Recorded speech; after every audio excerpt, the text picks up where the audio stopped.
Welcome to the Hydrology and Water Environment, a leading institution dedicated to the study, welcome and preservation of hydrology and water environment, a leading institution. One of the key activities here is our extensive field surveys. These surveys are essential for collecting real-time data from rivers, lakes and coastal areas, providing a clear picture of the current state of our water resources. In our field surveys, we utilize advanced technologies, such as the Acoustic Doppler Current Profiler, or ADCP. This sophisticated instrument measures water current velocities by using the Doppler effect of sound waves, allowing us to obtain detailed profiles of water movement from the surface to the bottom. The ADCP is an invaluable tool in our field surveys. It provides precise data on water flow patterns, which is critical for understanding sediment transport, pollutant dispersal, and overall water quality. This information helps us make informed decisions about water management and conservation. Additionally, they support navigation by providing real-time current data and are crucial in offshore engineering for assessing conditions around structures.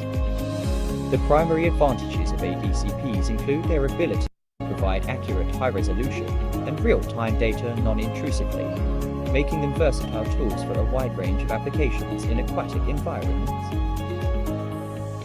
Through the use of cutting-edge technology and rigorous fieldwork, hydrology and water environment is at the forefront of hydrological research. Our field surveys with the ADCP are just one example of how we strive to protect and sustain our precious water environments. Water quality sampling is a critical component of our work. Our team collects water samples from various depths and locations to assess parameters such as temperature, pH, dissolved oxygen, and nutrient levels. These measurements help us understand the current state of the water and identify any potential pollutants.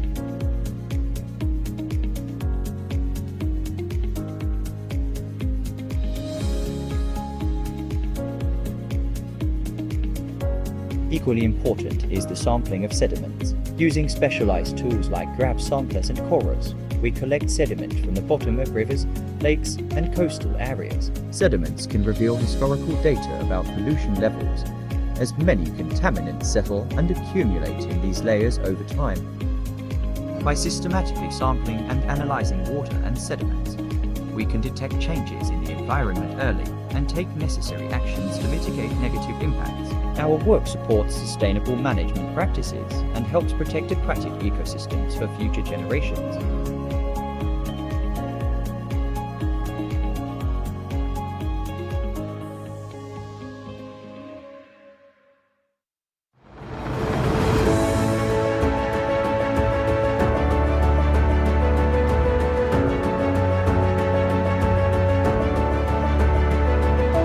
Kita ngelihat daerah irigasi Jatiluhur ini penyumbang sekitar 10% lah dari produksi beras nasional, 2,8 juta ton dari sini nih per tahun. Jatiluhur itu mengairi sekitar 237.000 hektar area sawah. Itu penyumbang sekitar hampir 3 juta ton lah per tahun beras. Makanya kami agak fokus di daerah ini karena kan bagaimana supaya kalau bisa dinaikkan 10% itu menjadi 11% dan 12%, cukup-cukup bisa 20%. Ya kemudian target besar Pak Presiden agar bisa swasembada pangan secepat-cepatnya bisa terlaksana. Memang fokus utamanya tidak di Jawa Barat, tapi karena Jawa Barat dari dulu penyumbang salah satu penyumbang terbesar produksi beras nasional, ya makanya kita harus jaga agar kemudian produksi berasnya itu tidak terganggu, kalau bisa malah lebih bagus lagi dari tahun ke tahun.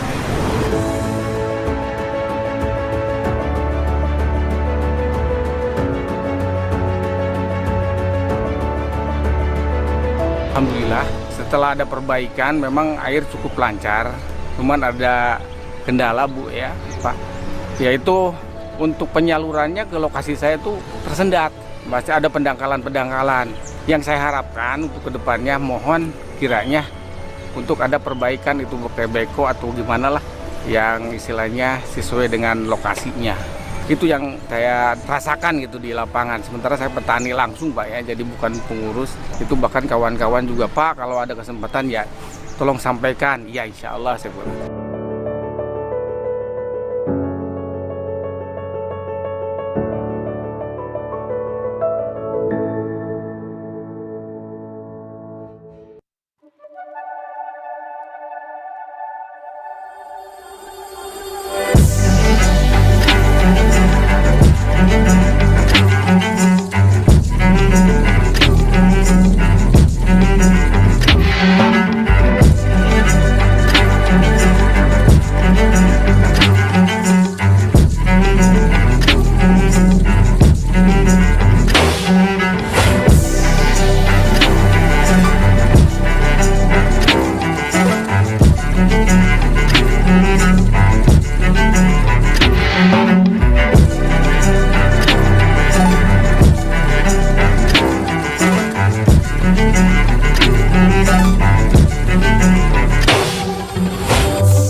Infrastruktur bendungan di Indonesia memainkan peran yang penting dalam mendukung swasembada pangan, energi, dan air.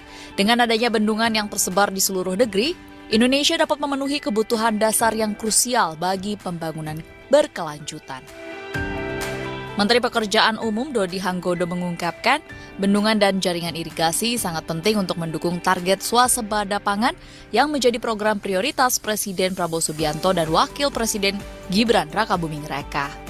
Keberadaan bendungan akan diikuti dengan pembangunan dan rehabilitasi jaringan irigasi yang diharapkan dapat secara langsung mengairi lahan pertanian masyarakat sehingga meningkatkan indeks pertanaman.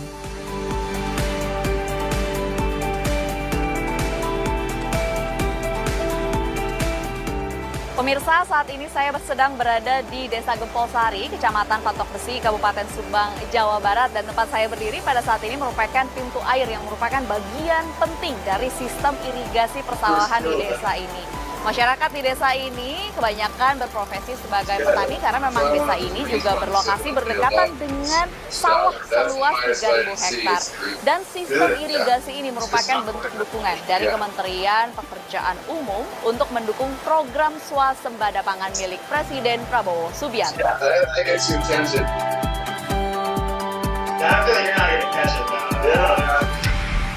Bendungan Jatiluhur, bendungan terbesar di Indonesia yang dibangun oleh Kementerian Pekerjaan Umum ini terletak di Purwakarta, Jawa Barat. Tercatat bendungan Jatiluhur menjadi sumber air irigasi untuk 242.000 hektar lahan pertanian di beberapa kabupaten seperti Purwakarta, Subang, dan Bekasi. Dengan distribusi air irigasi yang merata, sektor pertanian dapat terus berproduksi dengan baik. Vitalnya peran bendungan Jatiluhur, khususnya untuk sektor pertanian, juga diikuti oleh langkah modernisasi saluran irigasi Jatiluhur oleh Direktorat Jenderal Sumber Daya Air, Kementerian Pekerjaan Umum, salah satunya di daerah irigasi Tarum Timur. Modernisasi saluran irigasi di kawasan daerah irigasi Tarum Timur merupakan salah satu upaya besar yang dilakukan untuk meningkatkan efisiensi pengelolaan air irigasi dari bendungan Jatiluhur. Sebagai salah satu sistem irigasi terbesar di Indonesia, modernisasi ini bertujuan untuk mendukung pertanian yang lebih produktif dan berkelanjutan, serta meningkatkan daya saing sektor pertanian di Provinsi Jawa Barat. Halo Pak, apa kabar? Baik, alhamdulillah. Ya, Pak, mungkin boleh diceritakan ke pemirsa CNBC Indonesia, sebelum dan sesudah ada sistem irigasi bedanya apa sih Pak? Ya jelas beda, masalahnya sebelum ada perbaikan kebutuhan petani belum tercukupi 100%. Sekarang setelah ada perbaikan, alhamdulillah udah normal. Oke, kalau bicara soal setelah adanya sistem irigasi, apakah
harapannya dari kelompok tani berkaitan dengan sistem irigasi yang memang sudah terbukti begitu ya Pak untuk membantu petani. Harapan ke depannya apa Pak? Harapannya untuk perairan lebih dimaksimalkan lagi. Masalahnya jalur-jalur ke dalam masih belum ada perbaikan. Berarti dari minta kelompok diperbaiki tani, lagi lah. minta diperpanjang. Minta diperbanyak sistem irigasinya.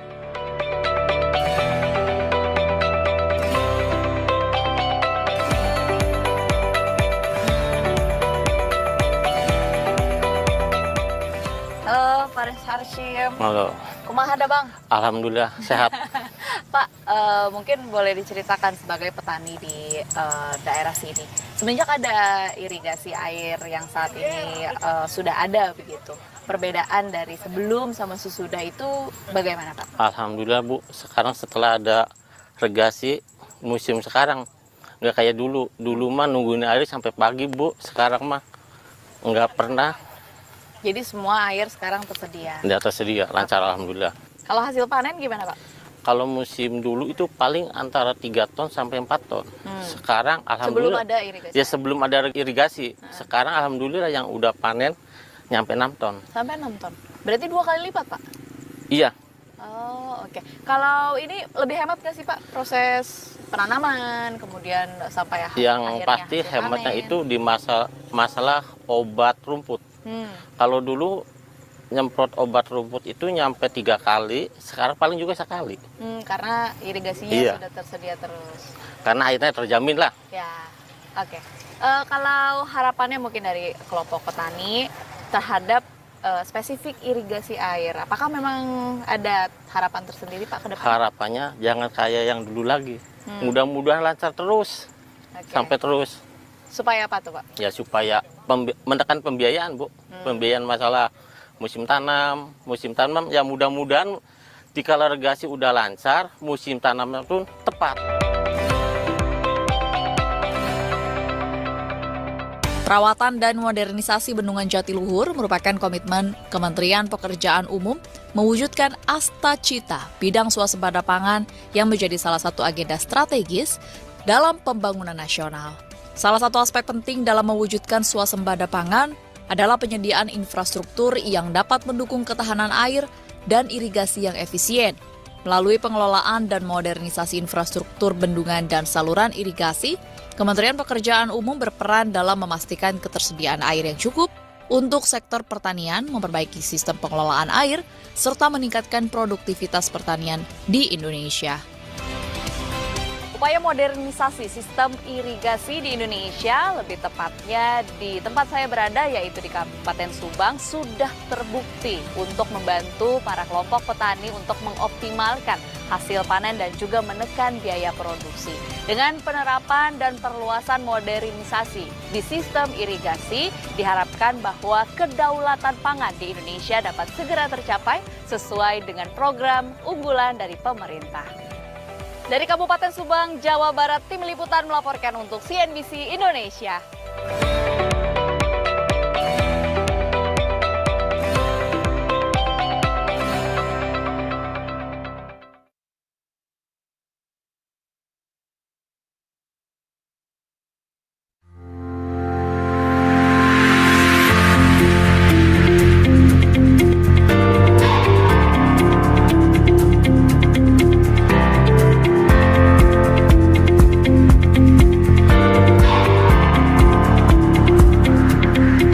Sobat Cimancis, kita ketemu lagi di acara The Rim, masih bersama aku Ninis.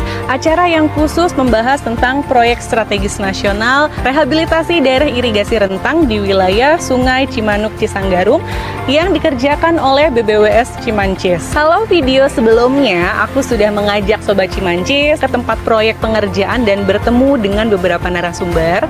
Kali ini aku akan melanjutkan ke tempat berikutnya untuk bertemu dengan beberapa narasumber dan lokasi pengerjaan yang berbeda. Seperti apa keseruannya? Yuk langsung aja ikutin aku.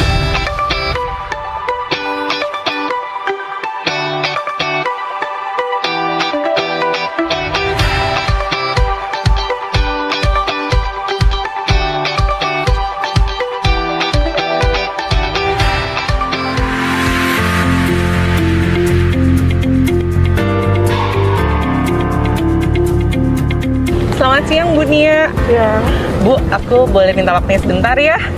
Bu, aku mau nanya nih, aku ngeliat di sini ada pekerjaan. Nah, ini Ibu lagi ngerjain proyek apa sih, Bu?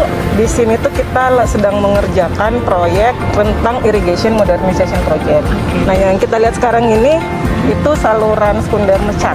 Untuk saluran sekunder mecat sendiri total panjangnya 4,5 km. 4,5. Progres yang sekarang sudah dikerjakan itu kurang lebih 800 meter. 800 meter. Nah, kalau progres secara total dengan saluran pembuang itu 12% lah yang 12% sudah ya, progresnya sudah di- sampai saat ini ya. Oke. Saluran sekunder ini kan saluran pembawa. Saluran pembawa inilah yang mengalirkan air ke sawah. Nah, kalau saluran pembuang itu setelah dipakai dari sawah dibuang ke nanti mengalirnya sudah hilir ke laut. Nah, itu Oh, ke iya, laut iya. nanti terakhir. Untuk kedepannya kita ya masih berjalan ini 3 saluran, 3 saluran sekunder berjalan dan saluran pembuangnya. Berarti dengan adanya saluran ini juga memberikan manfaat bagi petani-petani yang ada di sini ya, Bu ya? Iya pastinya. Gitu. Terima kasih ya, Bu. Sama-sama.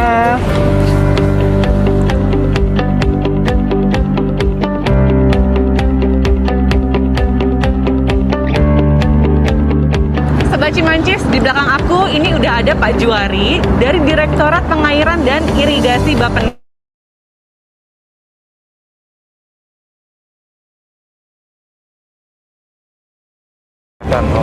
Mengapa Rentang itu masuk dalam proyek strategis nasional, Pak? Pertama, Indramayu kita ketahui salah satu produksi padi utama nasional di Pantura. Yang kedua, irigasi Rentang adalah irigasi yang relatif tua dalam artian lama tidak dilakukan rehabilitasi dan di situ sedimentasinya cukup tinggi. Beberapa bangunannya juga sudah mulai uzur, maka memang dia harus dilakukan rehabilitasi untuk mendukung Indramayu tetap menjadi produksi pangan nasional. Kalau tidak, maka ketersediaan air akan berkurang dan dia akan mempengaruhi tidak hanya di Indramayu Jawa Barat tetapi secara nasional juga mempengaruhi. Pentingnya modernisasi untuk Indonesia itu apa, Pak?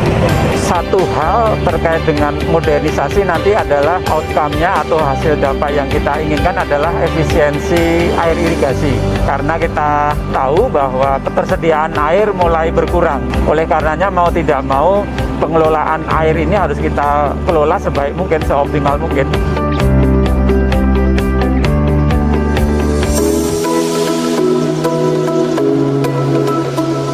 Hai Sobat Cimancis, sekarang aku udah sampai di lokasi berikutnya yaitu LSS 4. Nah, di sini nanti aku akan ketemu dengan Ibu Harti, penanggung jawab dari LSS 4.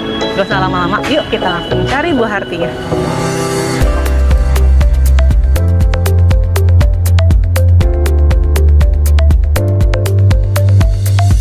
Selamat sore Bu Harti. Selamat sore, Mbak. Bu, saya minta waktunya sebentar boleh? Boleh? Ya, silakan. Bu, saya melihat kan di sini LSS 4 bener ya, Bu? Betul, Pak. Nah, itu sedang dibangun proyek apa, Bu? Saat ini kita sedang membangun proyek rehabilitasi irigasi Rentang, Mbak. Ini kami membangun saluran sekunder dan ada saluran pembuang juga, Mbak. Kalau saluran sekunder itu mengalirkan air dari hulu, dari bendung Rentang, kemudian dialirkan ke saluran sekunder dan akan dibagi ke saluran tersier selanjutnya. Panjang saluran sekunder totalnya itu sepanjang 23 km ya. Sampai dengan saat ini kita sudah dalam pelaksanaan sepanjang 6 km. Untuk 1 bulan ke depan kurang lebih kita bisa menyelesaikan panjang 300 sampai 500 meter. Ini adalah saluran sekunder Ticala yang tipenya tipe flam, Mbak. Ya, sudah dalam pelaksanaan sepanjang 6 km. 6 km. Iya, 6 km. Untuk 1 bulan ke depan ini kami masih mengerjakan lanjutan dari pembangunan saluran sekunder ini atau rehabilitasi saluran sekunder ini. Kurang lebih untuk 1 bulan itu kita bisa mencapai 500 meter untuk konstruksi flam ya. Apakah bentuk saluran sekunder ini hanya satu atau ada yang lain nih? Tipe yang digunakan di saluran sekunder ini ada 2 macam, Mbak. Yang satu tipe flam yang bentuk U dan yang satu lagi yang bentuk trapesium dengan konstruksi pasang dinding beton.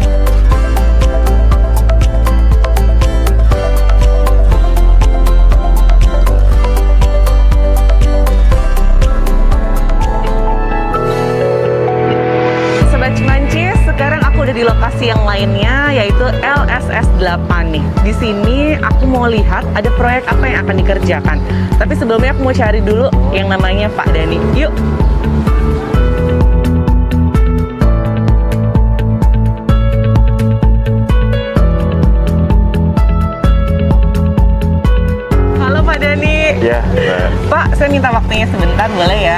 Oke, siap, Pak. Pak, saya ngeliat di sini ada proyek yang lagi dikerjain nih.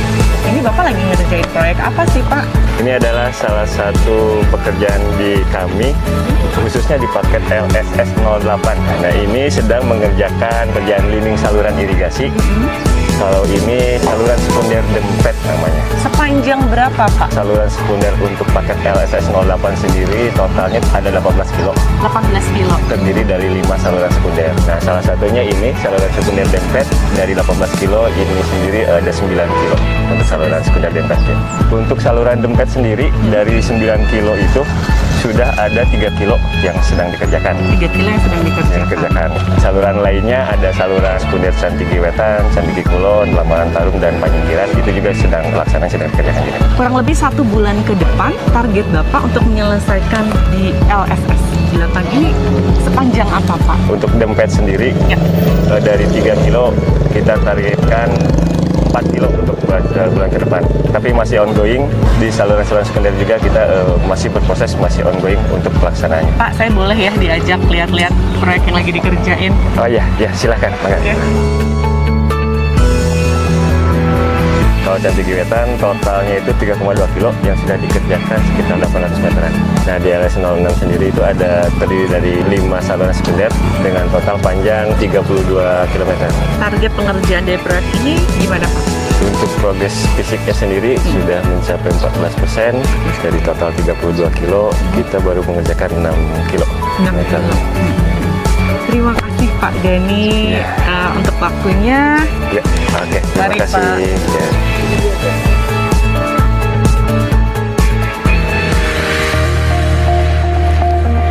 Sobat Cimancis, kalian tadi udah lihat ya gimana perkembangan dari proyek yang sudah dikerjakan ini. Kita harapkan proyek ini segera selesai dikerjakan agar manfaatnya segera terasa bagi masyarakat sekitar, khususnya para petani. Terima kasih sudah menyaksikan video ini sampai selesai. Sampai ketemu lagi di video berikutnya. Dah.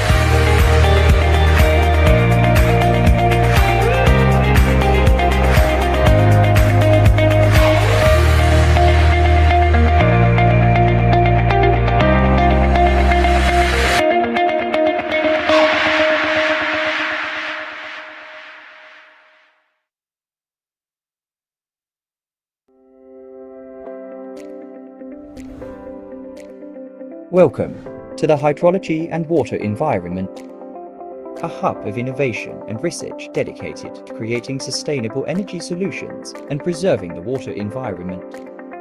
Within our office, various activities take place, including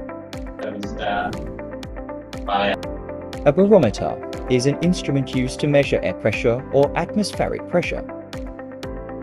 This machine is used to calibrate barometers as a process of adjusting the instrument to ensure accurate air pressure readings.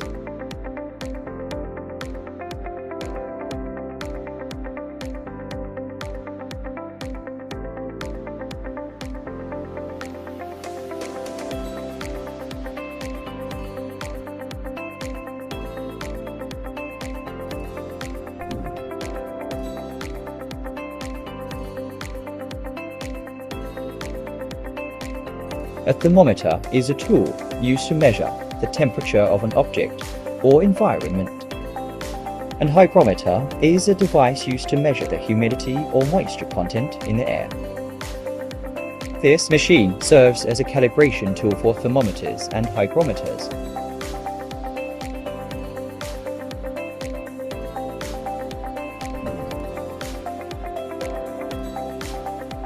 A stopwatch is a timekeeping device used to measure the amount of time elapsed from a particular starting point. This tool serves as a calibrator for stopwatches.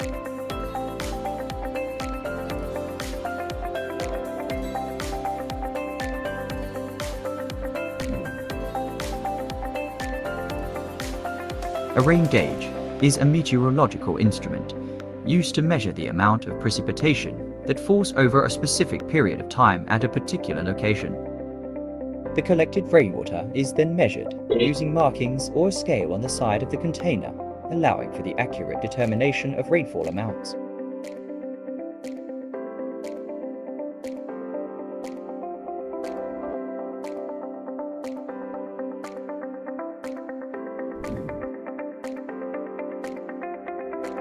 The testing of dissolved metals is a process used to determine the concentration of metals in a solution. This testing method involves sampling the solution, followed by a series of laboratory analysis procedures to measure the concentration of dissolved metals in the solution.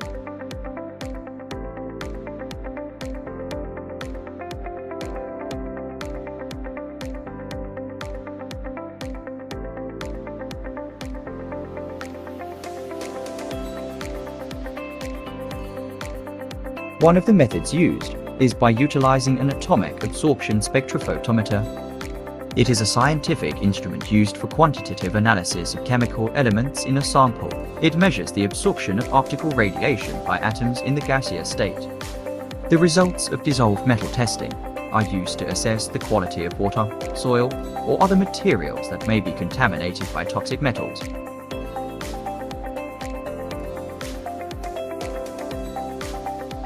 Testing for nitrite in water involves measuring the concentration of nitrite ions dissolved in the water. Nitrite is a compound that can be found in water sources and is often considered an indicator of water quality. Excessive levels of nitrite can indicate pollution from agricultural runoff, industrial discharge, or other sources. The results of nitrite testing in water are important for ensuring water quality and safety. High levels of nitrite can pose health risks to humans and aquatic life, so regular monitoring and testing are essential for identifying and addressing sources of contamination.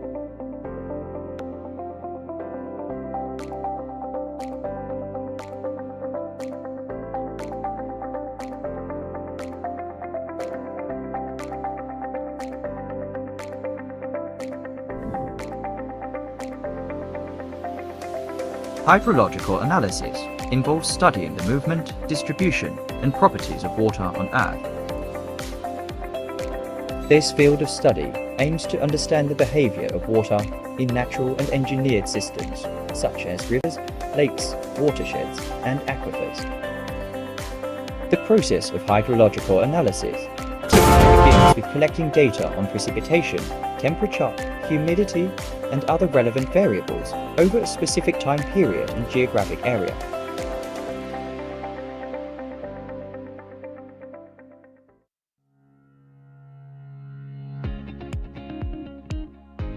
Welcome to Calibration Laboratory, one of the facilities of the Technical Implementation Unit for Hydrology and Water Environment.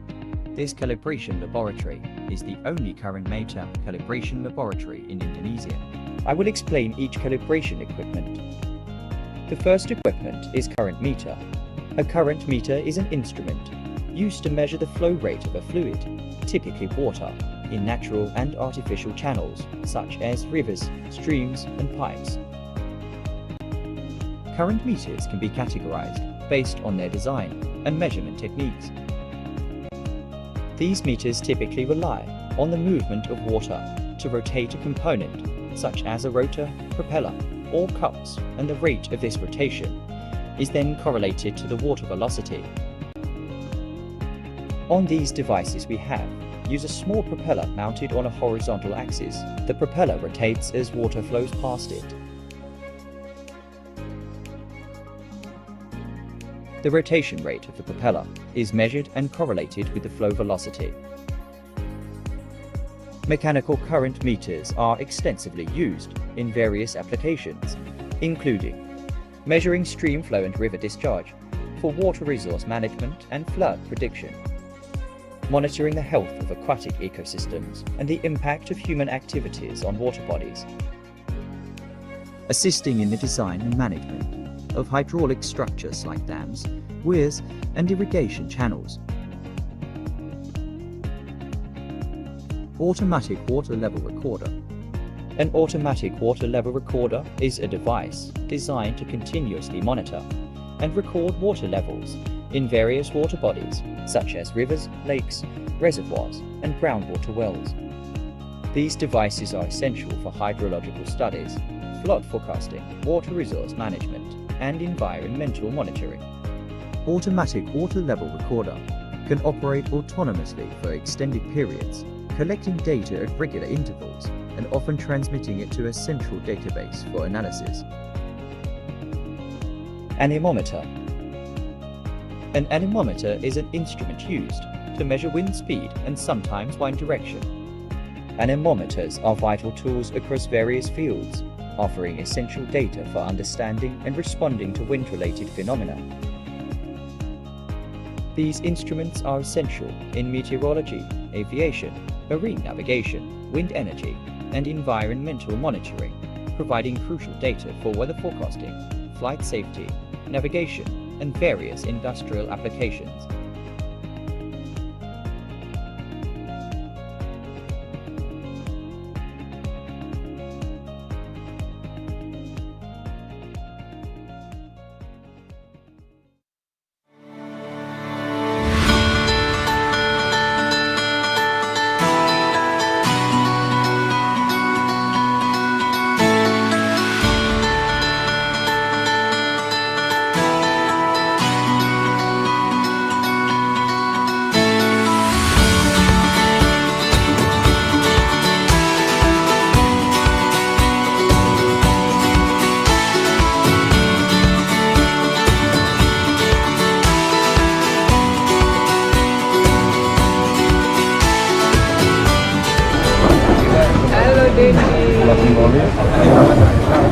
Kementerian PU yang hadir, berikan tepuk tangan kepada Ibu Wakil Menteri ya, Ibu Diana Kusumastuti.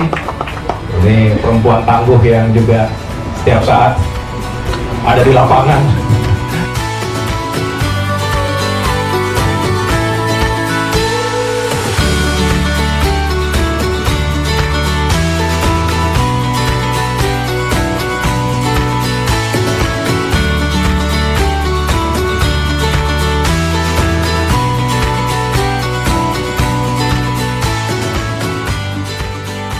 Terima kasih teman-teman media, wartawan, insan pers yang saya cintai dan banggakan. Saat ini saya berada di Bendungan Keairan, Kabupaten Lebak, Provinsi Banten.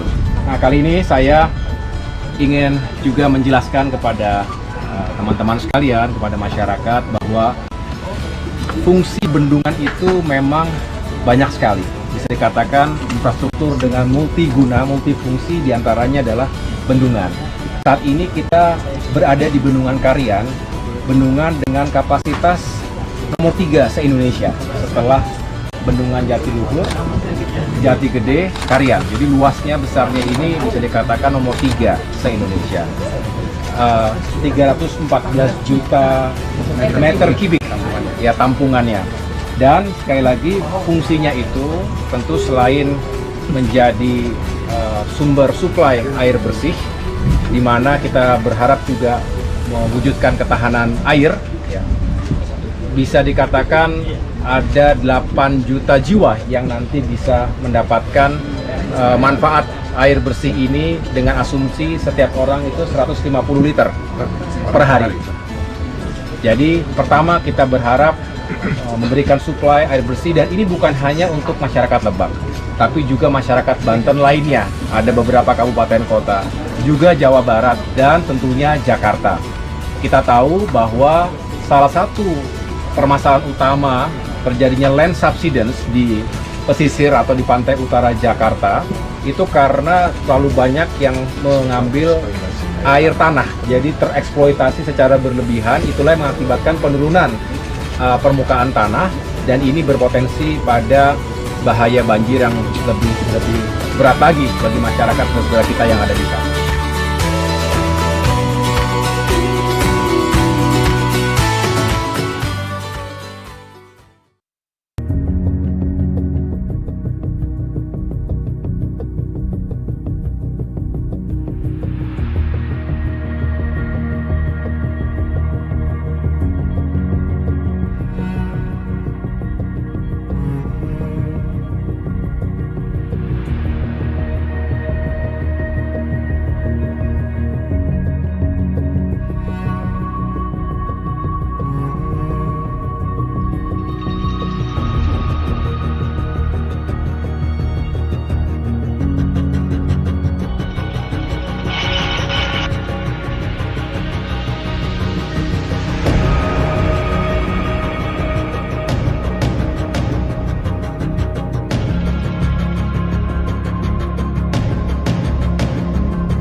to the hydrology and water environment, a leading institution dedicated to the study and preservation of our water resources and aquatic environments. One of the key activities here is our extensive field surveys. These surveys are essential for collecting real-time data from rivers, lakes, and coastal areas, providing a clear picture of the current state of our water resources.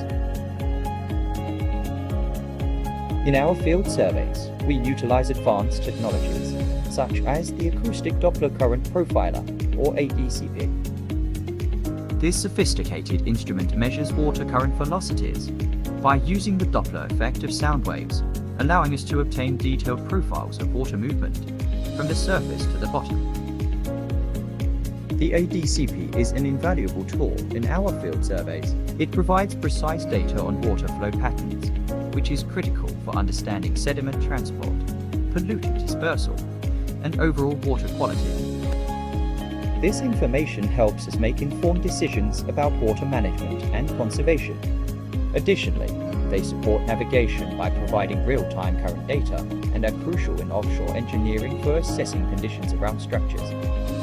The primary advantages of ADCPs include their ability to provide accurate high-resolution and real-time data non-intrusively, making them versatile tools for a wide range of applications in aquatic environments. Through the use of cutting-edge technology and rigorous fieldwork, hydrology and water environment is at the forefront of hydrological research. Our field surveys with the ADCP are just one example of how we strive to protect and sustain our precious water environments. Water quality sampling is a critical component of our work. Our team collects water samples from various depths and locations to assess parameters such as temperature, pH, dissolved oxygen, and nutrient levels. These measurements help us understand the current state of the water and identify any potential pollutants.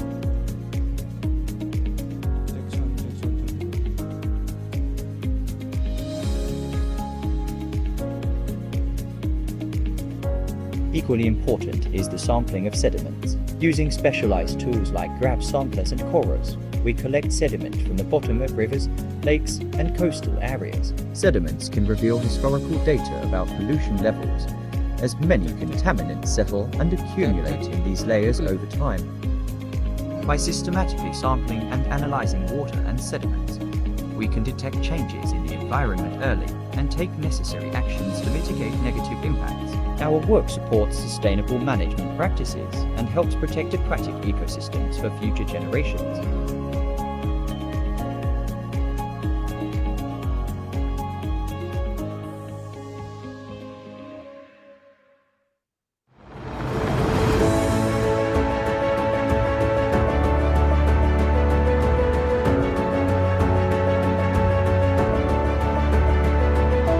Kita ngelihat daerah irigasi Jatiluhur ini penyumbang sekitar 10% lah dari produksi beras nasional, 2,8 juta ton dari sini per tahun.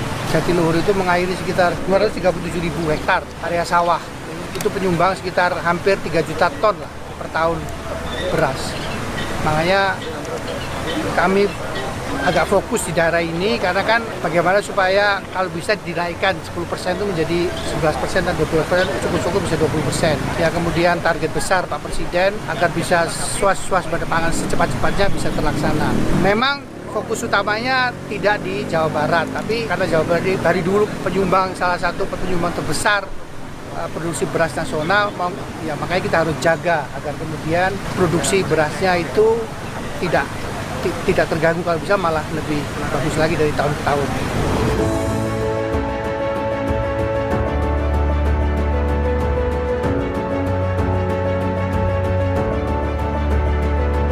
Alhamdulillah, setelah ada perbaikan memang air cukup lancar.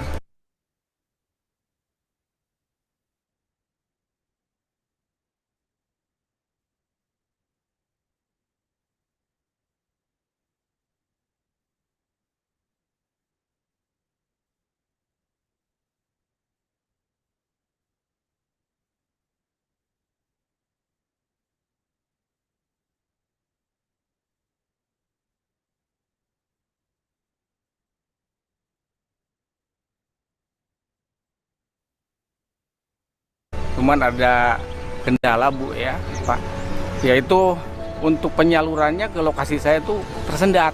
Masih ada pendangkalan-pendangkalan. Yang saya harapkan untuk kedepannya mohon kiranya untuk ada perbaikan itu pakai beko atau gimana lah yang istilahnya sesuai dengan lokasinya. Itu yang saya rasakan gitu di lapangan. Sementara saya petani langsung Pak ya, jadi bukan pengurus. Itu bahkan kawan-kawan juga Pak kalau ada kesempatan ya tolong sampaikan. Ya insya Allah saya bilang.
Infrastruktur bendungan di Indonesia memainkan peran yang penting dalam mendukung swasembada pangan, energi, dan air.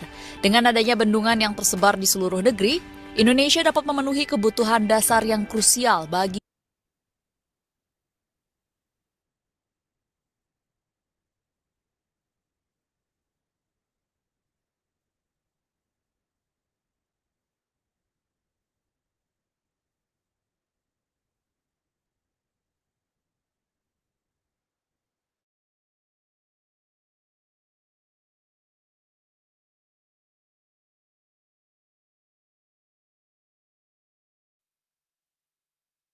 pembangunan berkelanjutan.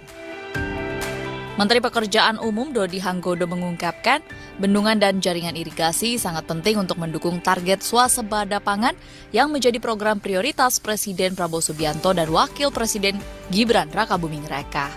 Keberadaan bendungan akan diikuti dengan pembangunan dan rehabilitasi jaringan irigasi yang diharapkan dapat secara langsung mengairi lahan pertanian masyarakat sehingga meningkatkan indeks pertanaman.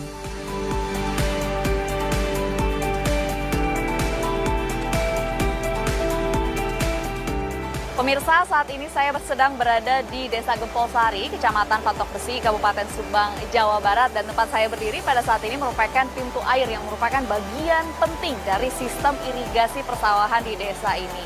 Masyarakat di desa ini kebanyakan berprofesi sebagai petani karena memang desa ini juga berlokasi berdekatan dengan sawah seluas 3.000 hektar. Dan sistem irigasi ini merupakan bentuk dukungan dari Kementerian Pekerjaan Umum untuk mendukung program swasembada pangan milik Presiden Prabowo Subianto.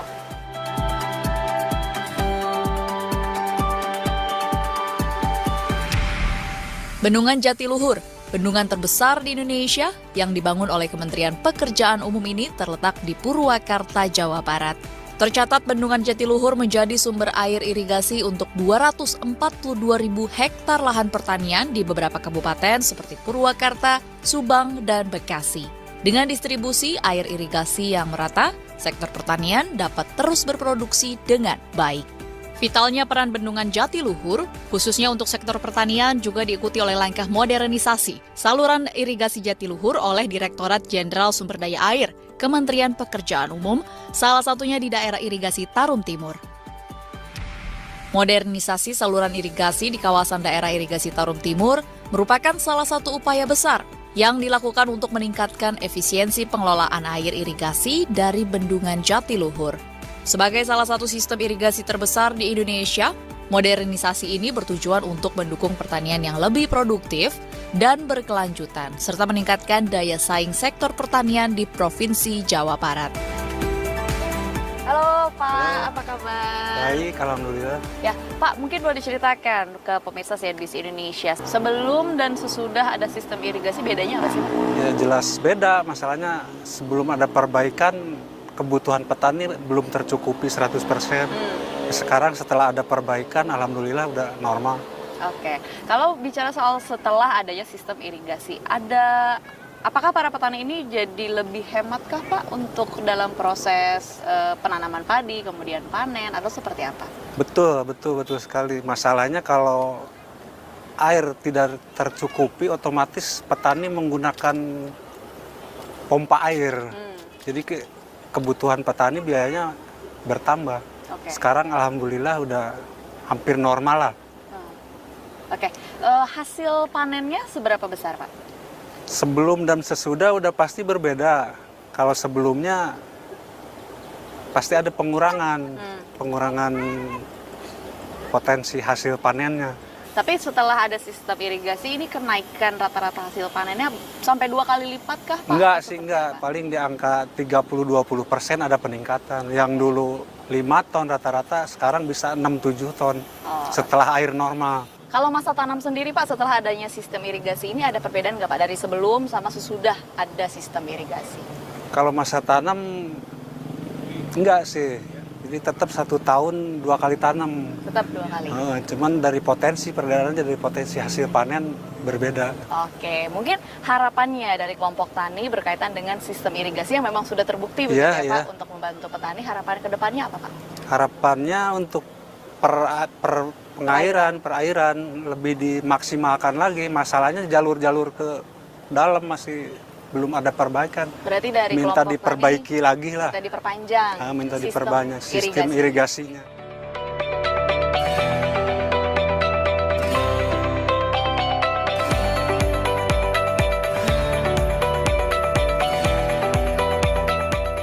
Halo Pak Harsyim. Halo. Kumaha ada Bang? Alhamdulillah sehat. Pak, mungkin boleh diceritakan sebagai petani di daerah sini. Semenjak ada irigasi air yang saat ini sudah ada begitu, perbedaan dari sebelum sama sesudah itu bagaimana Pak? Alhamdulillah Bu, sekarang setelah ada irigasi musim sekarang nggak kayak dulu. Dulu mah nungguin air sampai pagi Bu, sekarang mah nggak pernah. Jadi semua air sekarang tersedia? Tidak tersedia, lancar alhamdulillah. Kalau hasil panen gimana Pak? Kalau musim dulu itu paling antara 3 ton sampai 4 ton. Sekarang alhamdulillah. Sebelum ada irigasi? Ya sebelum ada irigasi. Sekarang alhamdulillah yang udah panen nyampe 6 ton. Sampai 6 ton? Berarti 2 kali lipat Pak? Iya. Oh oke. Kalau ini lebih hemat nggak sih Pak proses penanaman, kemudian sampai yang pasti hematnya panen. itu di masalah obat rumput. Kalau dulu nyemprot obat rumput itu nyampe 3 kali, sekarang paling juga sekali. Karena irigasinya sudah tersedia terus. Karena airnya terjamin lah. Ya, oke. Kalau harapannya mungkin dari kelompok petani terhadap spesifik irigasi air, apakah memang ada harapan tersendiri Pak ke depan? Harapannya jangan kayak yang dulu lagi. Mudah-mudahan lancar terus, sampai terus. Supaya apa tuh Pak? Ya supaya menekan pembiayaan Bu, pembiayaan masalah musim tanam ya mudah-mudahan dikala irigasi udah lancar, musim tanamnya pun tepat.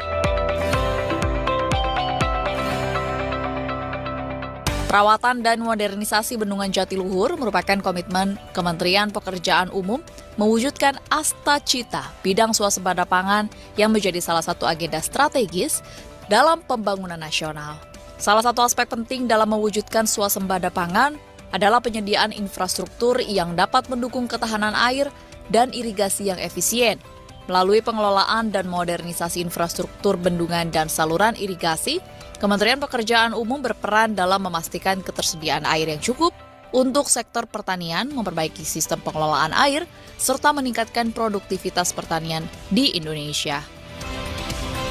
Upaya modernisasi sistem irigasi di Indonesia, lebih tepatnya di tempat saya berada yaitu di Kabupaten Subang, sudah terbukti untuk membantu para kelompok petani untuk mengoptimalkan hasil panen dan juga menekan biaya produksi. Dengan penerapan dan perluasan modernisasi di sistem irigasi, diharapkan bahwa kedaulatan pangan di Indonesia dapat segera tercapai sesuai dengan program unggulan dari pemerintah.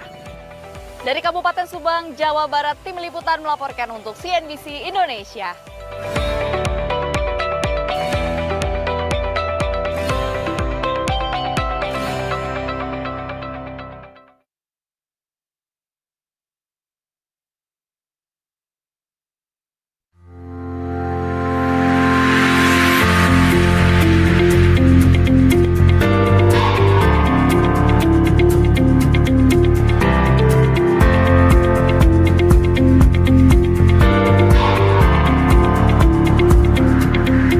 Sobat Cimancis, kita ketemu lagi di acara The Rim, masih bersama aku Ninis. Acara yang khusus membahas tentang proyek strategis nasional rehabilitasi daerah irigasi rentang di wilayah Sungai Cimanuk Cisanggarung yang dikerjakan oleh BBWS Cimancis. Kalau video sebelumnya, aku sudah mengajak Sobat Cimancis ke tempat proyek pengerjaan dan bertemu dengan beberapa narasumber. Kali ini aku akan melanjutkan ke tempat berikutnya untuk bertemu dengan beberapa narasumber dan lokasi pengerjaan yang berbeda. Seperti apa keseruannya? Yuk langsung aja ikutin aku.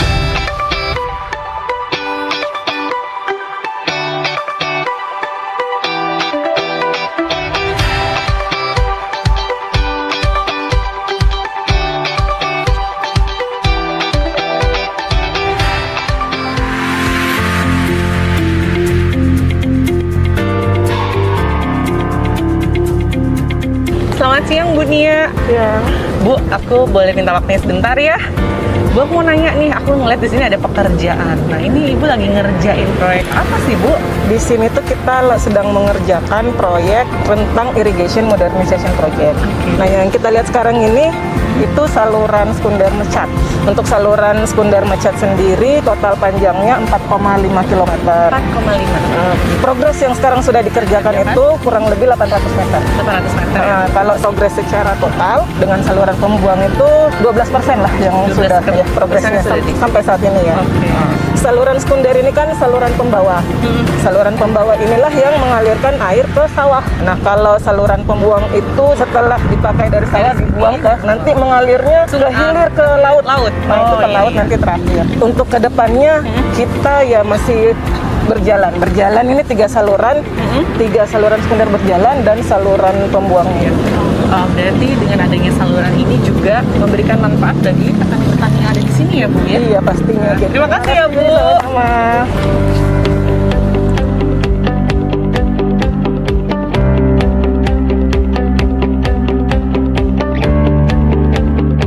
Sobat Cimancis, di belakang aku ini udah ada Pak Juari dari Direktorat Pengairan dan Irigasi Bappenas. Yuk kita tanya-tanya beliau. Selamat sore Pak Juari. Selamat sore. Saya mau bertanya beberapa pertanyaan, boleh ya Pak? Silakan, monggo. Mengapa rentang itu masuk dalam proyek strategis nasional, Pak? Pertama, Indramayu kita ketahui salah satu produksi padi utama nasional di Pantura. Yang kedua, irigasi rentang adalah irigasi yang relatif tua dalam artian lama tidak dilakukan rehabilitasi dan di situ sedimentasinya cukup tinggi. Beberapa bangunannya juga sudah mulai uzur, maka memang dia harus dilakukan rehabilitasi untuk mendukung Indramayu tetap menjadi produksi pangan nasional. Kalau tidak, maka ketersediaan air akan berkurang dan dia akan mempengaruhi tidak hanya di Indramayu Jawa Barat tetapi secara nasional juga mempengaruhi. Pentingnya modernisasi untuk Indonesia itu apa, Pak? Satu hal terkait dengan modernisasi nanti adalah outcome-nya atau hasil dampak yang kita inginkan adalah efisiensi air irigasi. Karena kita tahu bahwa ketersediaan air mulai berkurang. Oleh karenanya mau tidak mau pengelolaan air ini harus kita kelola sebaik mungkin, seoptimal mungkin.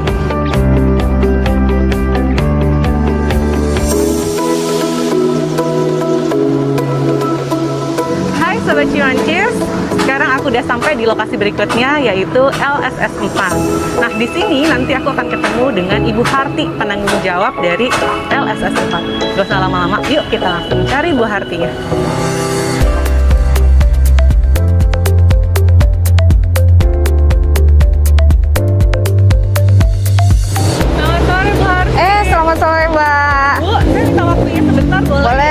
Ya, silakan. Bu, saya melihat kan di sini LSS 4 bener ya Bu?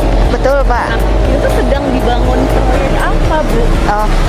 Saat ini kita sedang membangun proyek rehabilitasi irigasi rentang, Mbak. Ini kami membangun saluran sekunder dan ada saluran pembuang juga, Mbak. Kalau saluran sekunder itu mengalirkan air dari hulu, dari bendung rentang, kemudian dialirkan ke saluran sekunder dan akan dibagi ke saluran tersier selanjutnya. Panjang saluran sekunder totalnya itu sepanjang 23 km ya. Sampai dengan saat ini kita sudah dalam pelaksanaan sepanjang 6 km. Untuk 1 bulan ke depan kurang lebih kita bisa menyelesaikan panjang 300 sampai 500 meter. Ini adalah saluran sekunder vertikala yang tipenya tipe flam, Mbak. Ya, sudah dalam pelaksanaan sepanjang 6 km. 6 km. Ya, untuk 1 bulan ke depan ini kami masih mengerjakan lanjutan dari pembangunan saluran sekunder ini atau rehabilitasi saluran sekunder ini. Kurang lebih untuk 1 bulan itu kita bisa mencapai 500 meter untuk konstruksi flam ya. Apakah bentuk saluran sekunder ini hanya satu atau ada yang lain nih? Tipe yang digunakan di saluran sekunder ini ada 2 macam, Mbak. Yang satu tipe flam yang bentuk U, dan yang satu lagi yang bentuk trapesium dengan konstruksi pasang linding beton.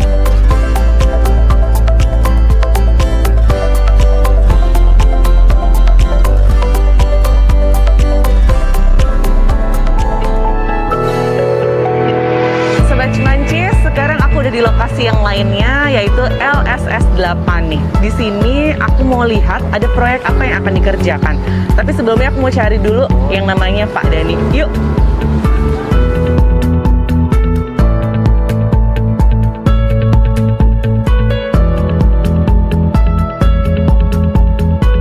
Halo Pak Dani. Ya, Pak, saya minta waktunya sebentar, boleh ya? Siap, oke. Pak, saya ngeliat di sini ada proyek yang lagi dikerjain nih. Ini Bapak lagi ngerjain proyek apa sih, Pak? Ini adalah salah satu pekerjaan di kami, khususnya di paket LSS 08. Nah, ini sedang mengerjakan kerjaan lining saluran irigasi. Kalau ini saluran sekunder dempet namanya. Sepanjang berapa, Pak? Saluran sekunder untuk paket LSS 08 sendiri totalnya ada 18 kilo. 18 kilo. Terdiri dari 5 saluran sekunder. Nah, salah satunya ini saluran sekunder dempet dari 18 kilo, ini sendiri ada 9 kilo untuk saluran sekunder dempetnya. Untuk saluran dempet sendiri dari 9 kilo itu sudah ada 3 kilo yang sedang dikerjakan. 3 kilo yang sedang dikerjakan. Saluran lainnya ada saluran sekunder Candigi Wetan, Candigi Kulon, Lamangan Tarum, dan Panjengkiran. Itu juga sedang pelaksanaan, sedang dikerjakan juga. Kurang lebih 1 bulan ke depan, target Bapak untuk menyelesaikan di LSS 8 ini sepanjang apa, Pak? Untuk dempet sendiri, ya, dari 3 kilo kita targetkan 4 kilo untuk bulan ke depan. Tapi masih ongoing, di saluran-saluran sekunder juga kita masih berproses, masih ongoing untuk pelaksanaannya. Pak, saya boleh ya diajak lihat-lihat proyek yang lagi dikerjain? Oh iya, silahkan. Okay. Kalau Candigi Wetan totalnya itu 3,2 kilo yang sudah dikerjakan sekitar 800 meteran. Nah, di LS 06 sendiri itu ada terdiri dari 5 saluran sekunder dengan total panjang 32 km. Target pengerjaan dari proyek ini gimana, Pak? Untuk progres fisiknya sendiri sudah mencapai 14%. Dari total 32 kilo, kita baru mengerjakan 6 kilo. Terima kasih Pak Dani untuk waktunya. Ya, oke. Terima kasih. Pak. Ya.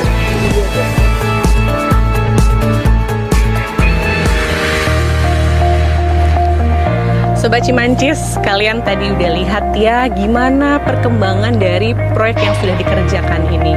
Kita harapkan proyek ini segera selesai dikerjakan agar manfaatnya segera terasa bagi masyarakat sekitar, khususnya para petani.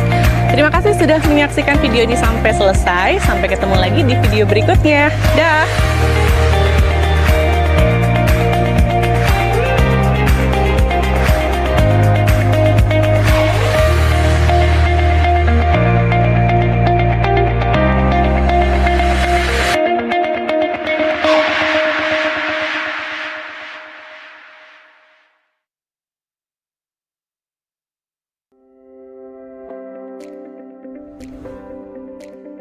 Welcome to the Hydrology and Water Environment, a hub of innovation and research dedicated to creating sustainable energy solutions and preserving the water environment. Within our office, various activities take place, including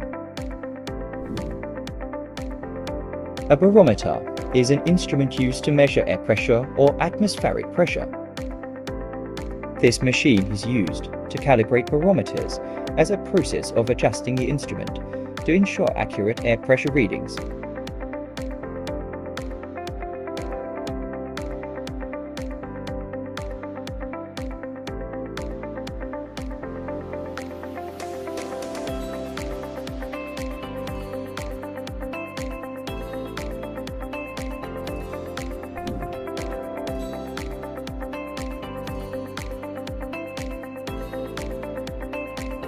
A thermometer is a tool used to measure the temperature of an object or environment. An hygrometer is a device used to measure the humidity or moisture content in the air. This machine serves as a calibration tool for thermometers and hygrometers.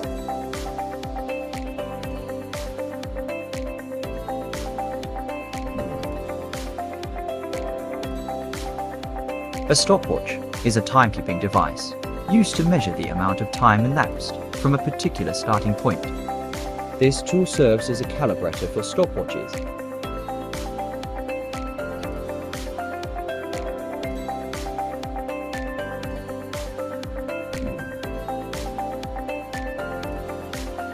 A rain gauge is a meteorological instrument used to measure the amount of precipitation that falls over a specific period of time at a particular location. The collected rainwater is then measured using markings or a scale on the side of the container, allowing for the accurate determination of rainfall amounts.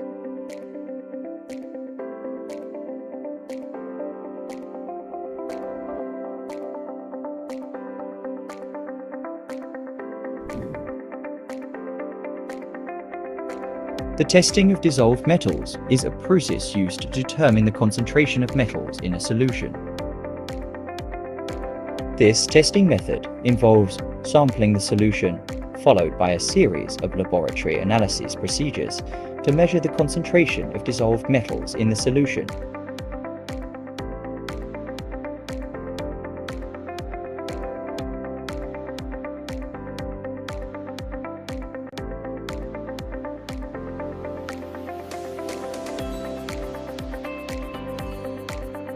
One of the methods used is by utilizing an atomic absorption spectrophotometer.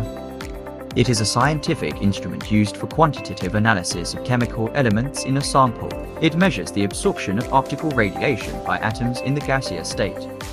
The results of dissolved metal testing are used to assess the quality of water, soil, or other materials that may be contaminated by toxic metals.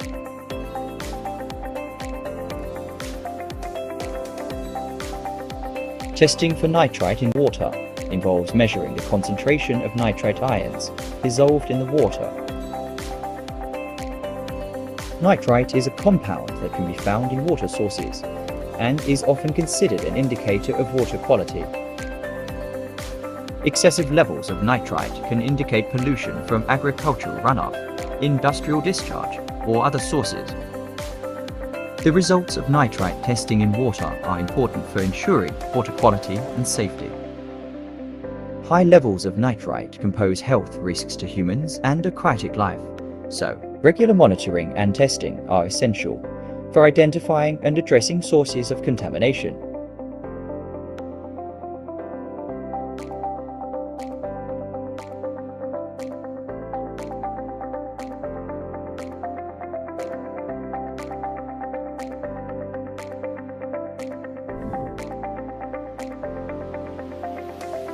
Hydrological analysis involves studying the movement, distribution, and properties of water on Earth. This field of study aims to understand the behavior of water in natural and engineered systems, such as rivers, lakes, watersheds, and aquifers. The process of hydrological analysis typically begins with collecting data on precipitation, temperature, humidity, and other relevant variables over a specific time period and geographic area.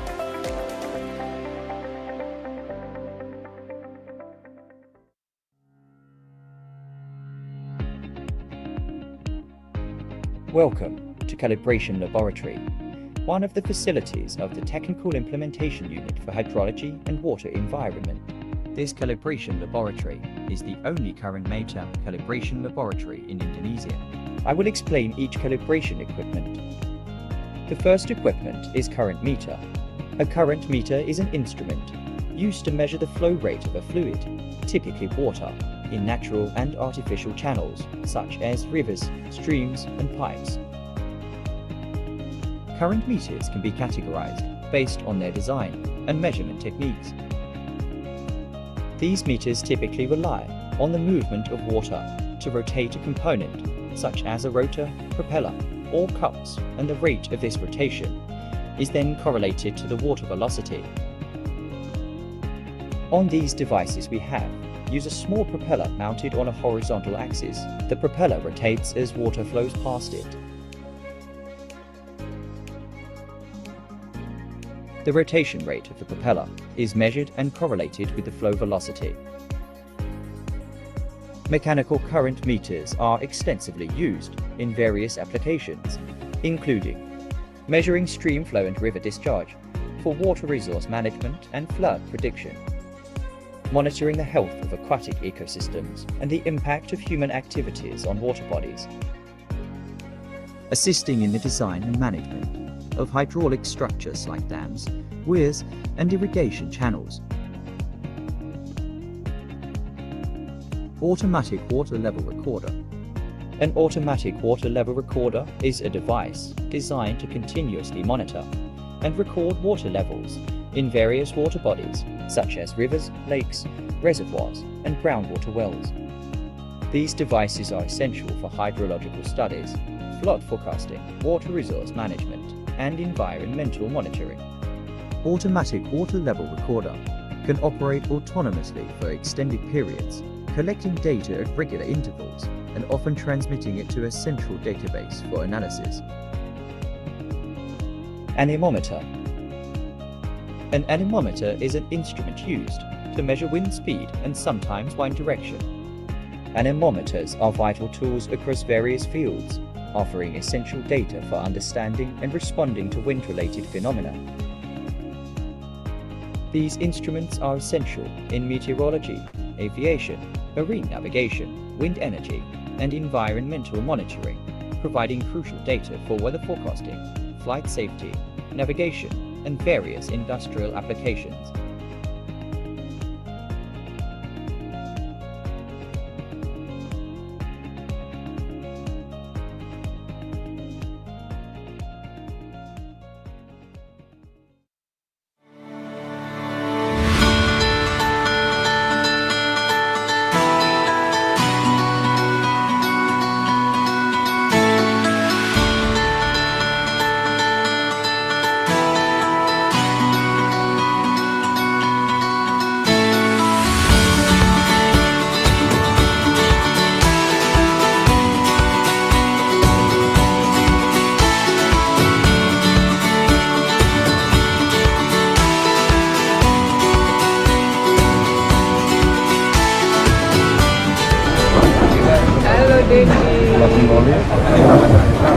Kementerian PU ya, hadir berikan tepuk tangan kepada Ibu Wakil Menteri ya, Ibu Diana Kusumastuti.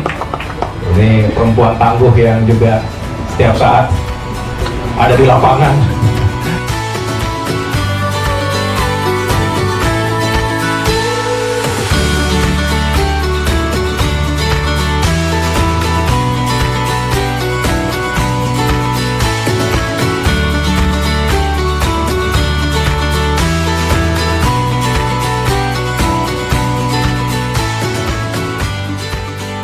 Terima kasih teman-teman media, wartawan, insan pers yang saya cintai dan banggakan.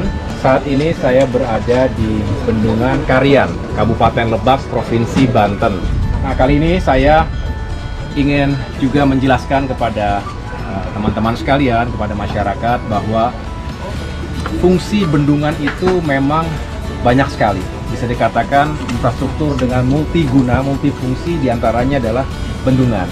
Saat ini kita berada di Bendungan Keairan, bendungan dengan kapasitas nomor 3 se-Indonesia setelah Bendungan Jatiluhur Jati Gede, Karian. Jadi luasnya besarnya ini bisa dikatakan nomor 3 se-Indonesia. 314 juta meter kubik ya tampungannya. Dan sekali lagi fungsinya itu tentu selain menjadi sumber suplai air bersih, di mana kita berharap juga mewujudkan ketahanan air, ya. Bisa dikatakan ada 8 juta jiwa yang nanti bisa mendapatkan manfaat air bersih ini dengan asumsi setiap orang itu 150 liter per hari.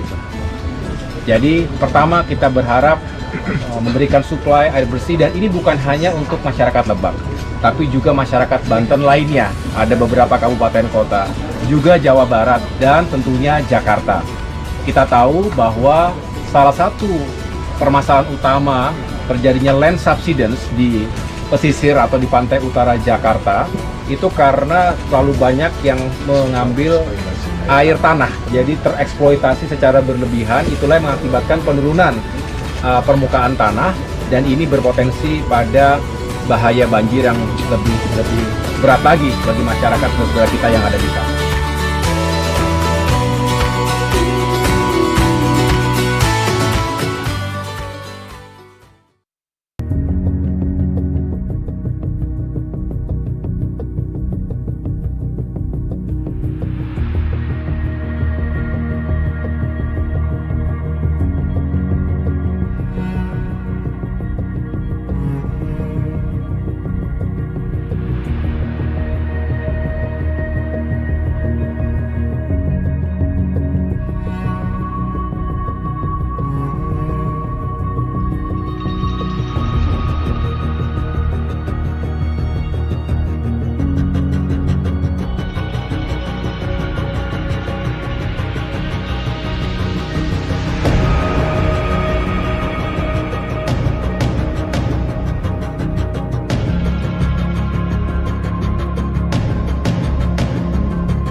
Welcome to the Hydrology and Water Environment, a leading institution dedicated to the study and preservation of our water resources and aquatic environments. One of the key activities here is our extensive field surveys. These surveys are essential for collecting real-time data from rivers, lakes, and coastal areas, providing a clear picture of the current state of our water resources. In our field surveys, we utilize advanced technologies, such as the Acoustic Doppler Current Profiler, or ADCP. This sophisticated instrument measures water current velocities by using the Doppler effect of sound waves, allowing us to obtain detailed profiles of water movement from the surface to the bottom. The ADCP is an invaluable tool in our field surveys. It provides precise data on water flow patterns, which is critical for understanding sediment transport, pollutant dispersal, and overall water quality. This information helps us make informed decisions about water management and conservation. Additionally, they support navigation by providing real-time current data and are crucial in offshore engineering for assessing conditions around structures. The primary advantages of ADCPs include their ability to provide accurate high-resolution and real-time data non-intrusively, making them versatile tools for a wide range of applications in aquatic environments. Through the use of cutting-edge technology and rigorous fieldwork, hydrology and water environment is at the forefront of hydrological research. Our field surveys with the ADCP are just one example of how we strive to protect and sustain our precious water environments. Water quality sampling is a critical component of our work. Our team collects water samples from various depths and locations to assess parameters such as temperature, pH, dissolved oxygen, and nutrient levels. These measurements help us understand the current state of the water and identify any potential pollutants.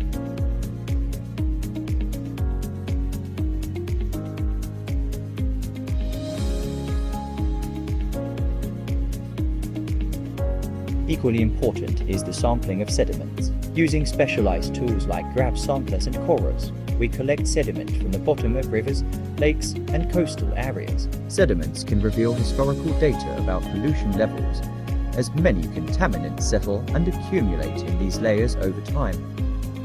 By systematically sampling and analyzing water and sediments, we can detect changes in the environment early and take necessary actions to mitigate negative impacts. Our work supports sustainable management practices and helps protect aquatic ecosystems for future generations.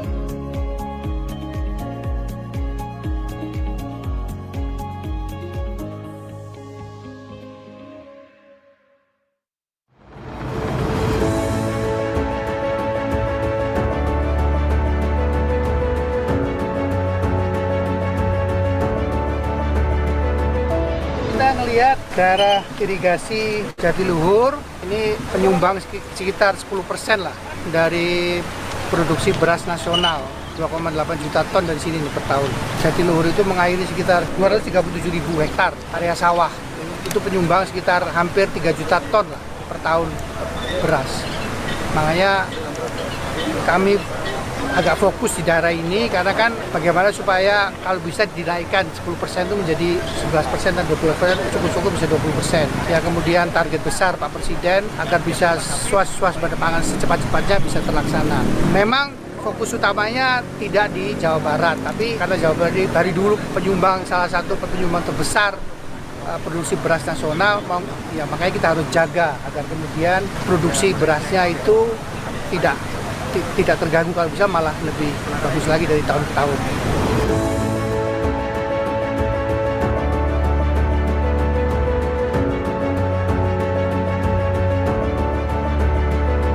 Alhamdulillah, setelah ada perbaikan memang air cukup lancar, cuman ada kendala Bu ya Pak, yaitu untuk penyalurannya ke lokasi saya itu tersendat, masih ada pendangkalan-pendangkalan.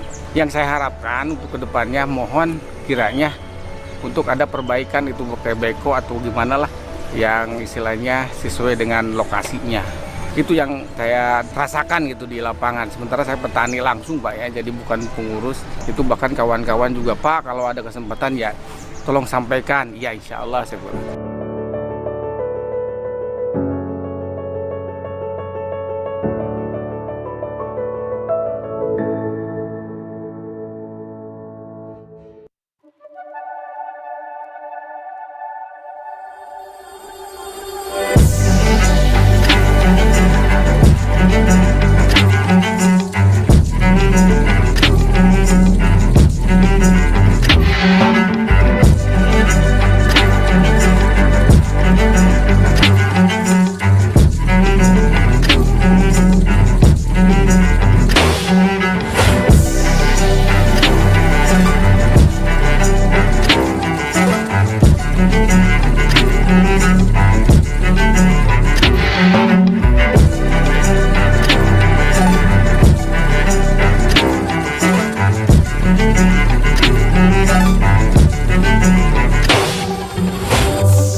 Infrastruktur bendungan di Indonesia memainkan peran yang penting dalam mendukung swasembada pangan, energi, dan air.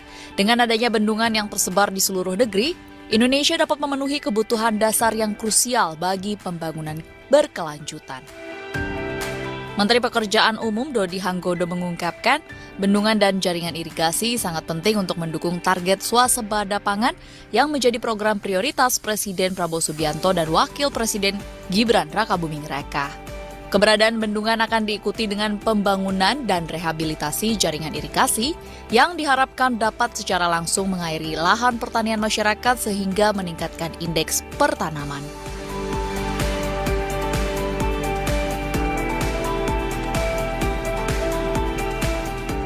Pemirsa, saat ini saya sedang berada di Desa Gempolsari, Kecamatan Patok Besi, Kabupaten Subang, Jawa Barat. Dan tempat saya berdiri pada saat ini merupakan pintu air yang merupakan bagian penting dari sistem irigasi persawahan di desa ini. Masyarakat di desa ini kebanyakan berprofesi sebagai petani karena memang desa ini juga berlokasi berdekatan dengan sawah seluas 3.000 hektar.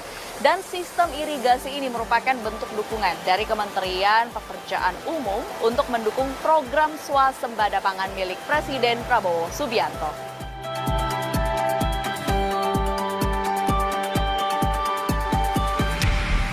Bendungan Jatiluhur, bendungan terbesar di Indonesia yang dibangun oleh Kementerian Pekerjaan Umum ini terletak di Purwakarta, Jawa Barat. Tercatat bendungan Jatiluhur menjadi sumber air irigasi untuk 242.000 hektar lahan pertanian di beberapa kabupaten seperti Purwakarta, Subang, dan Bekasi. Dengan distribusi air irigasi yang merata, sektor pertanian dapat terus berproduksi dengan baik. Vitalnya peran bendungan Jatiluhur, khususnya untuk sektor pertanian, juga diikuti oleh langkah modernisasi saluran irigasi Jatiluhur oleh Direktorat Jenderal Sumber Daya Air, Kementerian Pekerjaan Umum, salah satunya di daerah irigasi Tarum Timur. Modernisasi saluran irigasi di kawasan daerah irigasi Tarum Timur merupakan salah satu upaya besar yang dilakukan untuk meningkatkan efisiensi pengelolaan air irigasi dari bendungan Jatiluhur.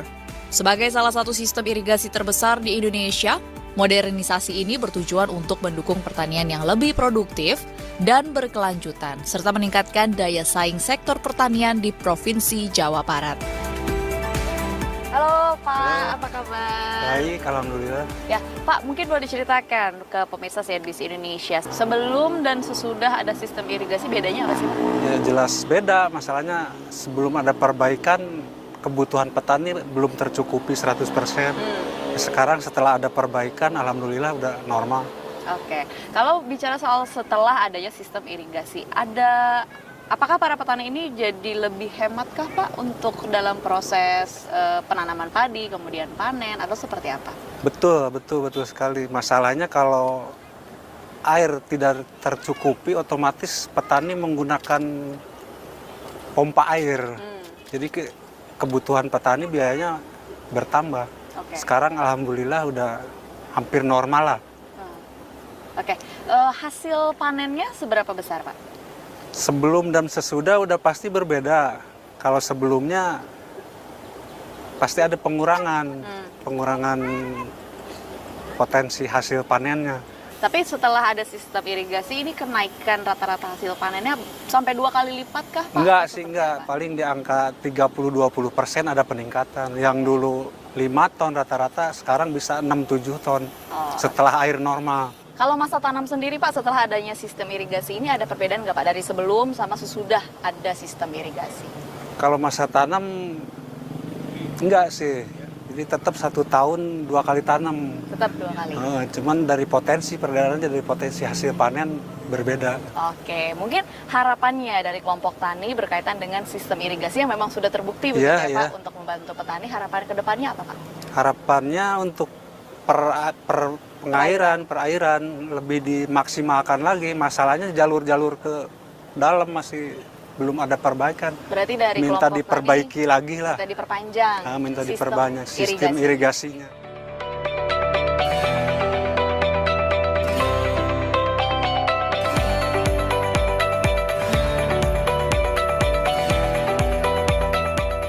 Halo Pak Harshim. Halo. Kumaha ada Bang? Alhamdulillah sehat.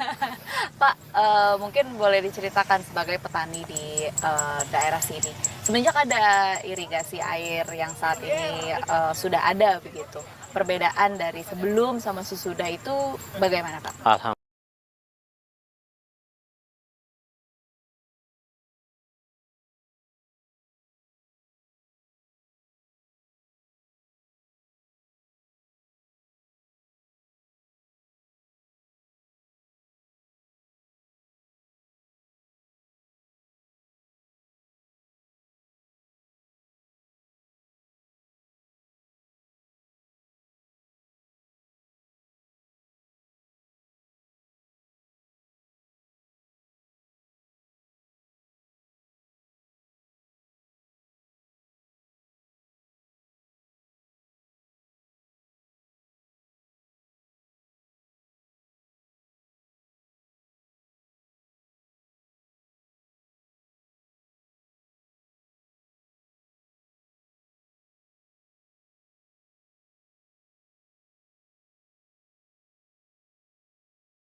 Good afternoon, ladies and gentlemen.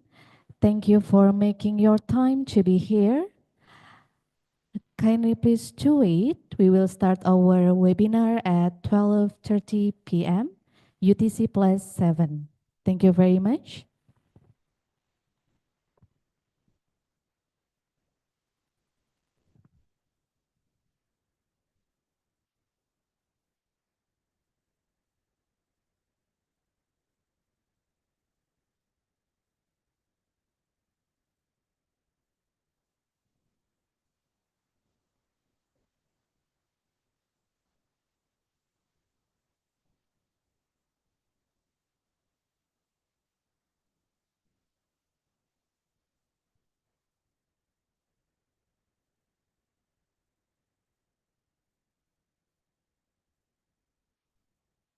Ladies and gentlemen, kindly please to get ready because we will start our webinar soon. Thank you very much.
Good afternoon, Bu Lili Retno Cahyadiningsih.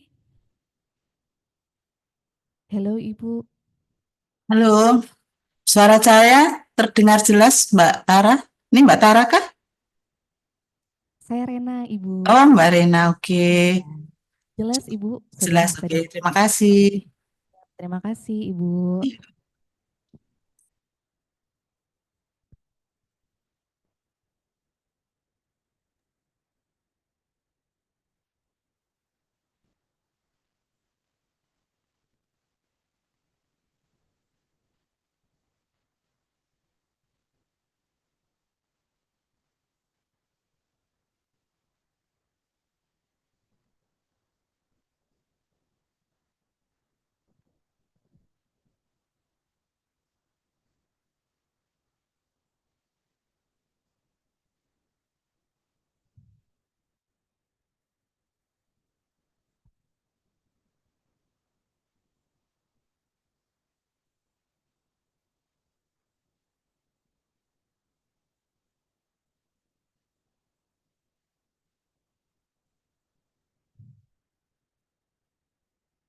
Good afternoon, Professor Jordi Morato Farreres. Hope you're doing well today. How are you? Fine, thanks. Thank you for making your time to be here. We will Yes. start our webinar soon.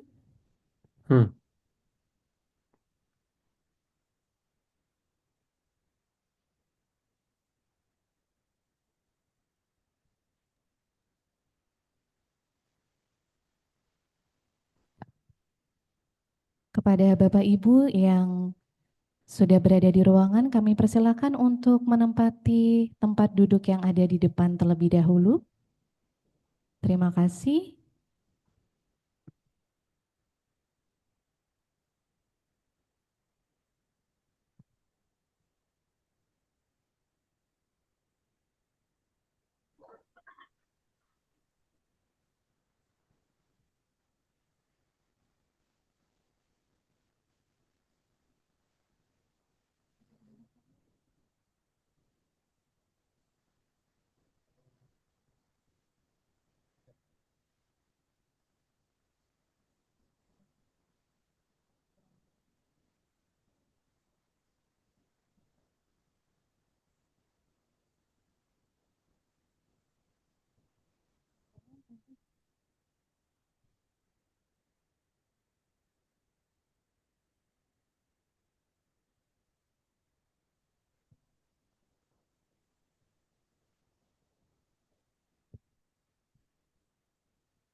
Dr. Indra Kurniawan, can we start now?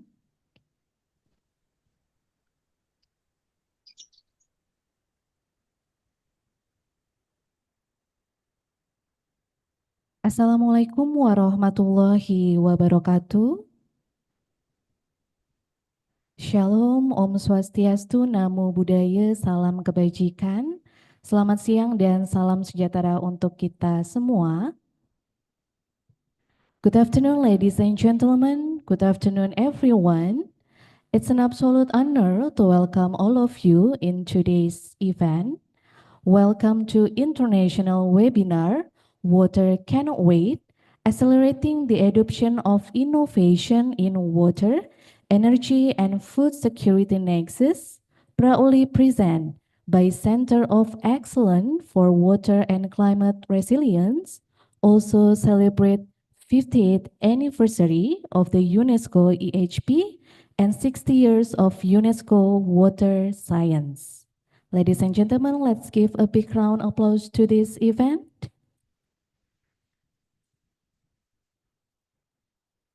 Thank you very much. My name is Rena Sempana Wahyu Putri, young generation from Ministry of Public Works Indonesia, serving as your master of ceremony for today's event. Ladies and gentlemen, we are thrilled to have both offline and online participants joining us in today's event. For the offline participants who joining us in person in Matsusita Hall Technical Implementation Unit for Sabodems, Ministry of Public Works in Yogyakarta, Indonesia. And for the online participants who joining us by YouTube live streaming or Zoom platform, we are very gratitude on your participation. On behalf of the committee, we would like to extend our warmest welcome to our honorable guest, His Excellency, Director General of Water Resources Ministry of Public Works Indonesia, Mrs. Lili Retno Cahyadiningsih. Good afternoon, Ibu. Afternoon. Thank you, Mbak Rena. His Excellency, Director of the Chair on Sustainability UNESCO EHP, Professor Jordi Morato Ferreras. Good afternoon, sir. Hello, good afternoon. Yeah. The honorable presenters, the honorable moderator, the honorable discussions, and all distinguished participants, ladies and gentlemen. First of all, let us pray and praise to the God because of His blessing and mercy we can come together in today's event. Ladies and gentlemen, before we dive in, let me share some information regarding today's webinar. First, this webinar is equipped with simultaneous interpretation feature for both offline and Zoom participants. The available language are English or EN and Indonesia or ID. Choose your preferred language to follow this webinar comfortably. Second, for the offline participant in this room, a transmitter receiver device is also available. You can collect the device in the registration desk. Tune in to channel 1 or CH1 for English interpretation, or channel 2 or CH2 for Indonesian interpretation. Kindly please to return to the committee after you use it. And last but not least, for offline participants, we would like to inform you that the restroom is located on the left side of this room. The username and password for Wi-Fi can see in the right and the left side. Please feel free to use the facility here as you need it. Thank you very much. Distinguished guests, ladies and gentlemen, this webinar will serve as an ideal platform for all of the participants to exchange knowledge and to discuss innovation in water, energy, and food security nexus. And today we will have two keynote speeches for officially opening this webinar. The first speech will be delivered by Director General of Water Resources, Ministry of Public Works Indonesia. So without further ado, please welcome Mrs. Lili Retno Cahyadiningsih.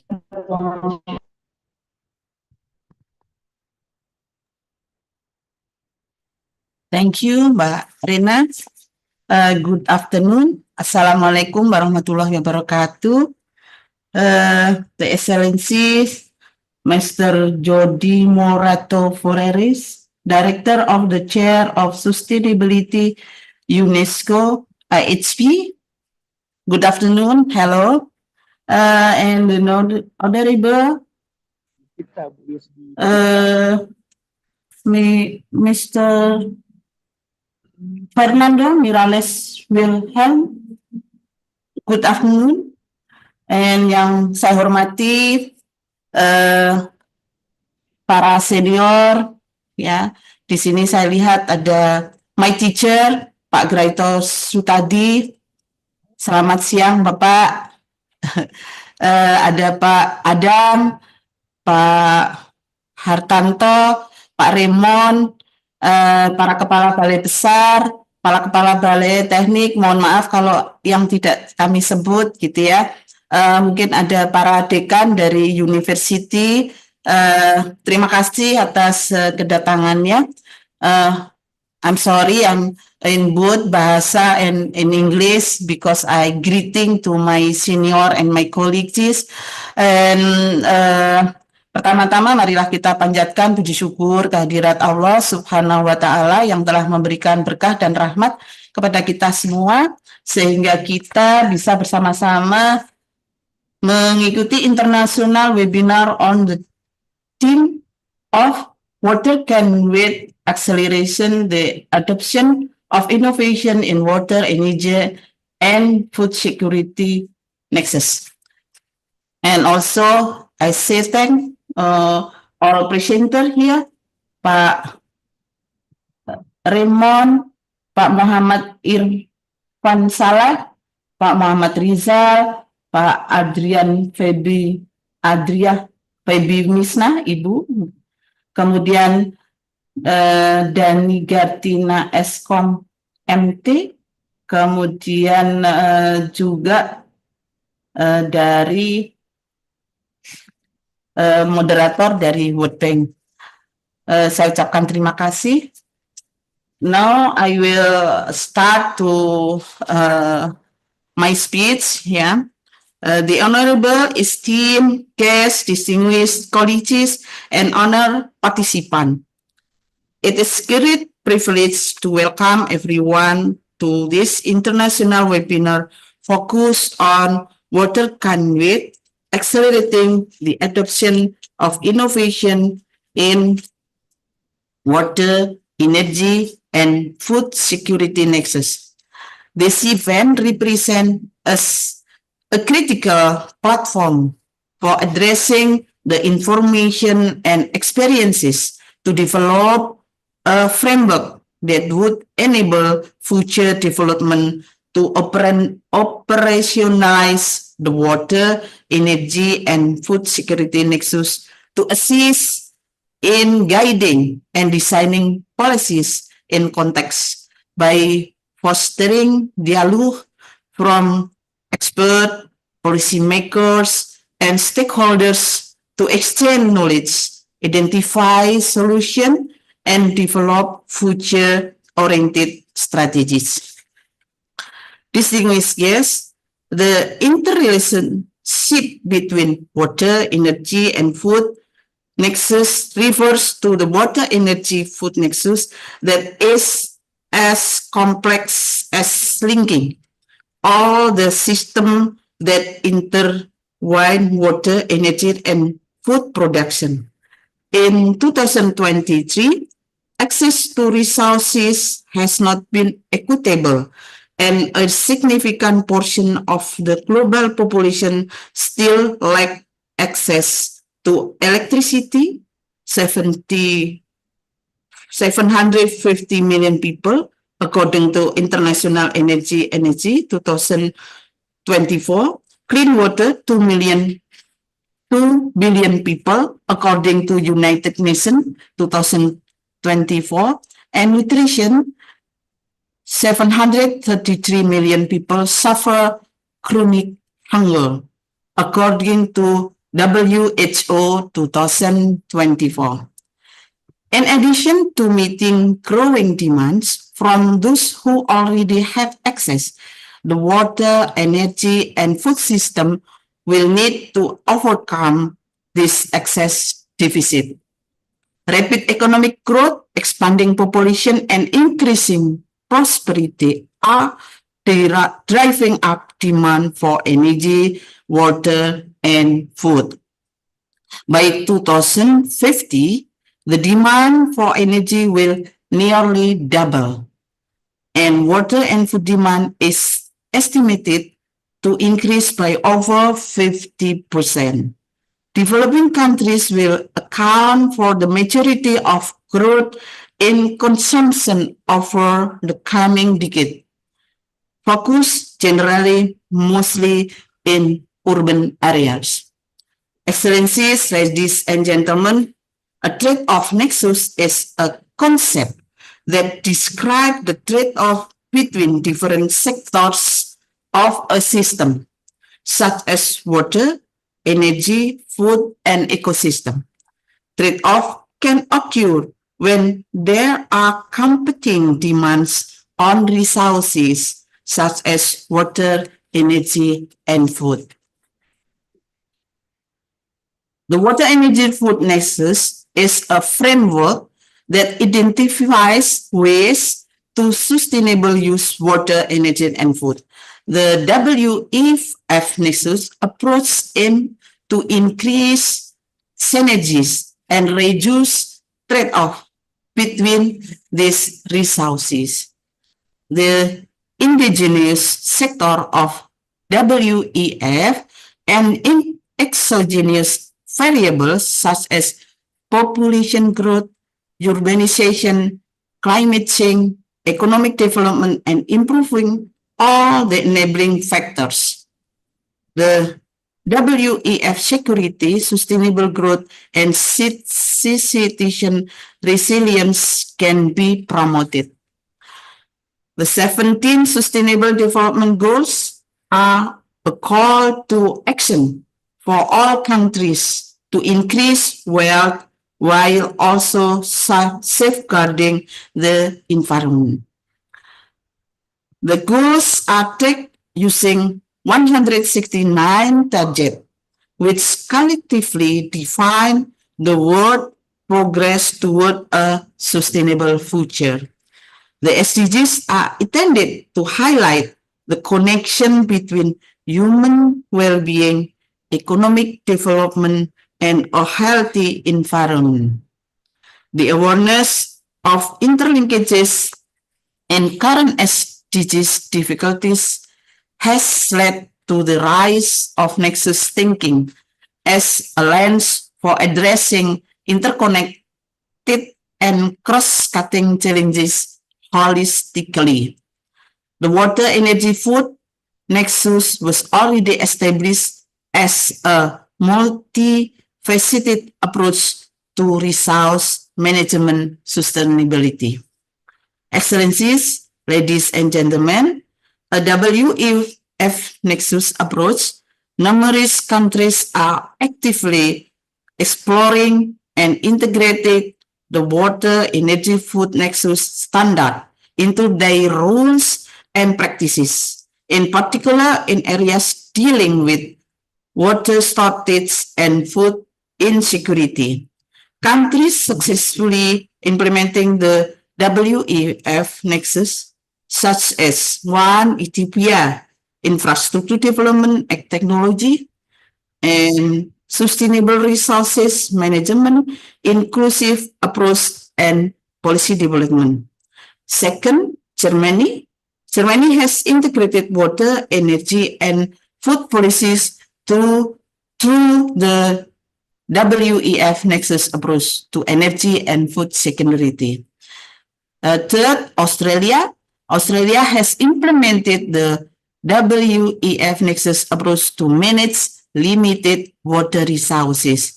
And fourth, Singapore. Singapore is renowned for its new water program, which recycles wastewater for various uses, including human consumption. And the fifth, The Netherlands has utilized the Nexus approach by integrating innovative technology in water management, wind energy, and agriculture.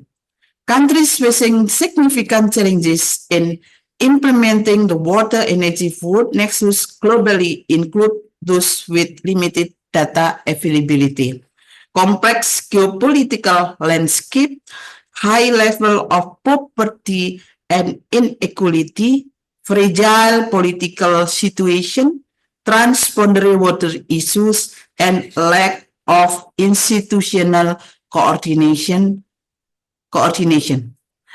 Countries faces challenging in implementing the WEF nexus, such as first, India. India faces significant challenges in integrating the water, energy, and food sector. In Egypt, Egypt is heavily dependent on the Nile River for its water, energy, and food needs. Pakistan is experiencing a water crisis due to inefficient use in the agriculture sector, which account for the majority of its water consumption. Yemen, internal conflict, water scarcity, and heavy dependence on food import have hindered the integration of the WEF nexus. Excellencies, ladies and gentlemen, with a global population expected to reach 9 billion people by 2050, approaching water, energy, and food as a nexus with complex relationship is crucial for sustainable climate strategies and solutions. The WEF Nexus approach integrated aspect of the hydrological, biological, social, and technological sphere to understand the complex interaction between water, energy, and food production, distribution, and consumption. The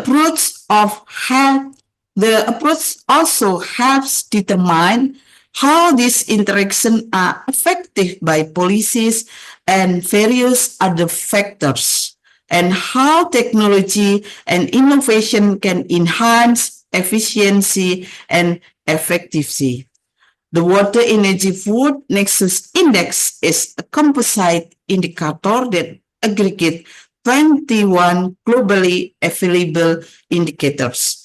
In 2023, the WEF Nexus Index value for Indonesia is 65, placing the nation in 33 position for the countries assessed.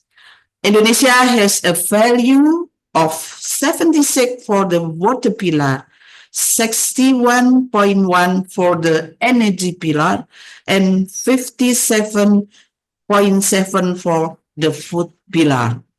Excellencies, ladies and gentlemen, in closing, I extend my heartfelt gratitude to all participants for their unwavering dedication to this noble cause. May our deliberation be guided by wisdom, empathy, and a steadfast commitment for addressing the information and experiences to develop a framework that would enable future development to operationalize the water, energy, and food security nexus to assist in guiding and designing policy in context. By fostering dialogue among experts, policymakers, and stakeholders to exchange knowledge, identify solutions, and develop future-oriented strategies. I thank you all. Hopefully, our discussion today will be of great benefit of us. Thank you and enjoy the webinar. Wassalamualaikum warahmatullahi wabarakatuh.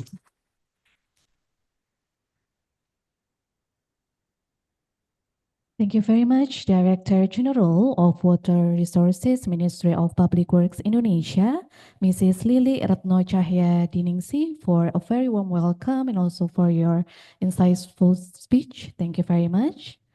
Ladies and gentlemen, next we have an honor of hearing the second keynote speech from Director of the Chair on Sustainability UNESCO EHP. So without further ado, please welcome Professor Jordi Morato Farreras. Hello. Can you share the presentation, or I have? Okay, yeah, I think I can now. Just one moment.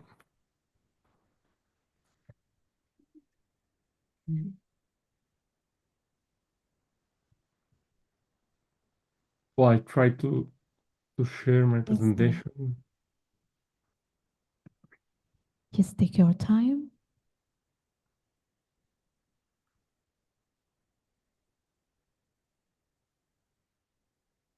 Oh. Or maybe do you need any help from us? Yeah. Try to share.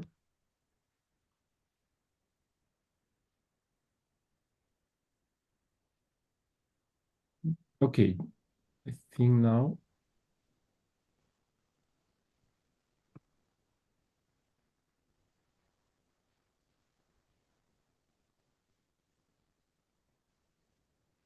Have you seen now the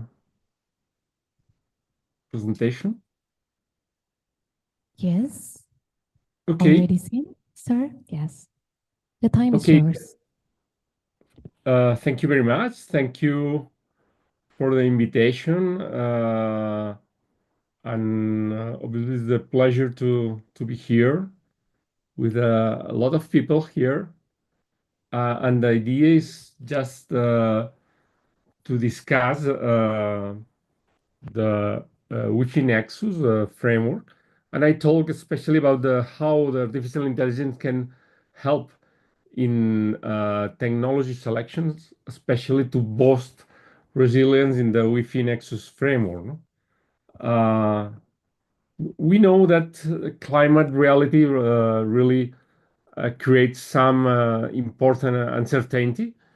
Today, many areas of the world, climate is changing and changing very fast. And for example, in the Mediterranean basin, we have very hard scenarios of, for example, because for 1 degrees of increase of temperature here in the Mediterranean, we have 1.5 degree, and during the summer we have near 2 degrees now. Then we are experiencing a really fast accelerated climate change. We are in an emergency, in fact, and the increase of temperature is followed by a decrease of precipitation, as you can see, especially during the summer. We experience a general decrease, and in the south of the Mediterranean area, we have decreases expected for next year, around 20 to 50% decrease of precipitation. And at the same time, you can see on the right image that obviously we have less rainfall, we have less river runoff, but at the same time we need more water for irrigation, because we have less rainfall. Then the increase of the water demand, we expect near 20% for next year, just for irrigation, for agriculture. But in the Mediterranean, we expect another increase of near that can reach 75% more or less due to the demographic growth and tourism. Then we have a lot of problems because that accelerated climate change produce an important water scarcity. No, we have some data here. You can see that drought is increasing, and the food productivity will be reduced by near 20% in 2050. And we know that the decrease of rainfall will be and the increase of temperature can produce an evaporation increase near 7% for each degree of global warming. And remember that I say that we are near 2 degrees. Therefore, for example, the water stress in Spain is very crazy. We are the eighth country in the world with the largest water footprint. And then we know that we have problems about the water, and we have to ensure the water security. This is a very common problem in many areas of the world. No? Then, mm, as the other speaker talked just before, the SDG 6 here is very important to ensure the clean water and sanitation, and then the water security is a problem. No? And obviously the water security is related and is linked to the food security, and at the same time the energy security is also linked. No? Then the concept of the water, energy, food, and ecosystem or environment, the Wi-Fi nexus, is clear. No, the idea is that we have to achieve more or less the same production of food with less water, with less energy, and with the less impact on ecosystem. No? And during the recent years, we try to understand if we can model that quadruple nexus. And there are novel research around that concept. Now you can see in the figure on the right the new the publications in the wall about the different concepts. No, the water energy nexus in blue, and the water energy food in orange. And you can see that you can notice an increase of publications around 2016, 2017, but there are very scarce publications about the modeling of the quadruple nexus, including the ecosystem, the Wi-Fi nexus. No, you can see just the first publication about modeling and the quadruple nexus appeared in 2020, and then there are some very new publications about that. No? Obviously, we have many important challenges here about the nexus, because all of that pillars, the water, the energy, are working mainly in a separate way. No? We have like a sectoral silos, and well, this is a problem, because we have conflicts on resources, and we have that pillars are working not together, are working in a separate way. No. The second problem is that we do not have a very implementation of the nexus. We do not have many examples of incorporation of the nexus approach, for example, into governance, into policies, but also in planning and in management of resources. No, then the nexus is a new concept. The quadruple nexus is a very new concept, and then this is we do not have many implementation. No?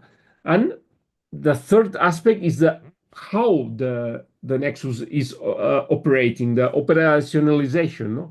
And this is again, we do not have many examples.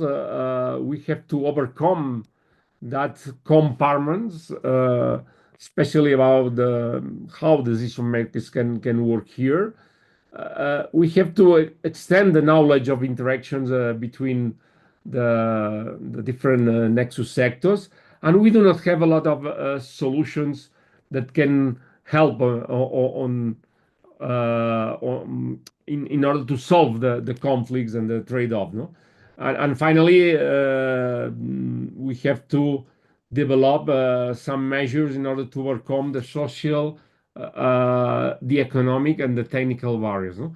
And the other problem, the final problem, is that we have different scales to work, and we have to work at the micro scale and obviously at a macro scale. No? Then We coordinate a project in the Mediterranean area with the participation of 15 institutions from 7 countries in a project financed by Prima, the Partnership for Research and Innovation in the Mediterranean area, in order to understand how we can ensure fair Wi-Fi nexus transition for climate change adaptation and sustainable development implementation based on 2 main focus, nature-based systems and bioeconomy. And then we are focusing in many areas of the Mediterranean region, but especially in arid and semi-arid environments. And we want to demonstrate and to validate and to quantify the performance of alternative bioeconomy practice and nature-based solutions to apply here in that quadruple nexus. No, we want to replicate some practical solutions for a small scale, for example, farmers, and that can apply in a context of that climate emergency and water scarcity. No, and in that sense, we have the problem of complexity because we work around different pillars. We have a technical area, we have a social, we have an environmental, but obviously economic aspects. We have multi-transdisciplinary aspects here, how we can improve the participatory co-design in that governance, how all the stakeholders can participate. We have the third problem related to the selection of technologies, technologies of water, but can help in the relation of and the link of water and energy, the water food, the technologies that can reduce the impact on ecosystems. We have the different scales. We can work at a local in a small farmer, but at the same time we have to know how the smallest scale solutions can apply in a regional scale. And in that sense, we have the different demo sites in that project in order to qualify the socio-ecological and technical systems in order to improve the resilience in a territory. No? In that sense, well, you can see that we have a lot of variables here, a lot of data that we have to analyze. We have different, the 4 pillars: water, energy, food, and ecosystems. But at the same time, we have different areas of work. No? And all of that, we need some tools that can help in the predictive modeling for the water management, for the energy efficiency, and even for the waste management in around the circular bioeconomy.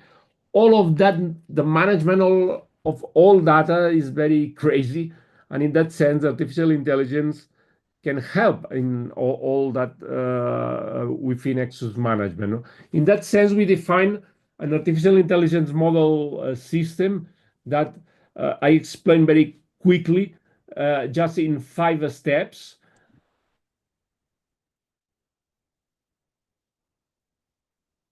The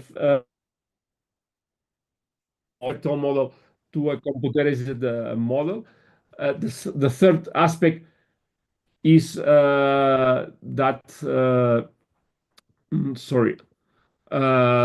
we have to validate the conceptual model. The 4th step is to evaluate the metrics of the Wi-Fi nexus. And finally, we have a last step to help in the technology selection. Just some images about the different steps of construction of that model. The model is constructed using one language that is the SDL, about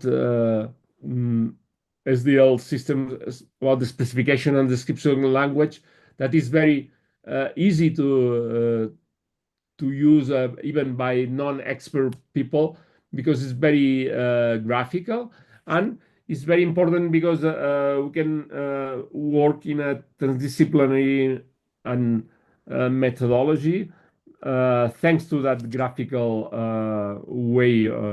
You can see here the different blocks: food, water, inside the blocks, we have the different processes. For example, inside the water, we have clean water, wastewater, and inside any process, we have the different processes that define all the model of the real system. No, but well, you can see that the main components are very graphical and very easy to understand. No, this simplifies. We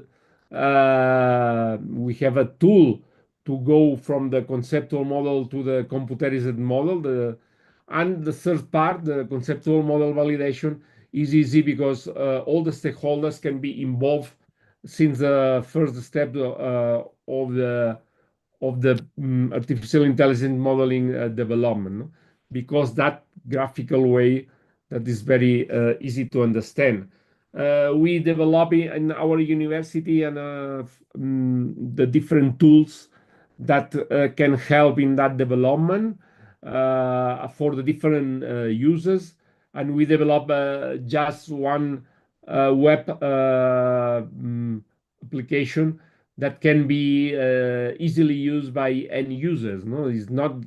We obviously we have the development and the operational user and the technical user, but we need some tool to understand from the final users. No, and finally, how we can assess the performance of the Wi-Fi Nexus. You can see here the different blocks, including the environment, water, food, energy. And for example, we can, with that artificial intelligence modeling tool, we can evaluate the performance of, in that case, is one treatment wetland that we operate in a cellar in order to treat the wastewater from the winery industry. And in that case, this is a nature-based solution, a treatment wetland, but we use air in order to improve the treatment. This is an aerated vertical flow treatment, and you can see in the figure that we compare without aeration and with aeration the nitrate removal. The nitrate is a very important pollutant as a consequence of agriculture. And you can see in the red line the limit of 50 milligrams per liter. That obviously the water is not potable, and we have to avoid the pollution. And you can see that with aeration, we were in all cases below the level of 50 milligrams per liter. No? Then we can easily evaluate the performance. But well, artificial intelligence can manage when we include more variables. No, and if we include here in a 3D dimension, we compare two parameters like the COD removal, the nitrate removal, and we use in that case two different filter media, gravel or cork. That artificial intelligence modeling tool can compare. In that case, we can see that for COD removal, gravel is better, and the aerated treatment wetland is better. But for nitrate removal, is better cork, because in that case, the cork release some organic matter that can help in the denitrification bacteria. No? Well, and the last part is how we can evaluate the best technologies. We need some technologies to improve the metrics of that Wi-Fi Nexus, and in that case, we add. You can see here a compensation model that can help in the evaluation and the selection of different technologies. This is very important. We have to evaluate the most effective strategies for water, for energy, for food security, and for ecological resilience. And in that case, the tool that we design are focusing three main aspects: how to find the best nature-based solution treatment, how to find the best energy recovery system, and how to find the bioproduct recovery. No? In that case, we develop three different databases related to water, to energy, and to bioeconomy solutions. We enter in the system of artificial intelligence that we have, the NECADA system. You can see here the tables, how we can enter that variables.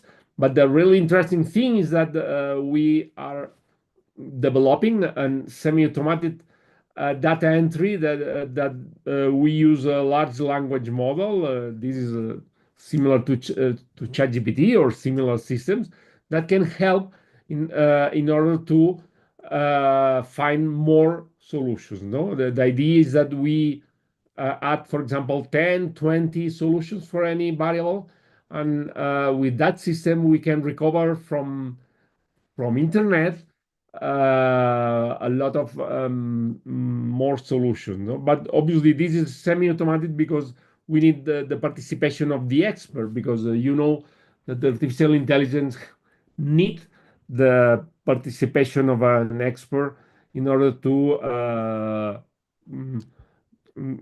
consolidate the information. You can see here, for example, the example of one crop of vineyard. The vineyard needs irrigation, fertilizers, and we need pumping water. For pumping, we need energy, and obviously, in that case, we have the trade-off that with most of the systems that we use to pump, we produce some greenhouse gas emissions, no? And this is an important trade-off. The idea is that with technology selection, with the artificial intelligence modeling tool, we can select some technologies that can improve and can compensate for the trade-off. No? Well, just to finish, we have a lot of technologies that we are testing now, for example, for water treatment and for efficiency of irrigation. We are testing the treatment wetlands. We are testing in Tunisia an underground irrigation that improve the obviously the reduce a lot the loss of water evaporation. We are testing a mangrove solar desalination, and we are also testing some ancestral hydrotechnologies. Here, the example of the treatment wetland, especially designed for nitrate removal. Here, some images from the underground irrigation in Tunisia. Just the crops of olive trees in the desert, in very arid areas, and we test that underground irrigation. The mangrove steel desalination system specialized for islands and for off-grid systems, and the ancestral hydrotechnologies that we are testing, because there are many solutions developed many centuries ago in different areas of the world. For example, that systems of water sowing and harvesting that are very good because can help in achieving more water during the entire of the year, and limiting the flooding during the rainy season. No? And finally, one example of ancestral hydrotechnologies in a model of amphibian culture in Colombia that some people build as a replicate of an old system. We know that the UNESCO have in the priority area 1 in scientific research and innovation in the AHP 9 strategic plan are talking about how we can integrate the modern science with the ancestral, indigenous, and local knowledge. No? Then we also test how that ancestral hydrotechnologies can even be used and applied today, because they are very multifunctional. They can provide a lot of services and can help a lot in climate adaptation. No? we are finishing just for energy recovery. We are testing some technologies like Pambas turbine, energy recovery devices, biodigesters, and like you can see here some examples. Most of the examples are based for a small and medium scale. No? And finally, about the bioeconomy solutions and practices, today we know that some agricultural residues or subproducts that have produced pollution today can be valorized and transformed into valuable and high impact products. We are working with the producers in Colombia, and they are now producing circular tea with some of the husk from the coffee, and they're producing now a gourmet tea with some product that some years ago was just a waste. No? Then, the Wi-Fi Nexus is a challenge. The artificial intelligence can help a lot in enhancing the evaluation, especially for decision-making processes. And we developed that system from a conceptual model with a co-design with inputs from all the stakeholders. Thanks to that very easy graphical modeling system, no? Then this is very useful in order to fostering the teamwork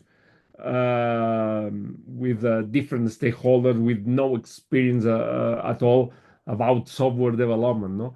And finally, just as a conclusions, we develop a compensation block that help in the technology selection in order to know how could be the best Wi-Fi strategies and solutions. And that Wi-Fi Nexus tool developed by artificial intelligence obviously will help in the selection of most effective technologies for water and wastewater treatment, for energy recovery, and bioeconomy waste valorization. No? And all of that can even be used in order to compare between the different conventional technologies with nature-based solutions and even with ancestral hydro technology. No? Thanks a lot. Thanks for the invitation. And you can see here if any of you have any question, you can write to my mail that I can put here in the chat just now. No, many thanks.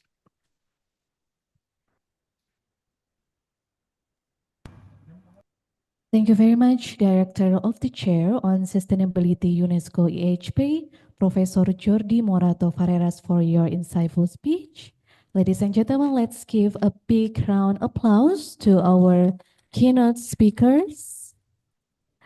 Once again, thank you very much to Mrs. Lily and Prof. Jordi for making your time to be here. Ladies and gentlemen, now it's time for us to enter the main agenda of today's webinar.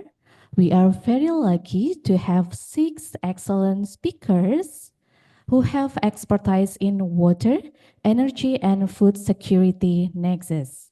This webinar will be divided into 2 sessions, Session 1 and Session 2. And to make this session more interesting and more valuable, this session will be led by our moderator from the World Bank. So I would like to invite our moderator, Water Resources Management Specialist at the World Bank, Mrs. Tara Sinta Parwitasari. The time is yours.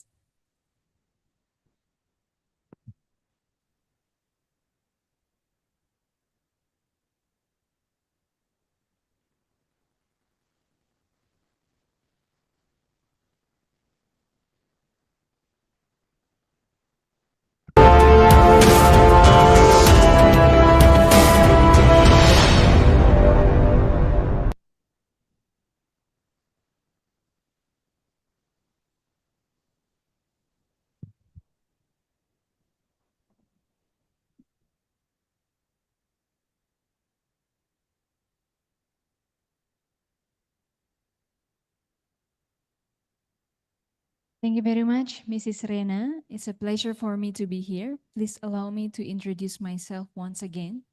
My name is Tarasinta Perwitasari. Usually people call me Tara.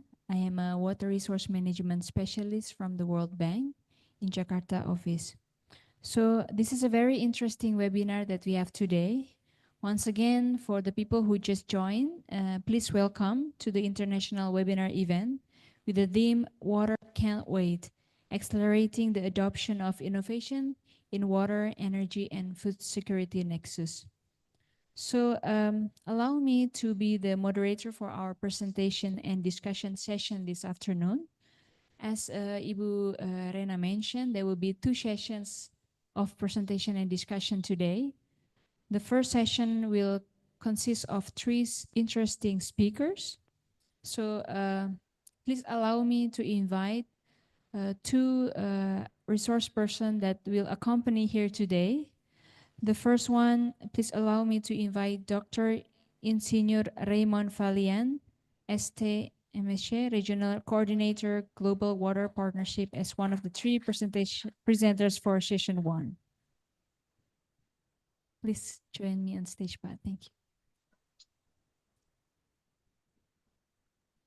And the second one, I would like to invite one of our panelists for today's session.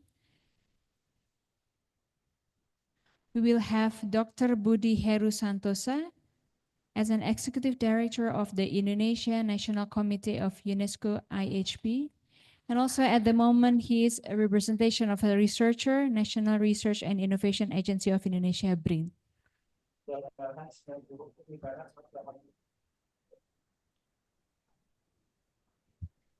So as we discussed today, water, energy, and food are 3 important things that are very essential to support human welfare, poverty alleviation, and also sustainable development. Today, we also would like to congratulate UNESCO IHP for the 50th anniversary of the UNESCO IHP and also 60 years of UNESCO Water Sciences.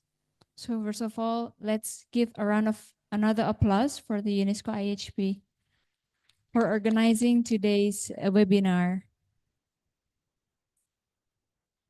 So in the first session, we would like to listen and hear presentation of the 3 speakers today.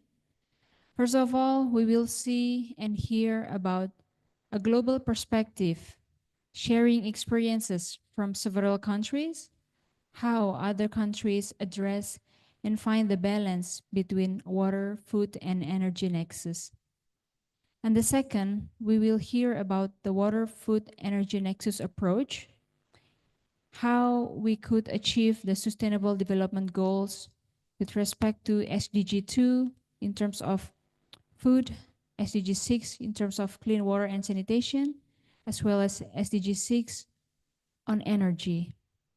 And the last but not least, the third one, we will listen from a perspective of policy and regulatory approach on water, food, and energy nexus. So without further ado, I would like to invite our first speakers, Mr. Fernando.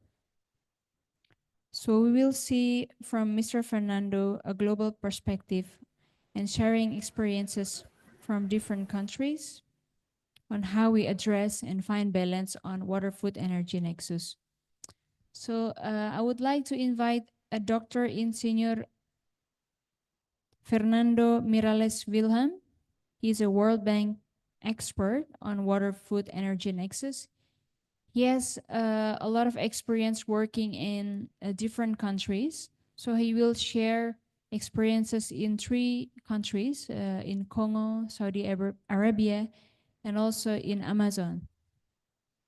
So please welcome Mr. Fernando. I hope you are connecting online.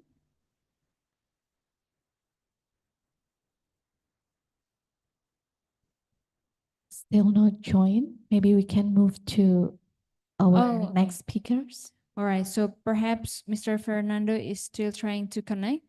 So while waiting for Mr. Fernando, I guess we will move on to the next presenter, Mr. Raymond.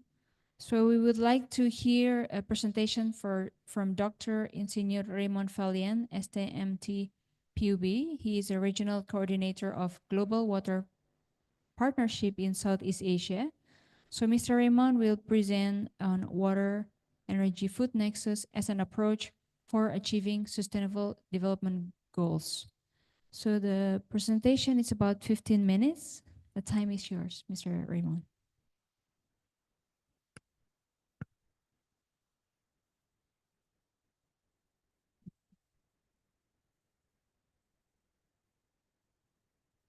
Thank you for the opportunity, distinguished guests, our fellow speakers and the participants, Bu Lili, Prof. Jordi, and all those who are joining us online. First of all, I would like to thank you for attending the seminar. It is a great pleasure and also an honor to speak before all of you this afternoon. Together, we will explore the growing importance and understanding of the nexus of water, food, and energy and environment. Currently, I'm representing the Global Water Partnership. We are a vast network of about 2,800 water organizations. We are working to promote effective, efficient, and also sustainable management of water resources worldwide. We provide a platform of water actors to exchange knowledge and access to technical support. So allow me to begin this presentation by highlighting the profound and intricate relationship between human, water, and the earth. Water is fundamental to life. We all know it. It shapes also our system, sustain the environment, and beyond that, water is also a cornerstone for food production. Indonesia is a good example of how the interplay between human, water, and land can truly make something out of what happens in the real world. As we can see, while water is essential for life, on the next slide, we can see that it's also a driver for natural disasters. On the next slide, we can see that most natural resources disasters are water-related, and their frequency and severity are intensifying due to the climate change. This event has disproportionately affected a lot of vulnerable communities, and that also widening the inequalities and threatening progress towards sustainable development.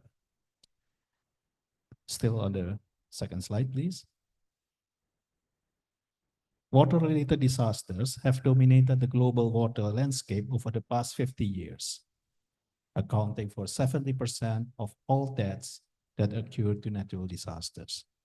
Flood, drought, storm, and extreme temperatures have increased fivefold in the same period.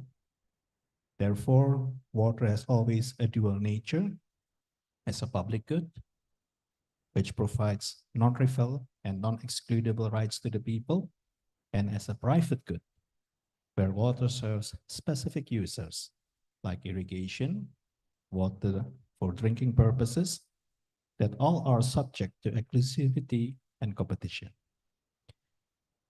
Fellow participants, in this slide, we can see that water at its core relies on what we call integrated water resources management. That means that this relies on the intricate relationship between water, food, and production, and energy that will be particularly fundamental in a lot of discussion that has occurred during the day. Water in all forms, whether it's blue, as flowing water in rivers or water bodies, or as green, which is stored in soil and biomass, is the lifeblood of the planet and critical foundation for sustaining life. Water is intricately linked to food production. Through the photosynthesis, the basic carbohydrates that form the building blocks of all food systems, water is an important part of the food supply chain. To meet demands for the growing global population, irrigation has always been the largest consumer of water in the world and also in Indonesia. Indonesia has approximately 9 million hectares of farmland that is irrigated in a certain sense to various extension. But however, irrigation in Indonesia, even to its fast, it remains fragmented in its management, creating challenges in achieving sustainability and efficiency. Beyond this role, in food production, water is also indispensable for energy generation. Water provides prime movers for hydroelectric power plants, also as a floating place for solar panels, and it will also create a growth of crops that will be used for bioenergy production, either ethanol or palm oil, and this make water vital in the global shift toward renewable energy. These interdependencies from the water, food, energy, and environment access is a dynamic and interconnected system that highlights the mutual relationship and reliance of those critical resources. In the next slide, we can see that in the Indonesian context, wisdom in managing water has always been here. This ceremony in Lombok appreciates the many ways of our ancestors to conserve and maintain water. However, in the next slide, we can see that water is also a refill source and not excludable to all of the people. The Indonesian context has shown real concerning trends. Economic growth is often accompanied by decline of the water quality in river basins. Many watersheds across Central and East Java, southern, eastern, northern part of Sulawesi, Bali, and the smaller Sunda Islands are heavily impacted by pollution and intensified competition for water use. Critical river basins severe pollution from domestic and industrial waste, threatening both the ecosystem and communities. Competition of water, viewed from an economic perspective, can be seen as a consumer good that has amplified negative impacts on water role as a public good. This duality highlights the urgent need for a balancing growth. That means we have to manage water in a more sustainable way. Let us now examine the first pole of the nexus, food production in Indonesia. Next slide, please. Rice is the staple food in Indonesia. It's a critical source for calories of our population. Average annual consumption is close to 90 kilograms per capita annually. However, rice production in Indonesia has declined significantly in the last 6 years, and in the last 2 years, we have imported more rice than during the El Nino crisis in 97 and 98. The newly elected president, Mr. Prabowo Subianto, has prioritized for food self-sufficiency as the key goal for his 5-year tenure. However, there is a lot of problems remaining here. First, the Indonesian government has made substantial investment in irrigation. Yet, rice production continues to decline, and it even reaches the lowest level in the last 6 years. 2, despite significant funding allocated to rehabilitate and intensify existing irrigated farmland, cropping intensity has fallen from 149% in the year 2000 to 137% in the year 2023. I can say that these trends underscore the importance of good governance in the irrigation sector and also the need of sound policies to ensure that agriculture is functioning well in this country. Solution cannot only rely on constructing more infrastructure or adopting purely technocratic approaches. We need to work on this. In the second slide, we can see that now is our turn to look at the clean water supply. That is one of the crucial objects within the Sustainable Development Goals. Since the year 2022, the Indonesian government has enacted a presidential regulation to advance the delivery of the SDGs. However, according to the Ministry of National Development Planning, our progress for 69 indicators remains insufficient. 30% of those targets need accelerated efforts, and 23% of our goals in the SDGs are off track. In the clean water supply, there's a growing concern going on. Only 19% of the Indonesian residents receive municipal drinking water supplies. Alarmingly, 46%, so 1 out of 2 in the Indonesian context, relies on groundwater resources. And groundwater resources is something that is quite vulnerable in the Indonesian context. Dear participants, on the next slide, we know that clean water access is fundamental. It is given in the Sustainable Development Goals. But are we truly delivering these rights correctly? Over the past decade, the Indonesian government had made significant investment in clean water supply. But we can see that only 20.4% of the population has access to safe drinking water, with 90% of them being delivered to 389 water service companies, or we call it the BMD Air Minum or PDAMs. While pipe water access has increased to 28%, as we can see from the data, nearly 1/3 of all the water service companies operate without achieving full cost recovery. And almost 1/4 of these water companies are mismanaged.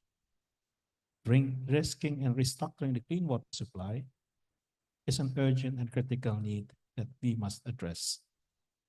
As well as the next slide, we can see that related to clean waters, sanitation is also an issue for the Indonesian context. Empirical research highlights a strong correlation between sanitation inequality and household income. The National Development Plan sets a target to 15% of safe sanitation coverage in 2024, but only 10% is achieved. Indonesia remains one of the lowest countries with access to safe sanitation. Dear participants, related to sanitation, we must also look at the wastewater treatment in 2024 to 2020 and beyond. I can say that alarmingly, 83.2% of the people in this country have no treatment for their human waste, but most of them are being discharged untreated. I think those are the homework that we need to consider whenever we are discussing the achievement of the SDG goals in the context of clean water and sanitation. Let's go to the next pole of the water, food, and energy nexus. It's about renewable energy. Indonesia demand for renewable energy is rising rapidly. We are fueled by the robust economic growth. We have also steady population increase and accelerating urbanization over the past decades. However, even it sounds promising, Indonesia remains deeply entrenched in fossil fuel. Currently, we are the 6th largest carbon dioxide emitter worldwide, the world's top thermal coal exporter, and the 3rd largest coal producer. Fossil fuel dominates Indonesian energy mix. Fossil fuel is used to generate approximately 80% of the electricity generation. On the other hand, clean energy is just expanding slowly. Hydropower is only 8% of the total energy mix in Indonesia. So, decarbonizing Indonesia means presenting a way to handle the primary obstacles. First, how to finance the sector. 2, how to deregulate all the barriers. And 3, create an improving risk management to attract and sustain investment in renewable energy. Let us now go to the next slide to see how all this will work. I will use a hydroeconomic approach to analyze the risk that is associated with unequal water treatment and water management between the private sector, private users, and water as a public function. Let's look at this diagram. The water stock of a river basin is shown as a linear blue with a blue color in this graph, the left graph. Meanwhile, the consumptive use of water in the basin for activities such drinking water or irrigation is depicted by the red straight line. You can see directly at the chart. When replenished water via recharge and precipitation exceeds the water consumed by the users, then the water stock increases. The increase is represented by the blue pattern area in the left graph. However, as consumptive use may rise, the steady condition can shift. When it reaches a point of hydroeconomic equilibrium, the system may be considered stable. Should this equilibrium condition fall after the threshold of the critical line, then we start to have ecological consequences. A diminished water stock will affect vital stabilizing resources function after water is beyond control, and it will affect microclimate stabilization. It will increase soil erosion control. It will affect the well-being of the watersheds, and it will create problem in flood. Such damage does not only hamper the environment, but also will hinder the long-term sustainability of water resources for both and private or public uses. In the next slide, we can see there is an example of a historical parallel that has been found in the Maya civilization in Mesoamerica in the 16th century. If we can see this, then we can also recognize that climate change simulation in Indonesia has indicated that the average rainfall will not move significantly, but the variability between wet and dry months is increasing. This phenomenon has been shown in the previous graph. If agriculture expansion keep going on, marked by increased irrigation demand and more cropland growth, then the equilibrium in a hydroeconomic sense will be affected. When this equilibrium becomes unsustainable due, for example, deforestation for palm oil plantations or expanding croplands or other land use changes, then a clockwise rotation of the hydrological equilibrium can happen. And this has happened in the Maya culture in the 16th century in Mesoamerica. Climate change and also deforestation had led to the demise of the Maya culture. As Indonesia now is embarking on food sustainability, we need to consider that the equilibrium of water within a river basin must be considered before we are creating more cropland. Well, there is also technology as an option. Another possibility is to create cloud seedings to improve or create water transfers input to a system. But as we can see from a hydroeconomic model, that creating water transfer from cloud seedings may not always give the good results to a watershed. Cloud seedings can act as an input transfer for a growing water stock. However, shifting the welfare equilibrium from the lower chart to the upper curve without water transfer to with water transfer has an imminent problem. Increasing water availability through cloud seeding will not improve watershed sustainability unless deforestation is effectively controlled and water use is balanced. In simple words, is we can create more rainfall, but there will be no use if we keep the land change within a river basin as it is now, or increase deforestation due to various resources. And this remains a problem because cloud seeding must be accompanied by maximizing the equilibrium of a watershed in its hydrological aspects. Finally, participants, allow me to summarize everything. First, water plays and will always play a profound and intricate role in relationship between human and the environment. It is deeply intertwined with the food energy nexus, and Indonesia is within a competitive and fragile context where overexploitation of water may lead to significant impacts.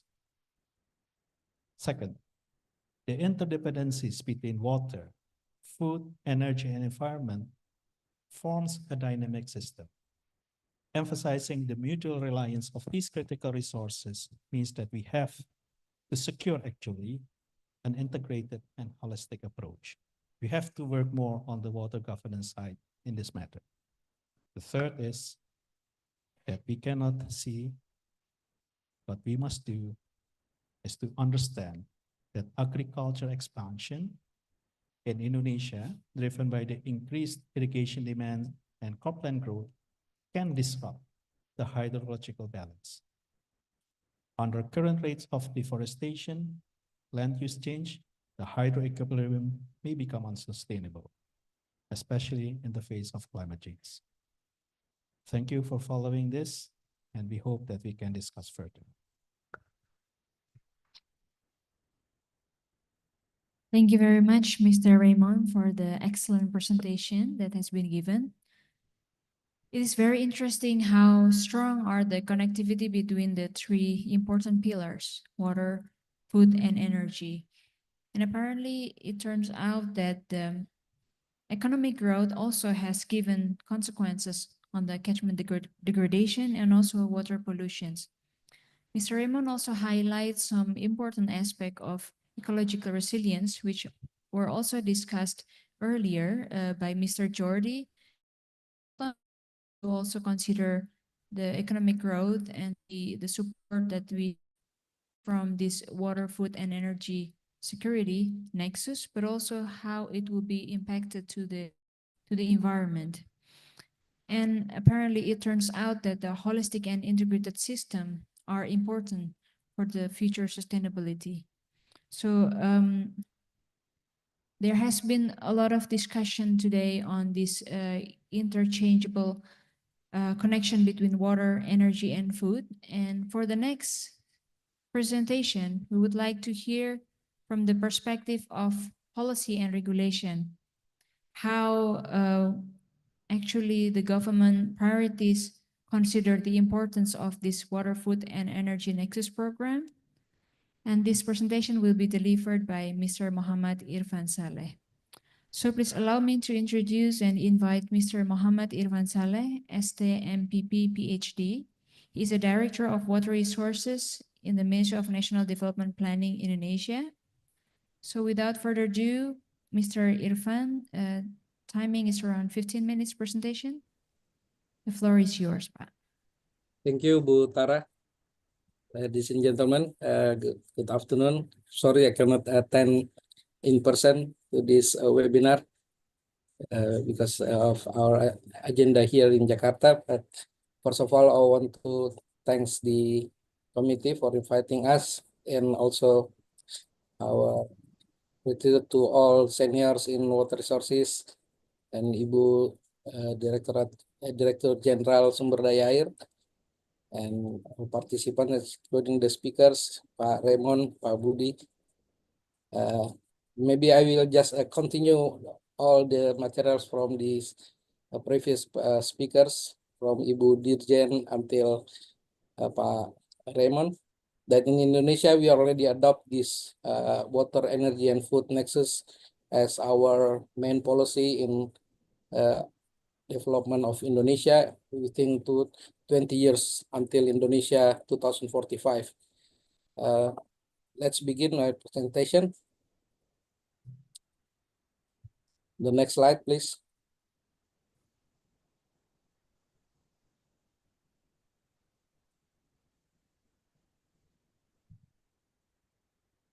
Next slide. Oh, sorry.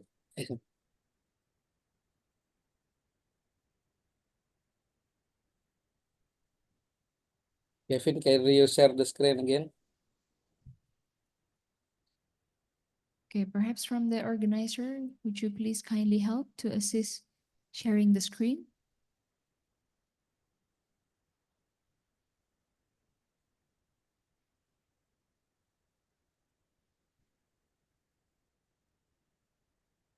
Yeah, maybe just to continue that, in our current cabinet, presidents of Pak Prabowo already stated three important aspects of the water resources and food and also energy in his first inauguration speech.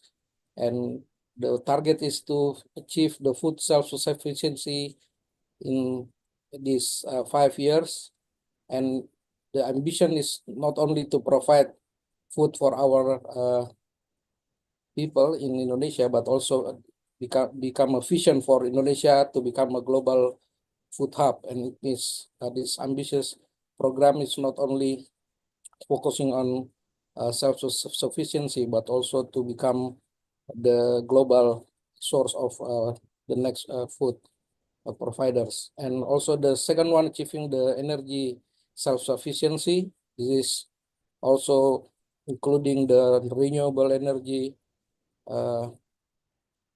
extensification and also the managing water resources to meet national needs effectively. And these are already become our main goals in the current midterm development plan. And if we can see the next slide,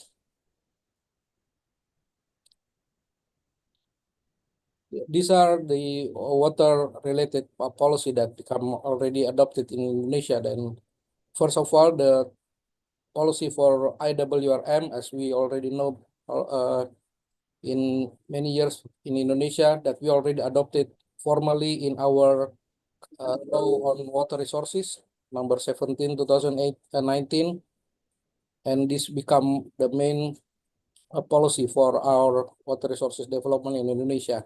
And the second one, we already also adopted the energy, food, and water nexus in our long-term development plan in the current law of 97 2024 on the national long-term development plan.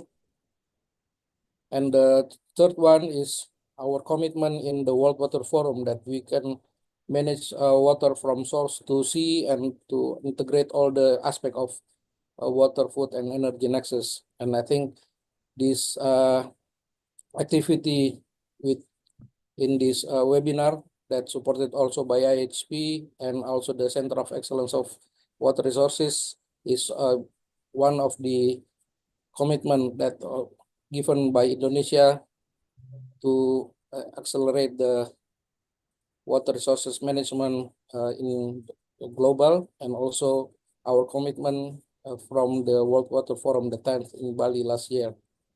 Next. This is the condition that maybe Pak Raymond already mentioned before. And the main impact of our water resources to the economy is very significant, that we predict that the GDP in 20 years from now will be declined or corrected to 2.5% if we didn't do sufficient countermeasure for water management. And also the groundwater over extraction, as mentioned before, will also related to the environmental degradation and will reduce also the potential of our economy. And the third one related to the peatland degradation. If we didn't manage our peatland and lowland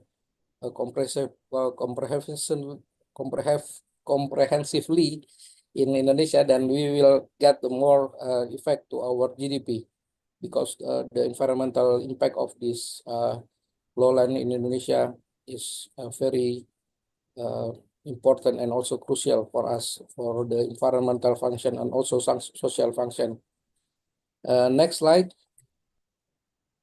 And I think this is the commitment from our 20 years development plan, that we already state the transformation in water resources management is one of the part of Indonesia transformation.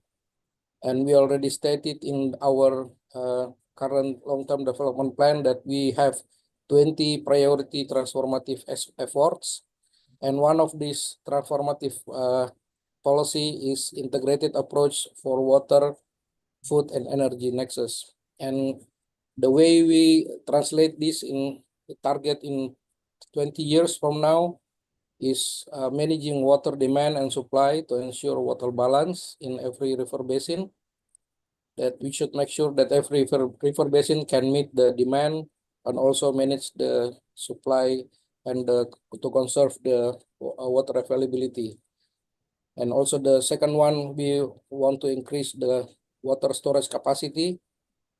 And this is also become one of the priority of Indonesia, as we can see the last 10 years and still continuing now, the development of many large dam. And also the third target is to rebalance the nexus, that we want to accommodate the increasing needs for irrigation, energy, and water in one integrated policy, as also Pak Raymond already explained before.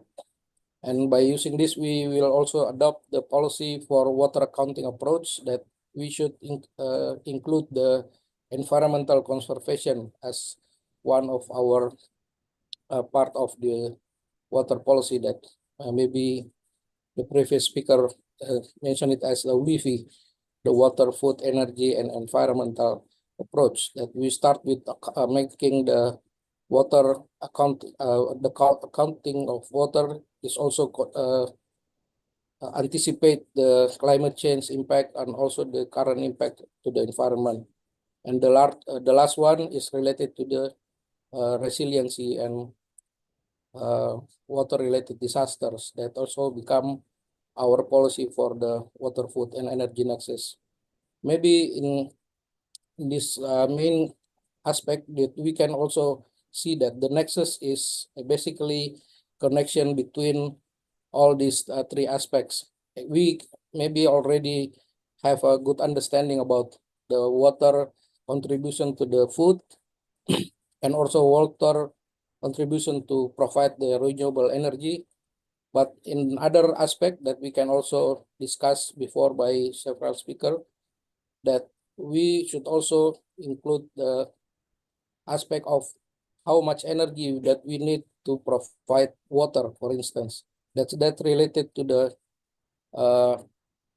water quality and also groundwater utilization, because this policy that to make sure that we can have enough energy support to provide water is one of the issues that maybe now under utilized, or the policy is still very challenging in Indonesia.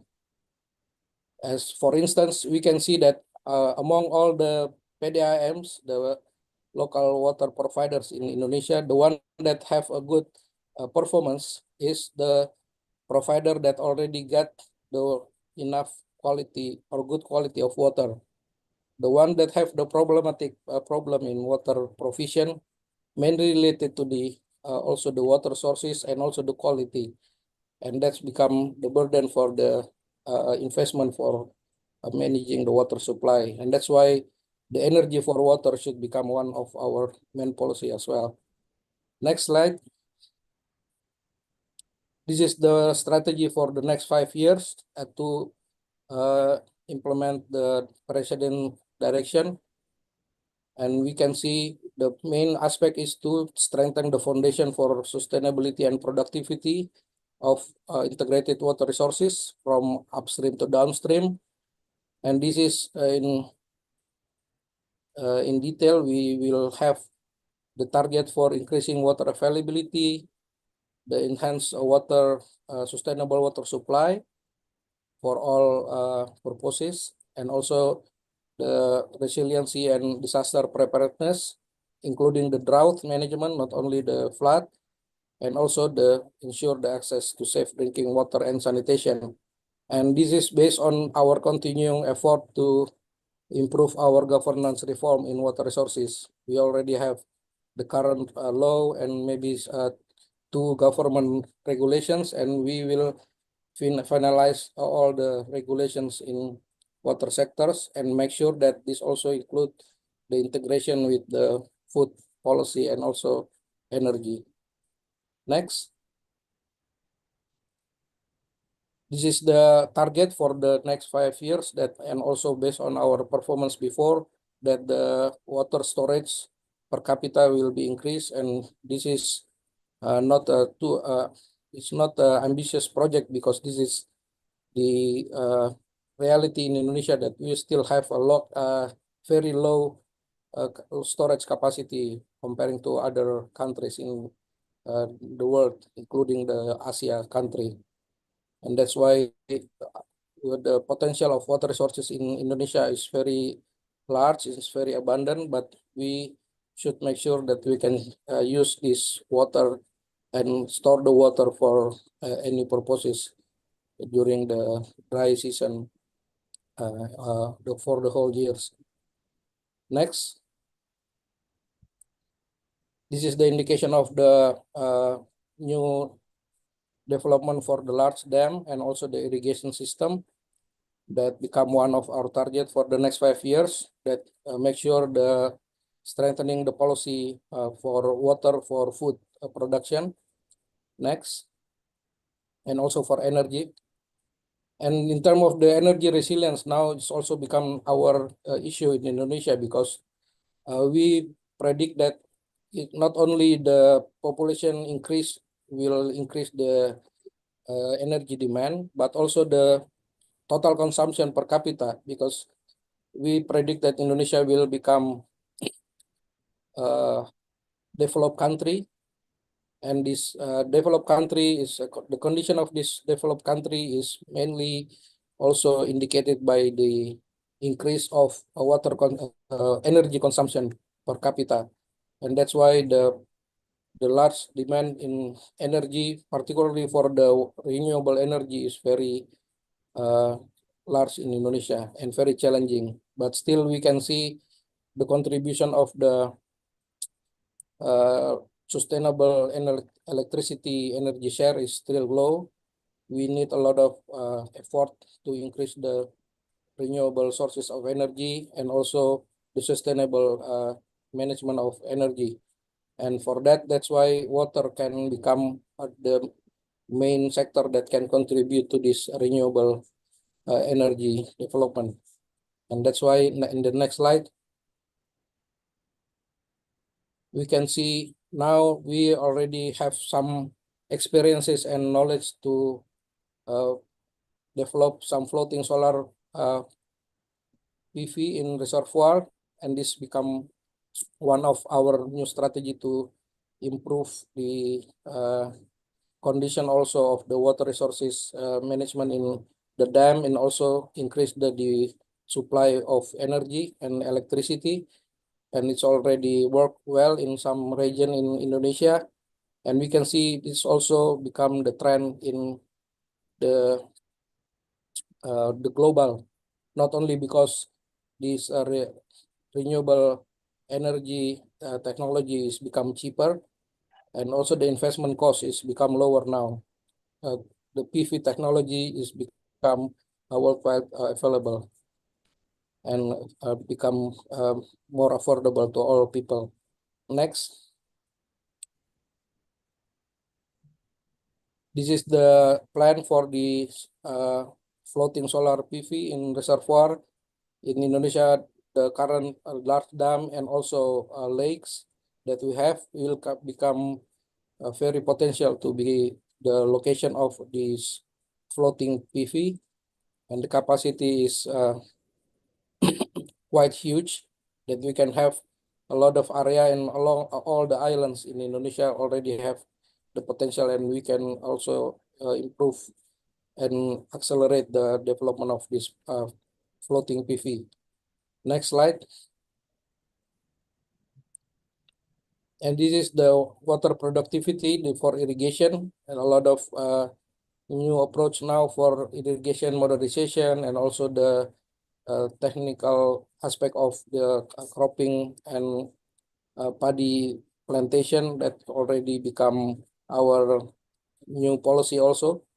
And this is including the utilization of new technology for the precise irrigation and water management, and also to improve the technology based on the IoT. And this will be become like our main policy in the future to accelerate the food production and also to ensure the efficient water use in Indonesia. In this next slide,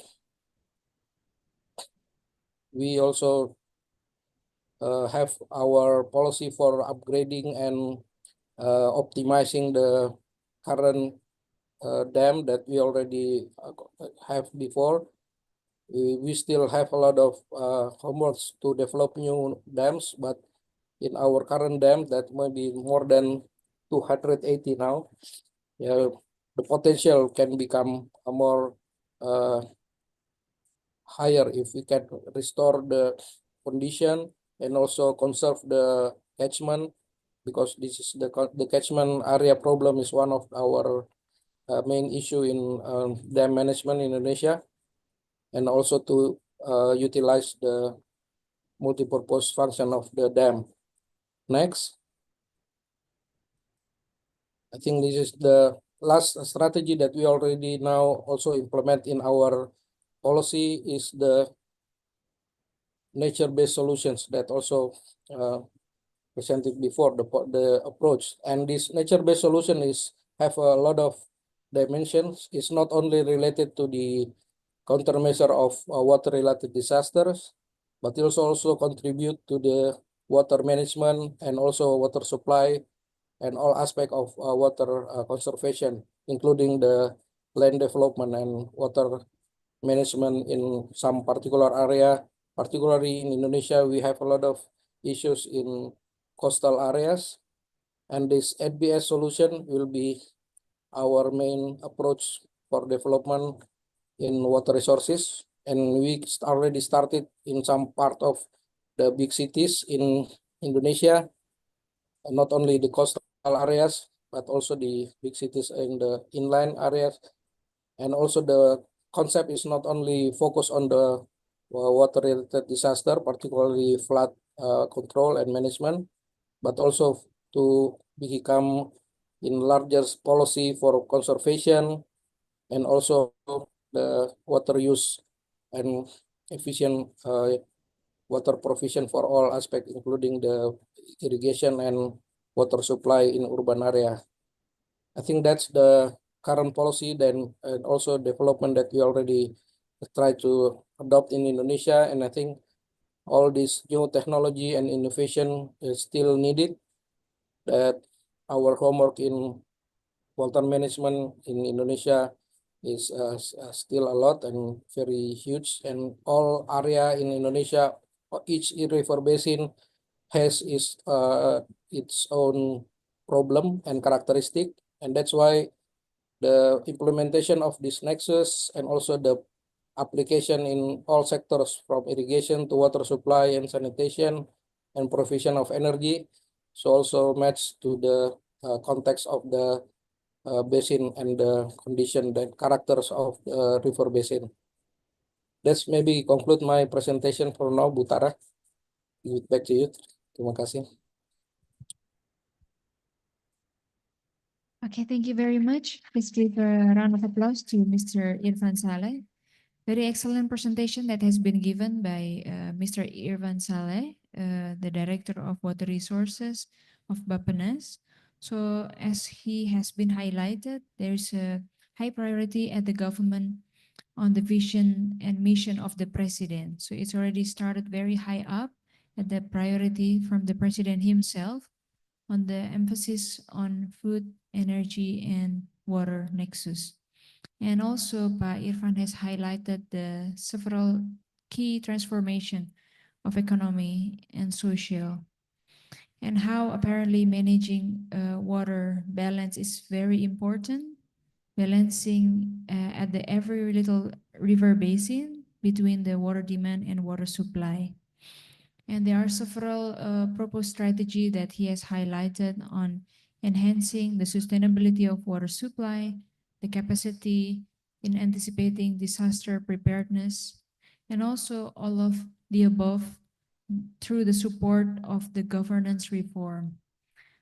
And there are several interventions and program that has been highlighted from the previous RPJMN implementation on the irrigation and dam development to support food security.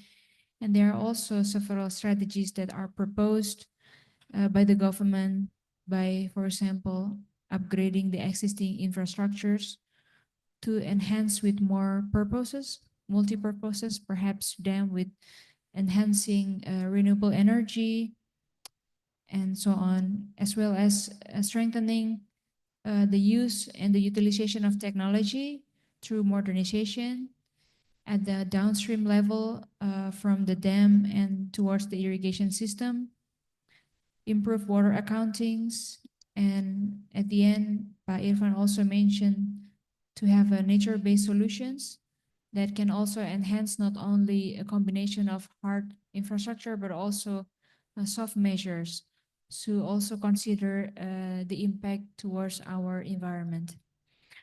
So apparently we have here Mr. Fernando has been kindly join us online. So Mr. Fernando, I understand that you are connecting from DC, so perhaps there was a significant time difference earlier, so we totally understand that. Thank you for participating us at the maybe 2 a.m. in the morning your time, so really appreciate it. Okay, Mr. Fernando, so we would like to hear a presentation from you, and this presentation will be highlighting a global perspective on water, food, and energy nexus. There are several examples of sharing experiences from, I understood, from several countries like Congo, Saudi Arabia, and also Amazon. So from countries that are maybe dry to more abundant water conditions. So that will be very exciting for us to hear. So please, Pa Fernando, the timing is 15 minutes. The floor is yours. Thank you. Yes, thank you very much, and I apologize for my delay. I think I got the times mixed up, and across time zones, sometimes people get confused. So I apologize, and I'm really pleased to have had the opportunity to be here with you today. What I want to do is to share with you a few case study examples of implementing the water, energy, food nexus as a management approach for water resources that takes into account, of course, the food and energy sectors in an integrated way.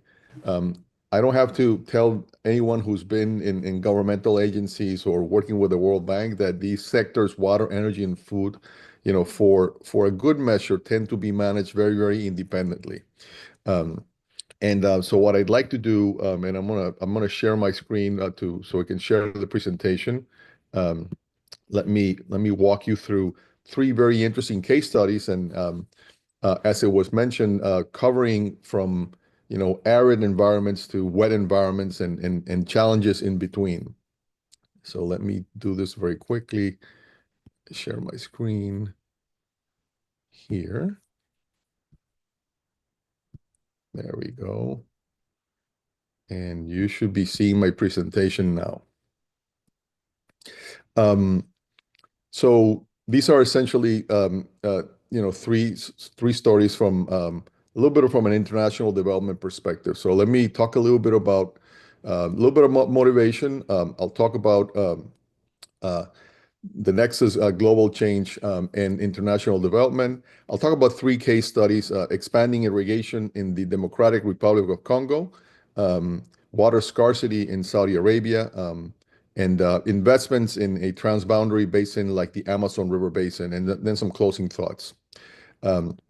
So I think first and foremost, the world is being driven by trying to secure these three resources: food, energy, and water.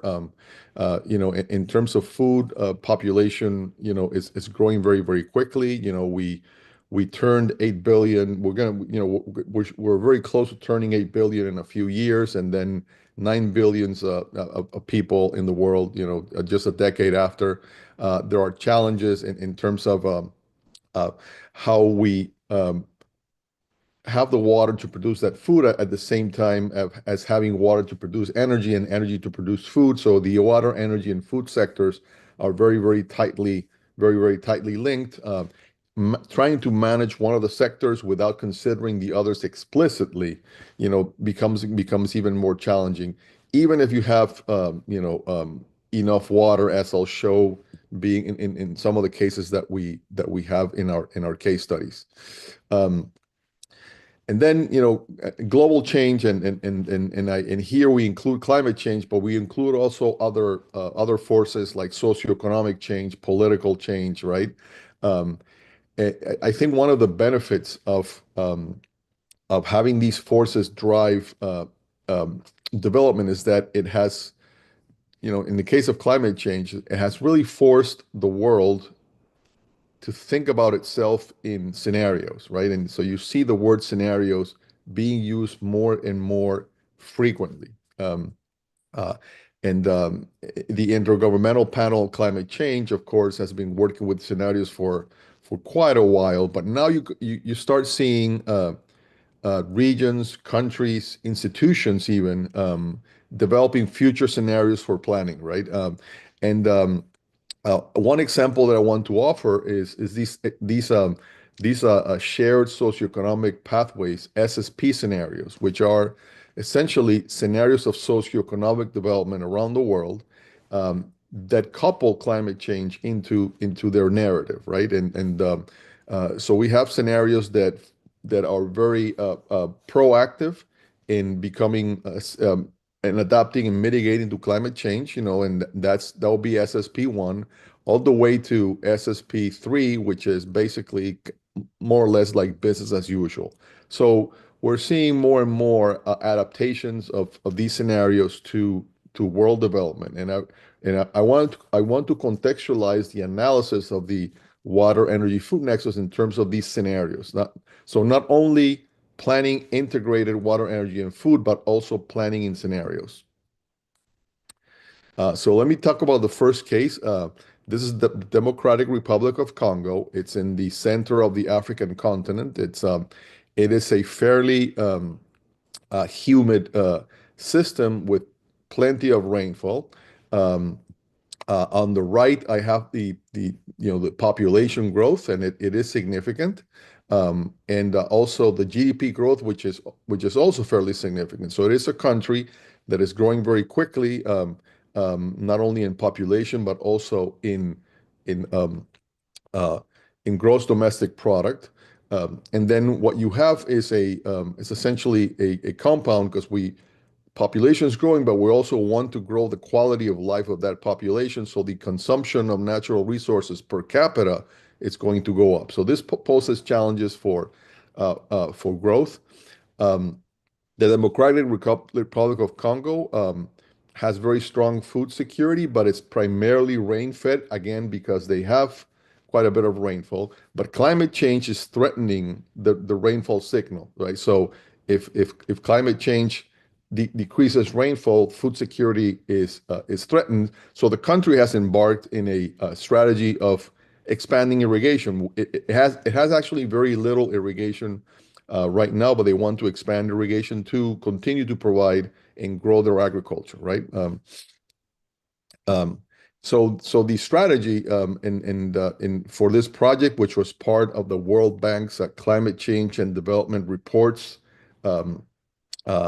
effort, we looked at 3 scenarios for growth of irrigation. And again, this thought of having planning in scenarios.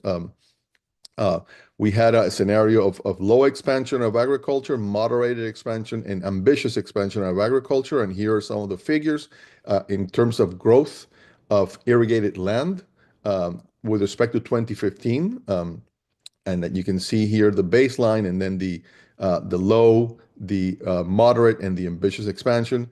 And then here it's the projected crop production, agricultural crop production on the 3 scenarios. Of course, these 2 have implications in terms of the use of water, because if you're going to expand agriculture, then you're going to be expanding, and here are the figures for the ambitious, for the moderated, and for the low expansion.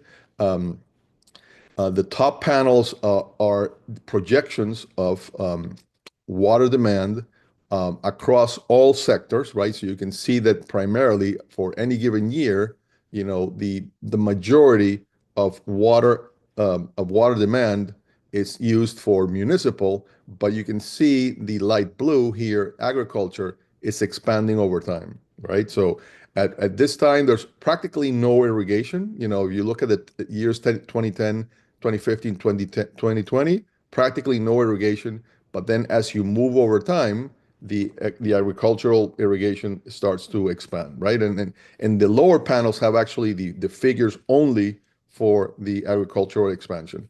So this is ambitious on the left, moderated center, low on the right, and then you can see the expansion of the agricultural irrigation footprint. So this poses challenges in terms of investing, making the investments in the agricultural sector, and the investments that are needed are going to be proportional to the irrigation water that is extracted.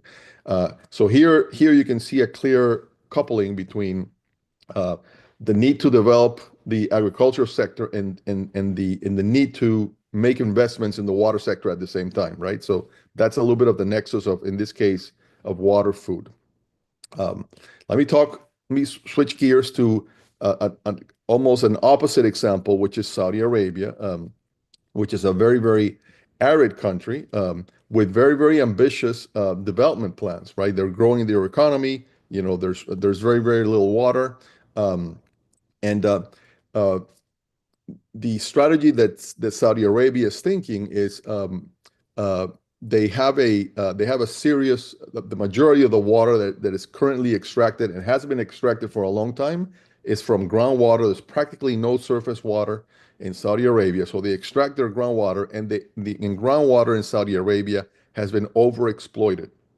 So the challenge that Saudi Arabia has is to try to continue to grow their economy while trying to decrease the amount of groundwater they extract, because groundwater extraction is currently unsustainable. And in doing this, bring in additional sources of water, and specifically desalination, into the picture. So that's what they want to do. So in this case, they want to, when we say grow the economy, is sustain some level of agricultural production while significantly growing the energy piece, right? So here you have a little bit of a tightly integrated water, energy, food nexus. So here again, we devised with the Ministry of Energy, Water, and Agriculture in Saudi Arabia, we devised two very aggressive scenarios that we called optimistic 2030 and moderate 2040, and basically the years indicate when the goals of the strategy would be met. So there's a 2030 strategy.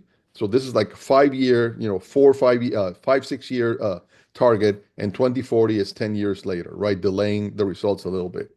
The strategy has essentially two components. One is to continue to provide some level of agricultural production. And Saudi Arabia has a lot of agricultural imports, to try to balance local production with imports to provide food security. But at the same time, continue to develop their energy sector, particularly electricity for development, and the water that's required to do that. So here are some of the results of the same type of analysis. The reference scenarios, like a business as usual, the optimistic and the moderate, the optimistic 2030 and the moderate 2040. The top panel has the total water withdrawals. The bottom panel has agricultural production. And what I wanted to point out is, when you look at both the optimistic 2030 and the moderate 2040's water demand,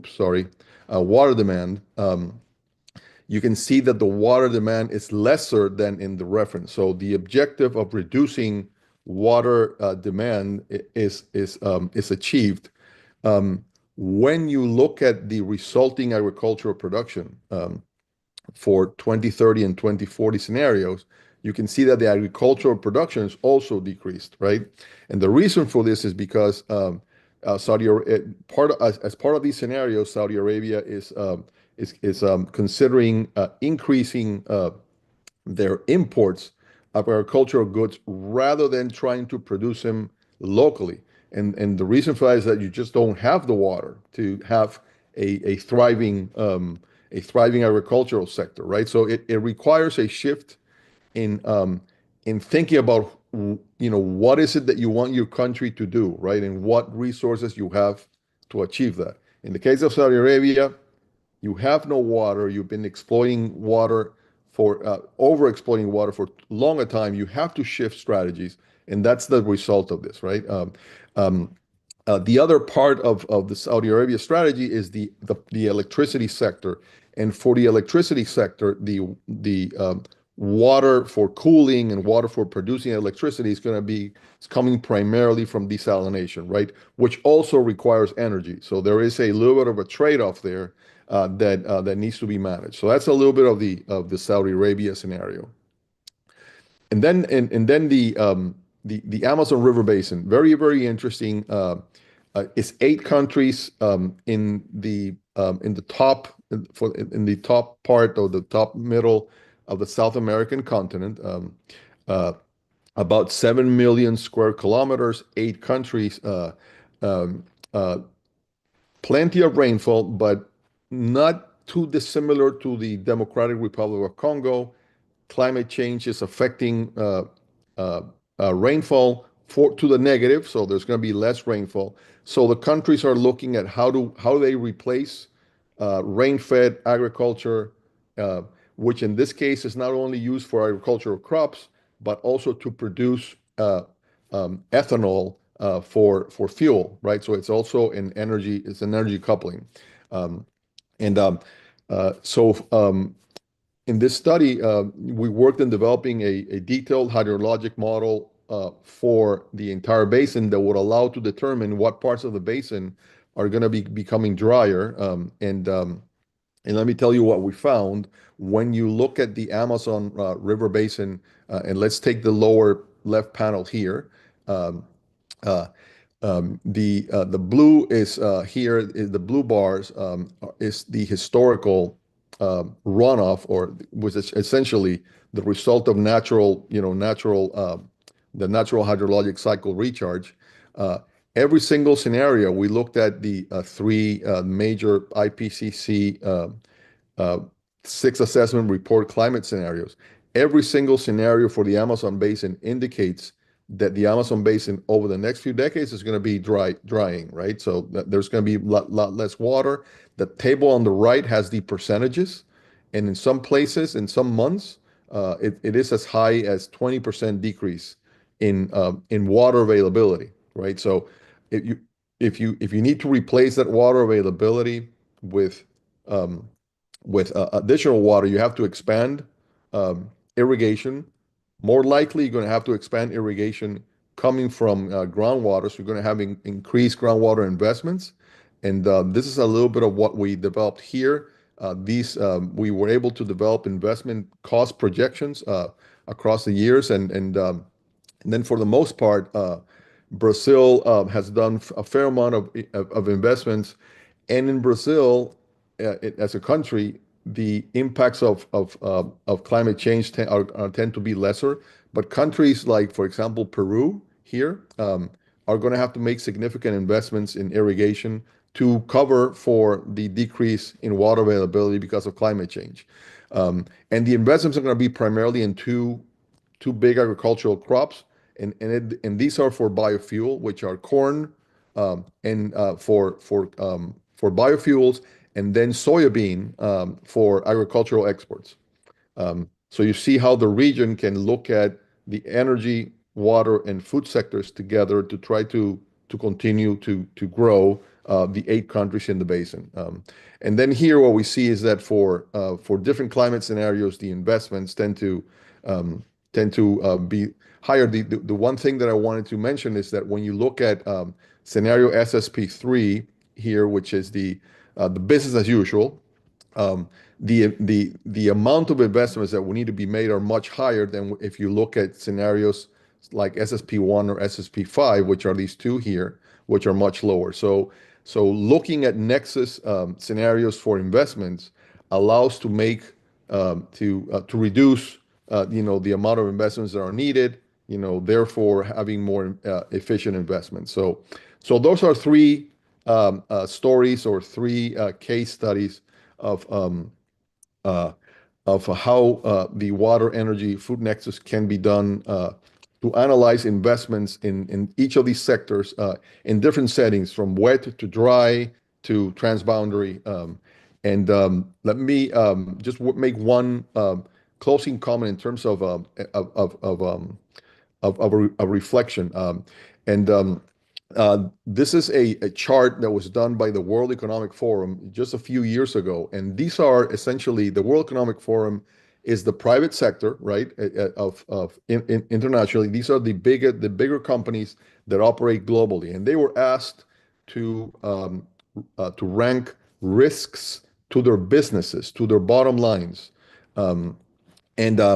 They constructed this chart. The horizontal axis is the likelihood of that risk.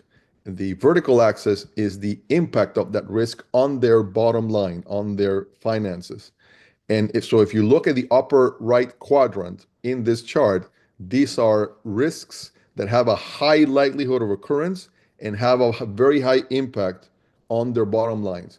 And if you, I'm not sure if you can read the chart, but you can actually have the presentation. If you look at what private companies around the world are telling us, what are their biggest risks to their businesses? Here you have natural disasters, extreme weather events, water crises. These are not only environmental concerns now, these are economic and business concerns. It is very important that we pay attention to this. And I think the nexus of water, energy, and food is a very useful tool to devise strategies to mitigate these risks. The other thing I'll say is talk a little bit about opportunities. And in this workshop, in this seminar, we've been talking about nature-based solutions. Here are some economic figures of nature-based solutions that have been quoted again also by businesses in terms of returns on investment, 2.9 to 1 in investments on nature-based solutions to provide water quality improvements, 1.9 to 1 in agriculture to provide water for irrigation. So the other message that I want to convey is that the nexus of water, energy, and food can be coupled with nature-based solutions to deliver best results. And that's another part of the experience.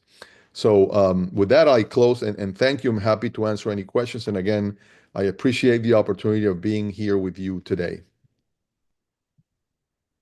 Let's give a round of applause to Mr. Fernando. Thank you very much, Mr. Fernando, for your excellent presentation. Very inspiring, and it gives us a lot of insight about what's going on outside of Indonesia in several other countries like Congo, also Saudi Arabia, as well as in Amazonia, place that we never expect that we will be. So there are very interesting findings that you also share with us from the CCDR report, from the Climate Change and Development report from several other countries, and that also give us a lot of insight on the balance between this food energy nexus, water nexus.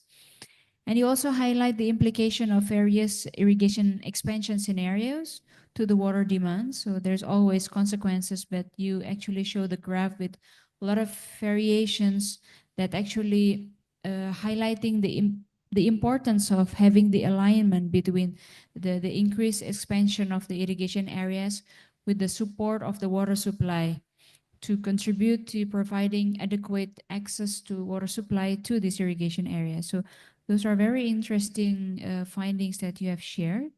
You also showcase some balance between the three nexus investments between water, food, and energy.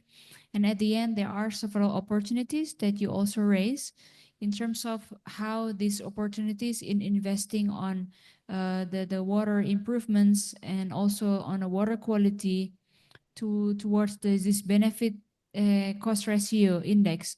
So there is a global risk that will be decreased if you actually invest in this key aspect of opportunities.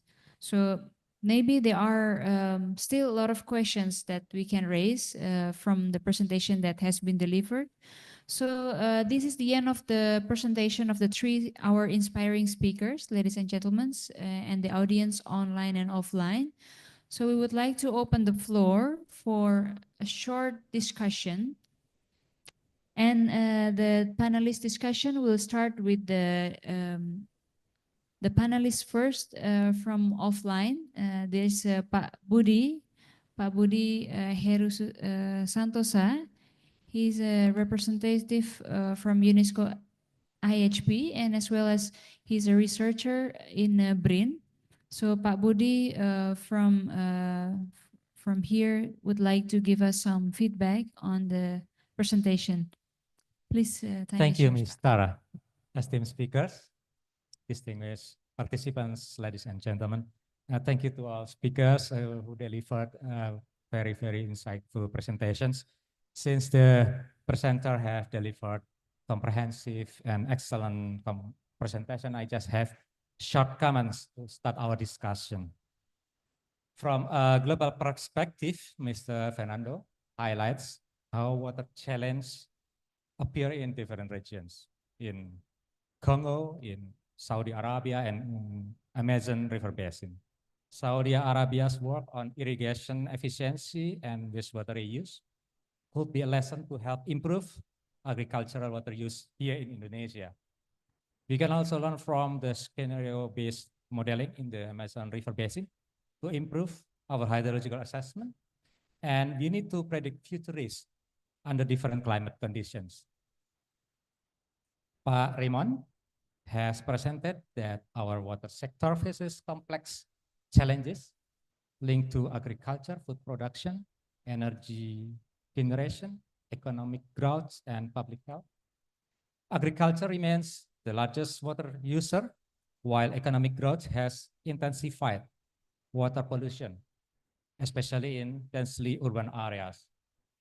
In this context, we need more efficient water use and better governance in food production and also energy generation.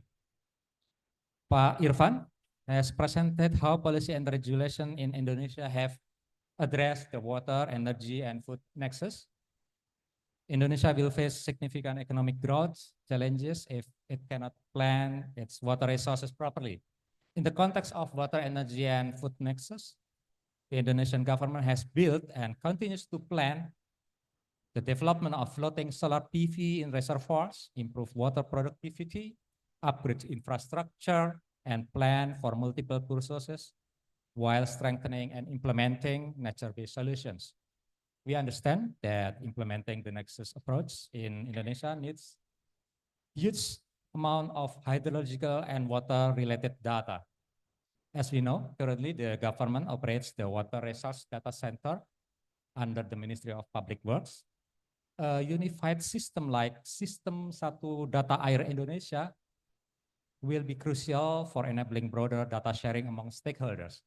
This aligns with the Satu Data Indonesia policy. I have noted at least four important points we need to discuss and to focus on. The first one is integrated water management. This is also aligned with the fourth priority area from ISP Phase 9. A holistic approach is essential, linking water, energy, and food sector. And in Indonesia, water governance should be more coordinated across ministries, governmental agencies, and other stakeholders to balance competing demands. The second is improving agricultural water efficiency. Agriculture consumes most of the water resources. More efficient irrigation techniques and precision agriculture are needed. Indonesia could learn from Saudi Arabia, as Mr. Fernando said. Saudi Arabia's water conservation policies. The third one is data-driven policy and climate adaptation. Case studies from the Amazon and Saudi Arabia show that value of scenario-based modeling in decision-making. Indonesia should improve its hydrological data systems and use advanced modeling tools to predict and manage water-related risks. And the last is leveraging technology, research, technology, and innovation in water, energy, food nexus. Cloud seeding, smart irrigation, and AI-based water monitoring can strengthen water management. We need to integrate these technologies to ensure sustainable water management for all sectors, water governance for all sectors, especially for energy generation and food production. So it's my short comments. Thank you, Mr. Please give a round of applause to Mr. Budi. Thank you very much, Mr. Budi, for the very useful insight. You have basically summarized all of the presentation that has been shared today with a lot of key highlights, importance on the holistic approach, data-driven policy, which is also very important, leveraging technology, and so on. So we also have a lot of people joining us online. We have about 800 people joining us online, and we have maybe 300 people offline, yeah. Well, actually, I'm just joking. We have around maybe 30 plus people offline as well. So we would like to first welcome people who are joining us offline here, face to face or in person. If perhaps there is one question that you would like to raise to the speaker, please announce your name, your institution, your question, and then who you address your questions to. Oke.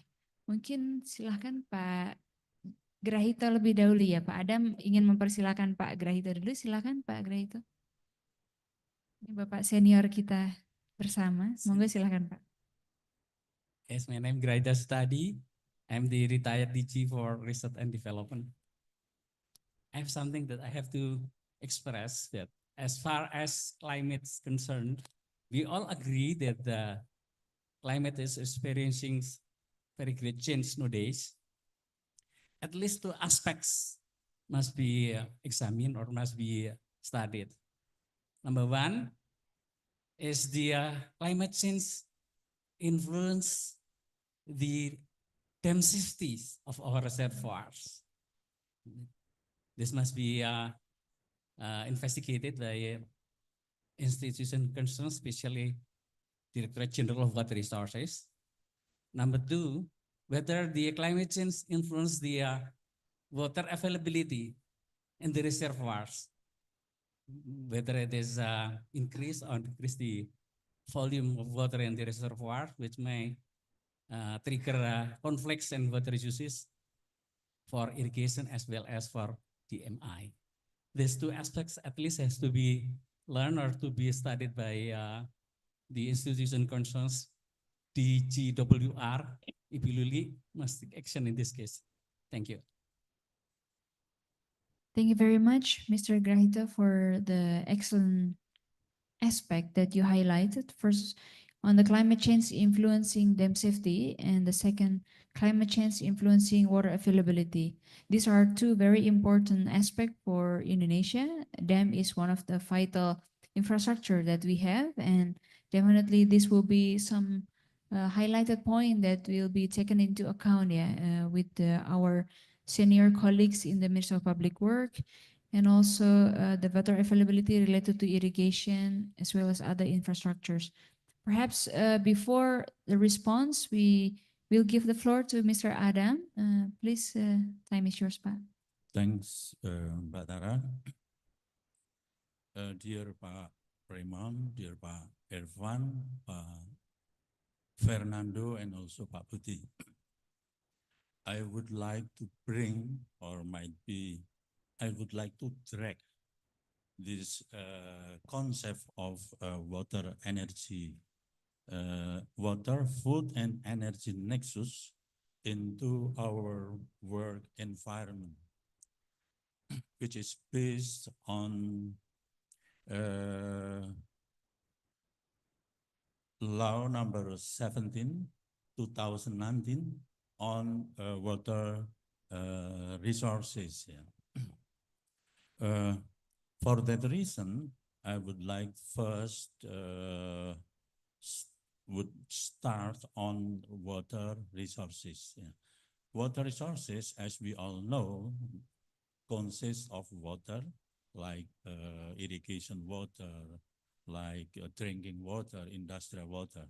And then also, besides water, it's also contain hydropower, uh, hydropower. And then the third is like a container of water, like reservoir, like river.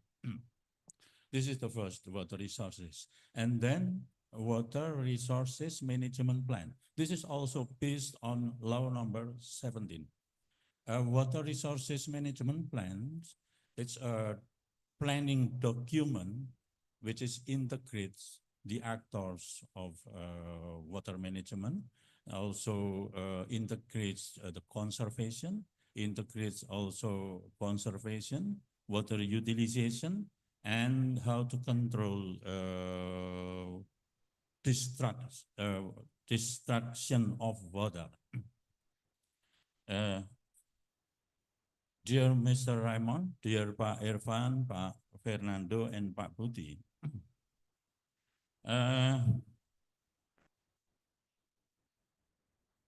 in water resources plan, in water resources management plan, unfortunately, we do not yet integrate water, food, and energy nexus into this document. Okay, I think we all agree on that. The question is first, what do you think if we integrate that water, energy, food nexus into water resources management plan? This is the first question. And the second question, what do you think, or what is your idea? Is there any key performance indicators to evaluate whether this implementation or the implementation of water, energy, food nexus in this water resources management plan is succeed or not? Thank you very much. Thank you very much, Mr. Adam, for your excellent questions. So I would like to give the floors back to our honorable speakers. So there are general feedback from Mr. Grahito regarding the climate change impact. So we would like to hear from the three presenters. What are your reflections regarding the climate change impact to dam safety and water availability? That's the question number one. And the question number two from Mr. Adam regarding the water, food, energy nexus. How would you think about the integration of the water, food, energy nexus into the water resource management plan? And the second, what are the key performance indicator that you have in mind? Perhaps these are the questions that you may be able to reflect and respond. Who should we start? Maybe offline first, or okay, maybe first we would like to hear the response from our presenters. Okay, so Mr. Fernando. Okay. And Yes. and then Pak Irfan. Please, Pak. Time is yours. Yes. Thank you. Thank you. These are very, very good questions. I'll try to be brief. So in terms of climate change impacts, we see these impacts applied differently to different locations. In the cases that I presented, it was very clear that climate change tended to reduce water availability in the case of the Democratic Republic of Congo and the Amazon River Basin. So when you have places that are very, very wet because they get a lot of rainfall, what we see in general is that rainfall tends to decrease as a result of climate change, which means that for the most part, water availability will tend to change because you have less capacity, less rainfall to store in reservoirs in facilities, right? Um, in the case of Saudi Arabia, which is an arid case, we did not see a predominant signal of climate change because there, the main reason that water is scarce is because of human demand over exploitation of aquifers, right? So the answer is not going to be the same everywhere. In the case of Indonesia, you would look at your own at your own climate impacts, and I know that you have done the studies to determine this, right? On the second question on using the water energy food nexus for water resources management, I think it is quite the challenge, and it's the challenge that we're facing today, and it is one of the reasons why the World Bank instituted this climate change and development reports program, precisely to try to understand, how to implement the water energy food nexus influenced by climate change in practice, right? In water resources management practice. So what we've learned from these case studies is that the key, and I'll focus primarily on the Saudi Arabia case study, because I think when you have less water, then the pressure to manage it properly increases, right? So in the case of Saudi Arabia, the government is looking at a integrated policy where you look at, your agricultural planning and your energy planning and your water planning together, right? That's the essence of the nexus, and then you can come up with strategies that address all the sectors simultaneously, rather than trying to come up with strategies that address each of the individual sectors. In terms of metrics, this is a very good question, and I think the most honest answer to that question is that this is still a very young and in its early stages of development management method, the Nexus. I think metrics need to be developed, but overall metrics should be targeted at efficient use of water, for one thing, and then second is on economic output, right? I think this needs to be driven to manage economic output, and specifically, impacts on GDP. So let me stop there, and I hope these answers are informative. Excellent, Mr. Fernando. Thank you very much. So, because the timing is short, let's go directly to Mr. Ivan. Please, Pak Ivan. Thank you, Bu Tara. Thank you, Pak Greto and Pak Adang. First of all, maybe we can discuss the impact of the climate change and of the climate change in Indonesia, particularly for water resources. I think this is our homework to come up with our new conclusion about the impact of the climate change in detail, like Pak Fernando already explained before for other countries. Because in Indonesia, based on our previous exercise, we did this exercise maybe 2 or 3 years ago with some international partners, but the result for Indonesia is quite various based on the scenarios for the climate change. The various result, what I mean is, maybe in some part of the region of Indonesia we will have a drier condition, but in some part which also will be a wetter condition and more rain to be expected. But the one that maybe already have some conclusive result is the impact of the extreme weather conditions, and this is the one maybe Pak Greto address the issue of the dam safety, because this dam safety mainly also related to the extreme weather condition, whether it's a heavy rainfall within 1 or 2 days, or just a long drought, and this also will become the problem for our dam management. And that's why maybe I totally agree with Pak Greto about the impact of the dam safety and also the water availability.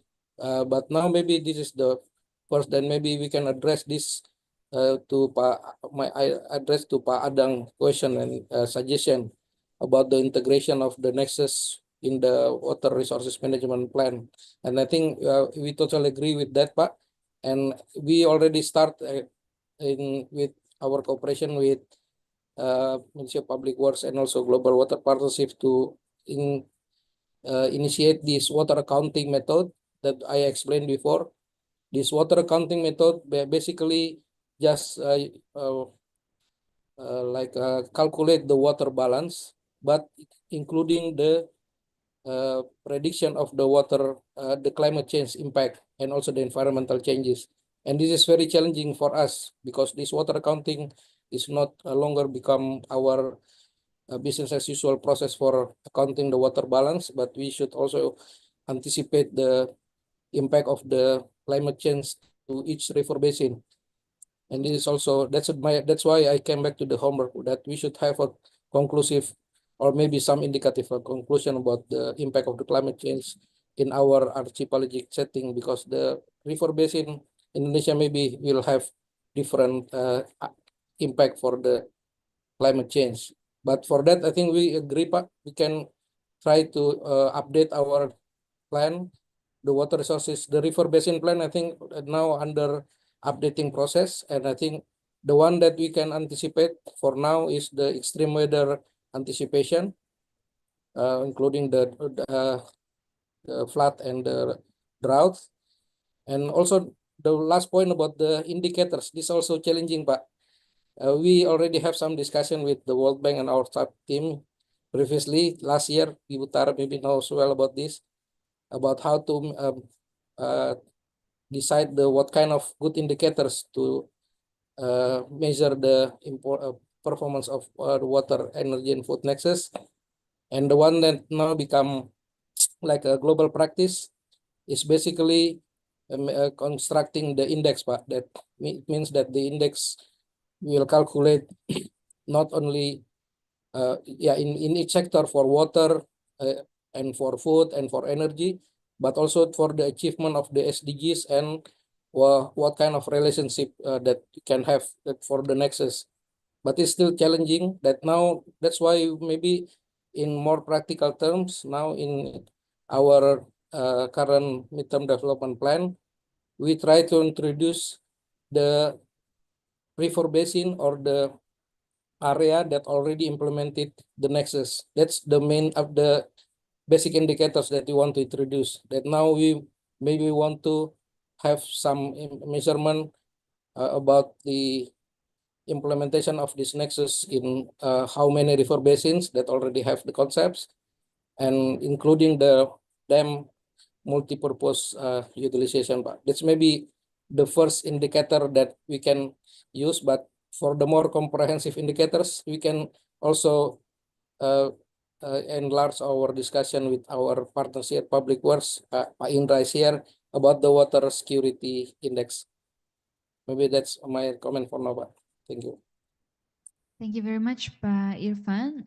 Indeed, we have a quite interesting discussion about the performance indicator, yeah, Pak, with Pak Bill Young, our expert as well from the bank. And even from the global perspective, it is still quite a difficult approach to be able to integrate the three combination of the water, food, energy nexus. And there's a dilemma also on the priorities and the weighting factor and so on. So it's good idea. It's a good discussion that we have started, and we hope that through our platform today, we have already initiated the discussion, and some good ideas have been provoked through our senior expert here, and hopefully we can discuss further on the next event as well.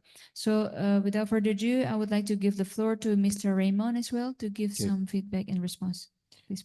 Thank you for the opportunity. Pak Graito and Pak Adang, all of your concerns has been addressed well by Mr. Fernando and Pak Ipang.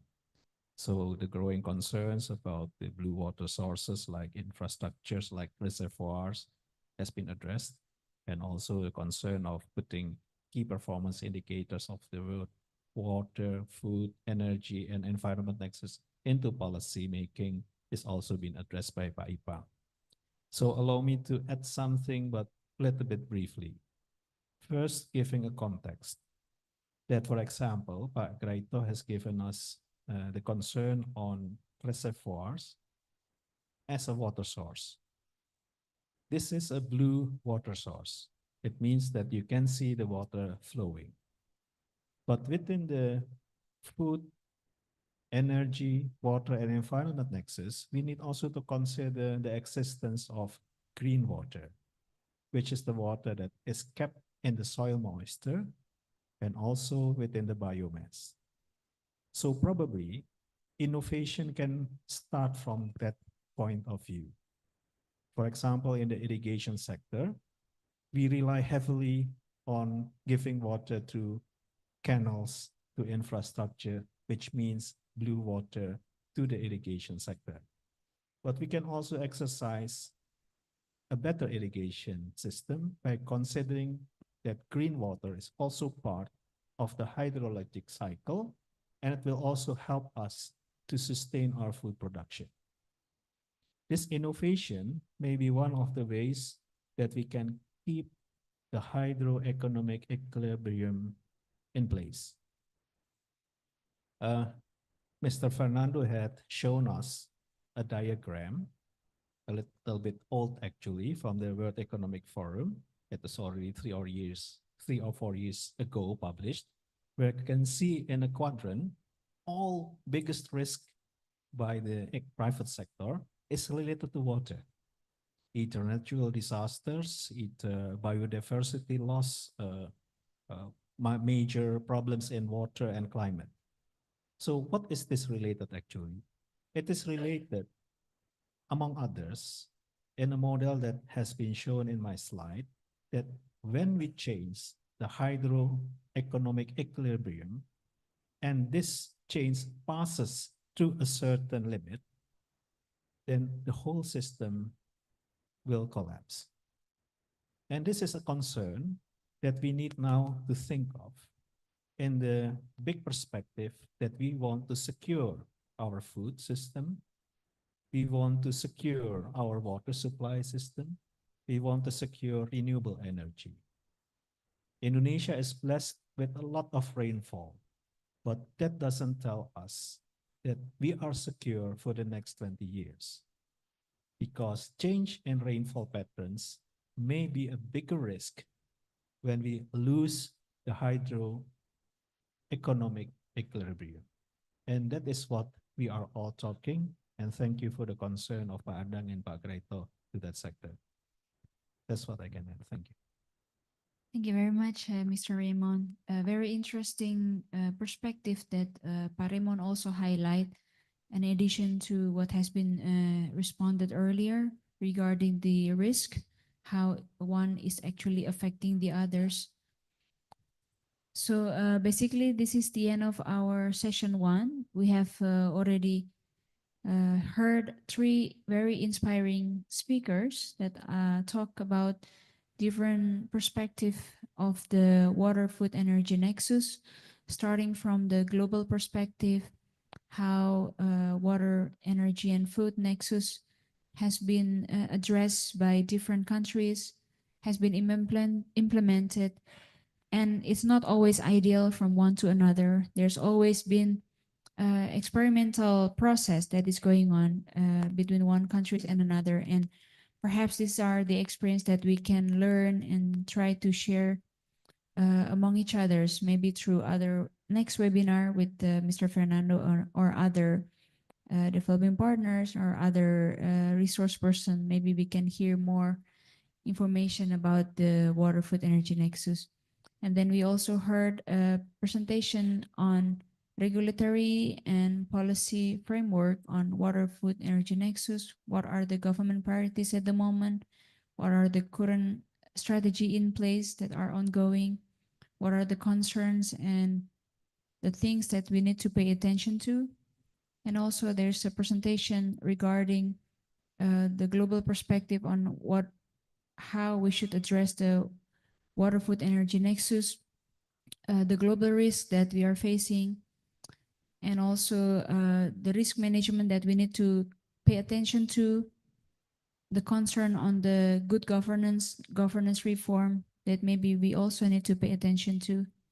And last but not least, but also technology that we may be able to use or utilize to help us in achieving our target, our goals in the water, food, energy nexus in terms of helping us in supporting our economic growth.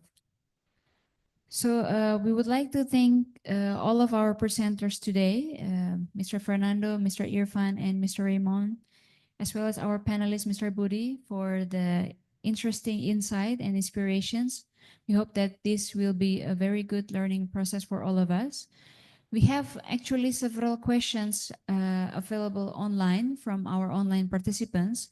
Unfortunately, because the timing is short and we have delayed about more than 20 minutes, so we will be back to you to our response via email. So we already take note of all of the questions from the online participants, and we will get back to you perhaps through email and other correspondence. So we first would like to give a round of applause to all of our speakers. Thank you so much for your time. And this is basically the end of our session, first session today. So we would like to please allow our presenter today to return to the seat, and then we will continue to the next session. I would like to thank Mr. Irfan and Mr. Fernando for joining us as well. That's it. Okay, in the agenda, we actually have a bit of coffee break, but because of the short time that we have, we would like to make sure that we have made efficient use of time. So we'll continue directly to the session 2. So on the second session, we will have 3 inspiring speakers as well. They are speakers from the ministries who are directly working on the implementation of the work, directly working on the water, food, and energy nexus. And 3 of our presenters have been joining us online here. But before we start with our presentations, we would like to invite several panelists for our today's discussion. We will have okay, let me check quickly. Okay, so the first one, we will have Professor Dr. Waluyo Hatmoko, Master of Science, a water resource expert. Please come and join us on stage, Pak Waluyo. Thank you very much. This is a senior that I always learn from Delft University, from UNESCO IHE, but actually I refer my thesis from Mr. Waluyo. He's a very senior expert that we hope that we can hear more insights from him as well. The second, we have Mr. Aris Purwanto, PhD. He's an officer from Dinas PU Karawang, as well as a water resource expert. So, Mr. Aris, please come to join us on stage. Thank you, Pak.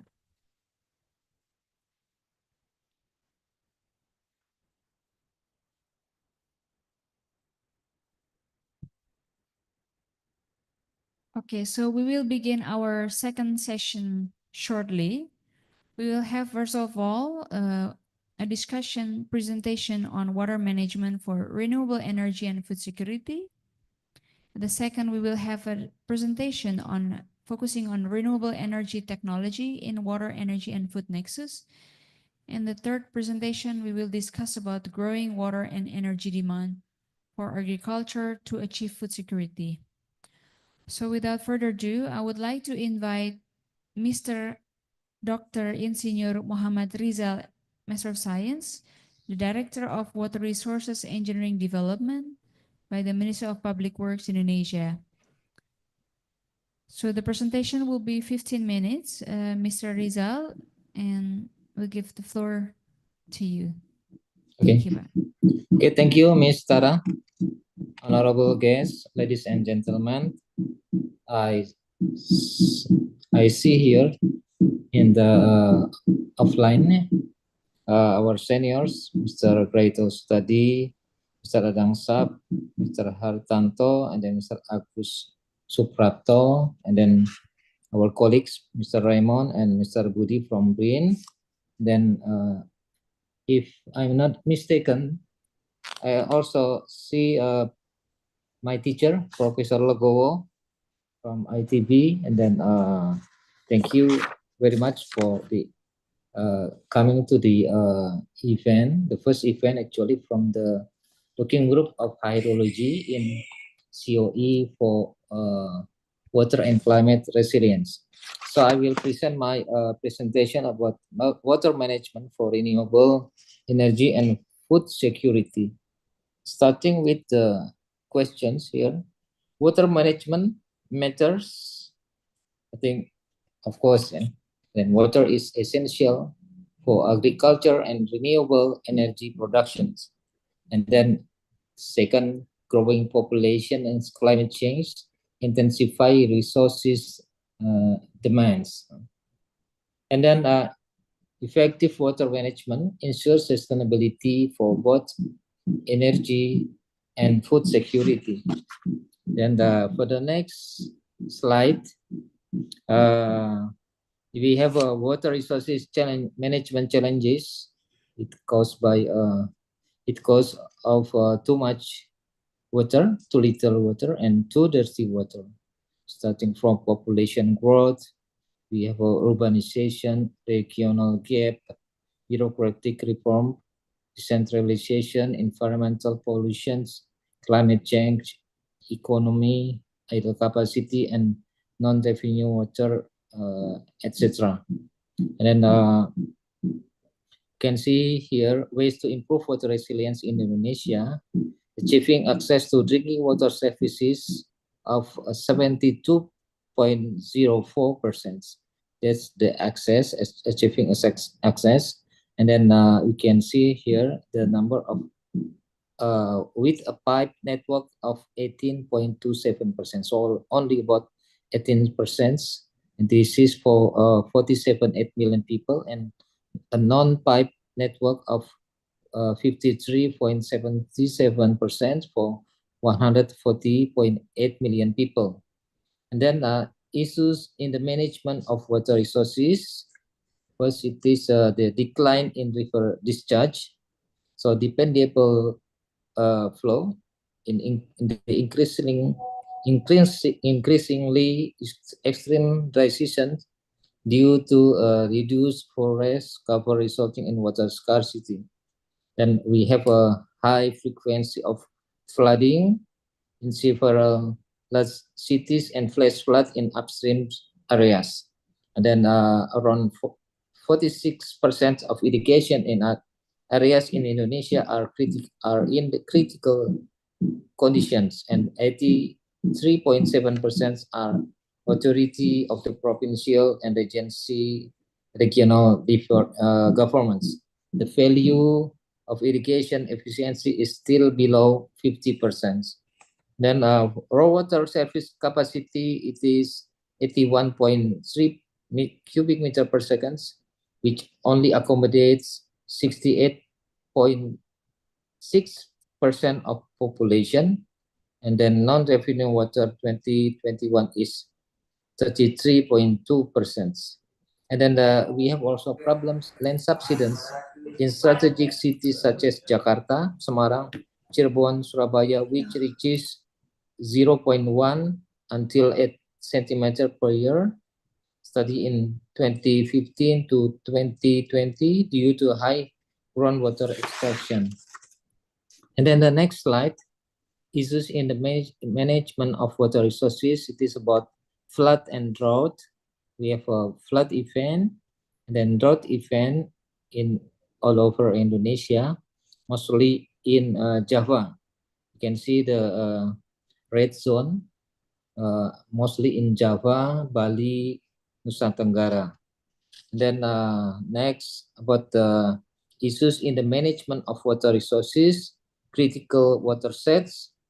We have 42,200 water sets, and then about 37,700 maintained, and then restored about 4,500. And then we have water set priority in 2020 to 2024 in 108 water sets. Then later, next, water balance in Indonesia. So by the data in study in 2016. I think the persons we have here, Pak Professor Walio. So the average of water availability, it is 2.78 billion cubic meter per year. And then in study 2023, data of 2022, sorry, 2002 until 2022 becomes 2.97. But we can see here the dependable discharge, it's going lower from 2.09 to be 1.85 billion in study in 2023. And then we have here transformative approach to achieve Indonesia visions in 2045, that we have 20 activities here through many transformations, starting from social transformations, socio-cultural and ecological resilience, economic transformations, governance transformations, and law supremacy, stability, and Indonesia leadership. Then the next slide, we have a national long-term development plan. It is a draft of rencana pembangunan jangka panjang menengah nasional in 2025 to 2045. We have a problem of water stress. Water demand is projected to increase by 30% between 2015 and 2045. Well, water availability in Java, parts of Sumatra, Bali, Nusa Tenggara, and Southern Sulawesi is already at a critical or scarce level in 2045. In 2045, the population living in urban areas in Indonesia will be 72.8%.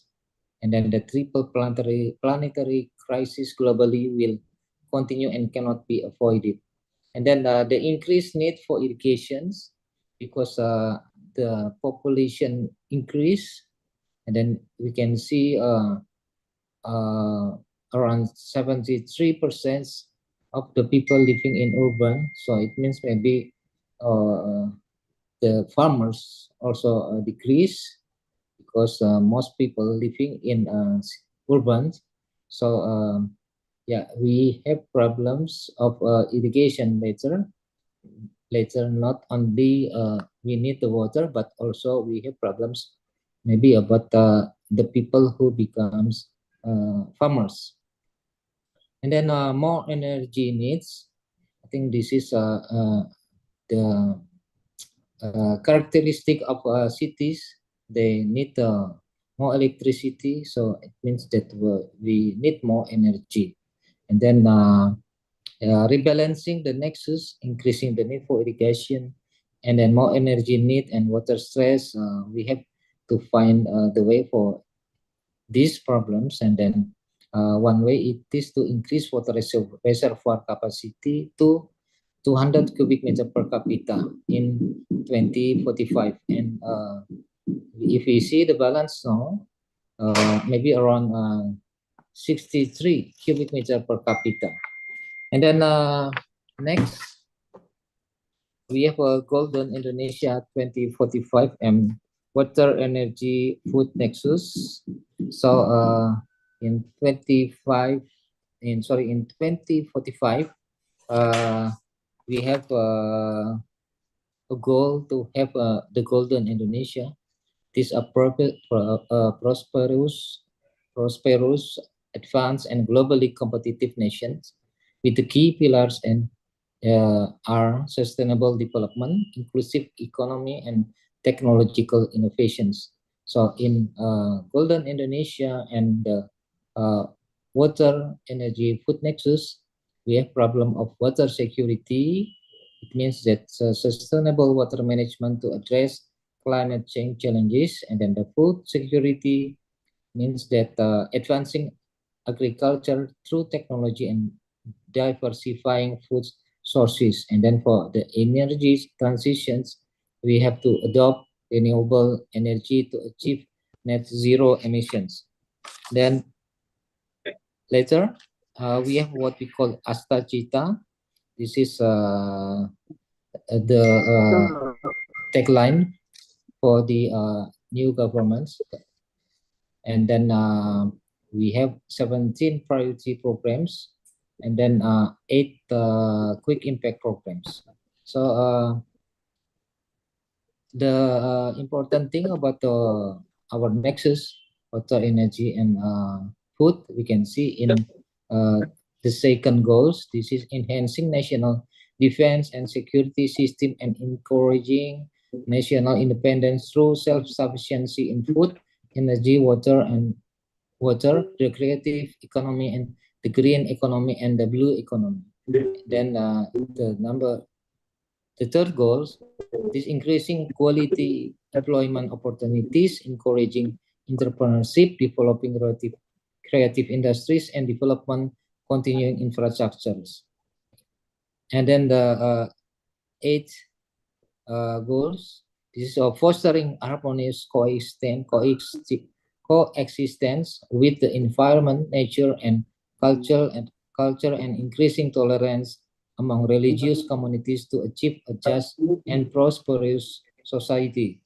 Then the next slide, Astacita and water, energy, food nexus. In water, we have to develop of dams and irrigation system for water security, policies to protect water resources and address climate change impacts.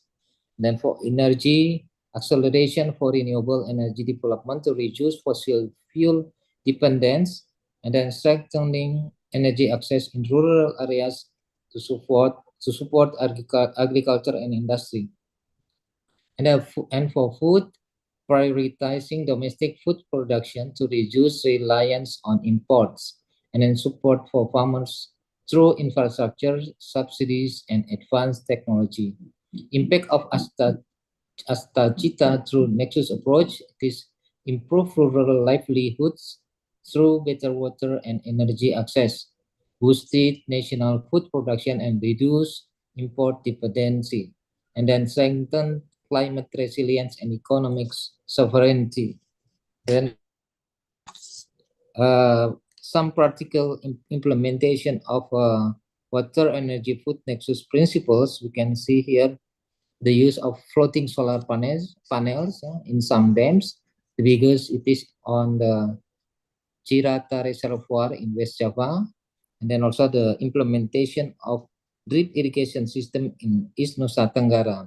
Later, I think the drip irrigation system will be the best irrigations for the plants which has high values, like maybe like grapes, gardens, and other plant high values. Then next, the conclusions here for the importance of water management. Water is vital for agriculture and renewable energy. And then the wave nexus challenges in Indonesia. Industrial developments contribute to water scarcity, environmental degradation, and energy imbalance. Then for Indonesia's Vision 2045 and wave nexus, achieving a prosperous nation by renewable energy and advanced agricultural technologies. And then Astacita and Wave Nexus promotes water, food, energy, and energy sovereignty through policies. Technology solutions, the successful implementation highlight effective Wave Nexus solutions. I think that's all from me. Thank you very much. Thank you very much. Let's give a round of applause to Mr. Rizal. Thank you for your presentation, Mr. Rizal. Pak Rizal has highlighted the key government priorities, the Astachita, the 18 Sustainable Development Goals, and then the transformation of social, economic, and governance that are important to support this water, food, energy nexus. The highlights from the RPJMN 2025-2045 that are concerning several key issues on water stress, increased needs for irrigation, and also more energy needs, which are reflecting into the needs of water, food, energy nexus. And then at the end, ultimately, Mr. Rizal also highlighted the importance of the supporting policies in achieving these targets. Okay, without further ado, we would like to go to the second presenter. We have Mr. Andrea Febi Misna, STMT MSc, the Director of New and Renewable Energy, Ministry of Energy and Mineral Resources Indonesia. Sorry, Mrs. Andrea Febi Misna. So she will talk about renewable energy technology in water, energy, and food nexus. I understand that it will be represented by, I said Mr. Andrea, yeah? Yeah, hello. Oh, sincere apology. Okay, Mr. Yeah. Andrea, so would like to give the floor to you. Apology that I thought you were a female because the previous presenter No. in the poster was a female. So Mr. yeah. All right. Ibu So you'll Andrea be is our representing. director, but she cannot join today. So she delegate me to discuss with all of you. Okay, thank you very much for joining us today. So we hope to hear your presentation on renewable energy technology in water, energy, and food nexus. So the timing is 15 minutes sharp. Let's try to make it on time, sir, if possible. And the timing is yours. Okay, Thank you. I will try to share the.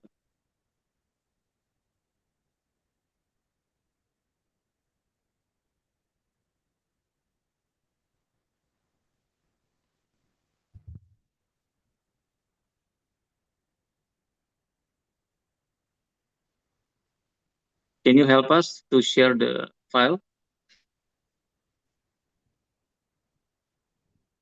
Okay, perhaps the organizer can help to share the.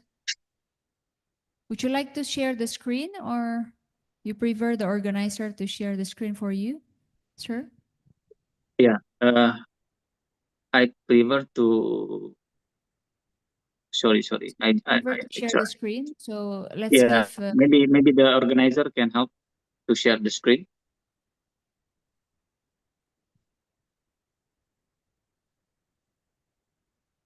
Okay, I think they are working on it now. Let's be patient a little bit.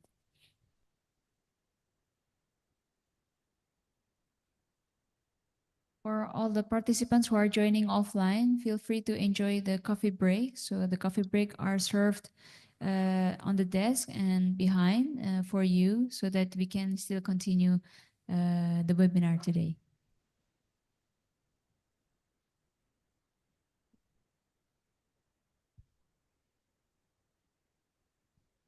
Sudah, okay, I think that works, Mr. Haki. So Okay. please, Yes. the floor is yours. Yeah.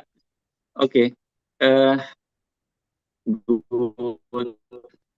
afternoon, everyone. Thank you for inviting us to this webinar.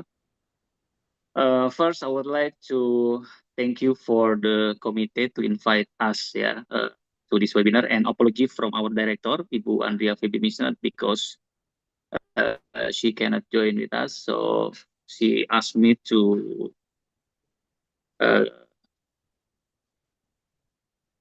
present about the renewable energy technology and development. Next slide, please.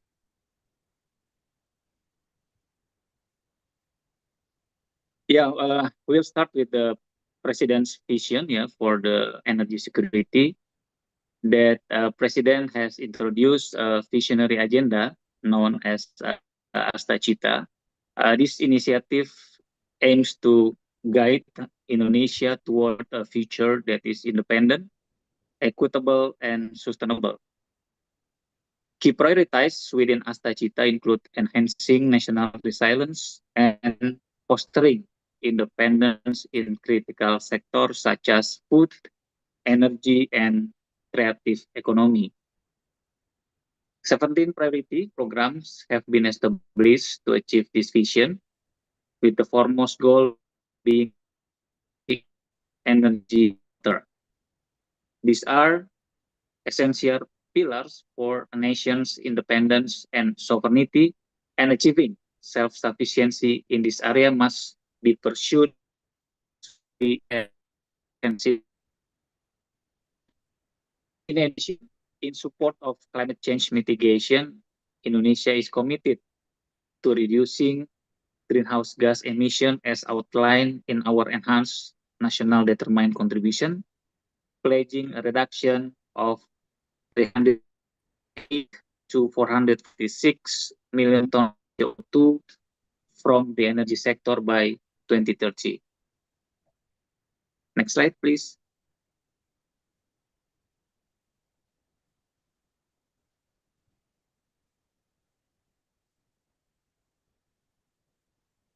Yeah, this slide shows our target in 2030 is to reduce greenhouse gas emission by about 358 million tons of CO2 for energy sector.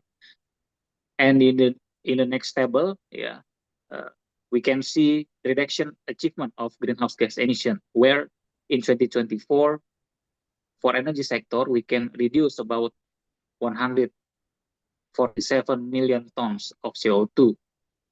It means that we have reached about 41% from 2030 target. And Indonesia is adopting a more ambitious approach by committing to achieve net zero emission by 2060 or earlier.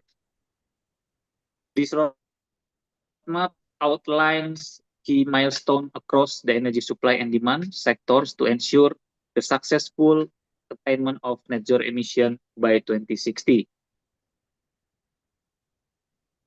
The Indonesian Energy Security Index for 2023 stands at 6.6 out of 10. It is reflecting the country's ongoing efforts to strengthen its energy security.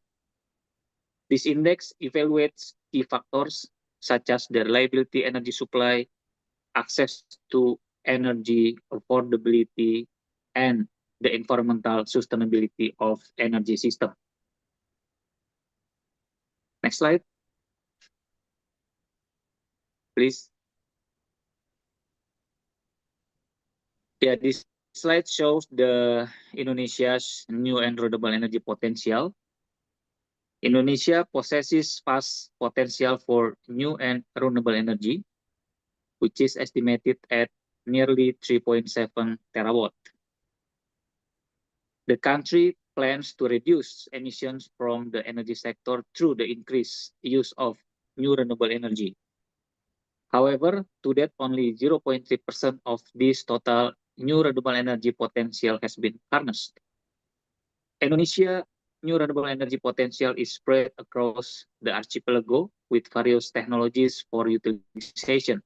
Solar energy, including floating, ground-mounted, and rooftop systems, is abundant in NTT, West Kalimantan, and Riau. Wind energy is found in NTT, South Kalimantan, Sulawesi, Aceh, and Papua. Hydropower, including micro, mini hydro, and pump storage, is spread across Indonesia. Ocean energy research is focused in eastern Indonesia, including Yogyakarta, Nusa Tenggara, and Bali.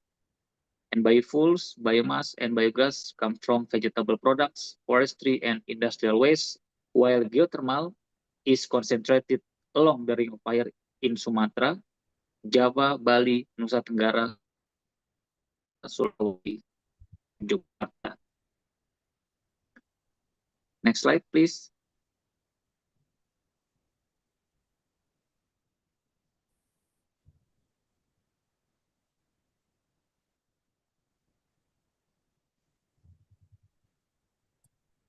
Yeah, if we take a look more deep into hydropower, Indonesia has substantial hydropower potential due to its vast river system, high rainfall, and mountainous topography, particularly on islands like Sumatra, Kalimantan, Sulawesi, and Papua. According to estimates, Indonesia's total hydropower potential is around 95,000 megawatt, but only a small portion of this has been developed. The utilization is about 14%. These resources make Indonesia the fourth most significant potential for hydropower. In total, we can say that Indonesia has more than 52,000 locations that potentially to be developed for hydropower. Next slide, please.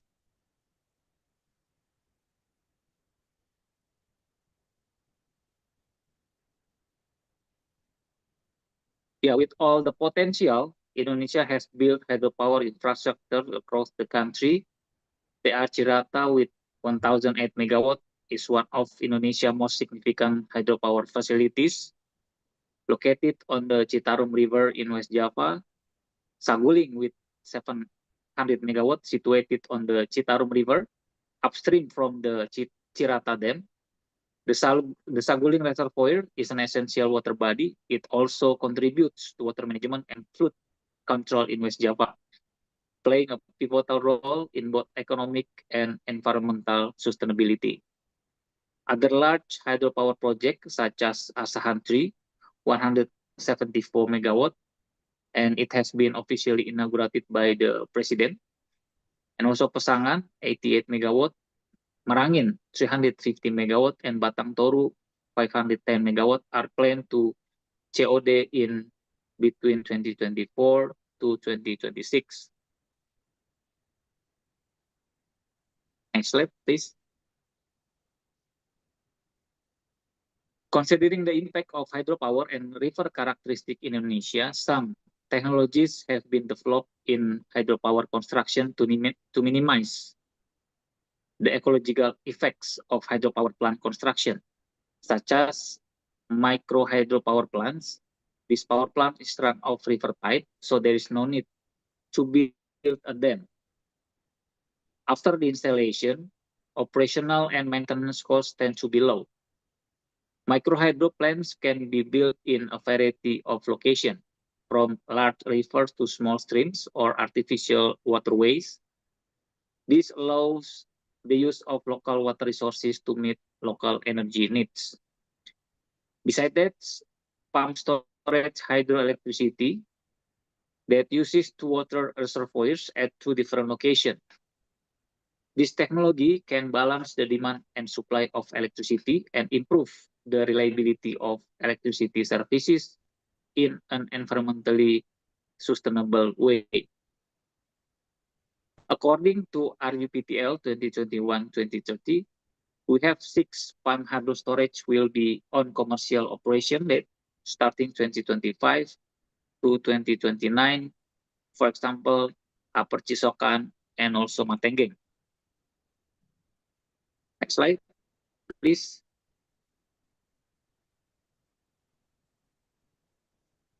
Currently, Indonesia is constructing a hydropower plant, Upper Cisokan pump storage, with a capacity 4 times 260 megawatt in West Bandung and Cianjur districts. The basic idea of this project is to replace energy sources from oil and LNG-based power plants with hydroelectric power plants during peak load times. The main benefits of this Upper Cisokan is produce power and electrical energy at low cost during peak load times. Overall cycle efficiency is 75%. The investment cost of Upper Cisokan is around $776 per kilowatt. And when Upper Cisokan use cheap coal thermal energy to pump water, the operating costs are lower than gas turbine plants. Next slide, please.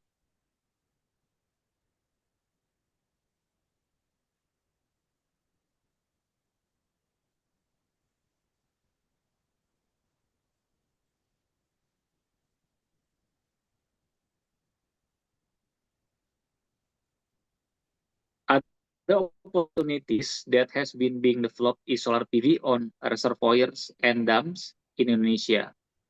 Based on the data collected from LIPI and Ministry of Public Works, there are 30 locations that PV can be developed on the reservoirs, and 259 PV can be developed on dams, which are owned by Ministry of Public Works.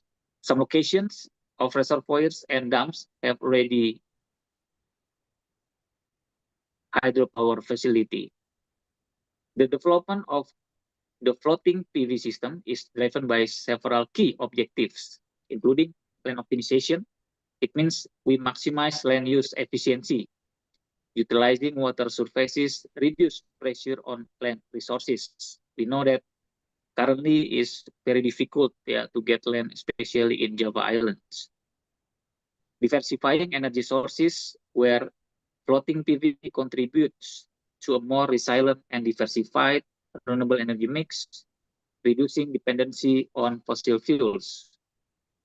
Cooling effect on water, where the water body helps cool the solar panels, increasing efficiency and reducing degradation rates compared to land-based PV. Reduce dust accumulation. Floating PV system experience less dust accumulation, leading to lower maintenance and higher energy output. Reducing water evaporation, where the covering water bodies with floating PV can help mitigate evaporation, crucial for water conservation in reservoirs and irrigation systems.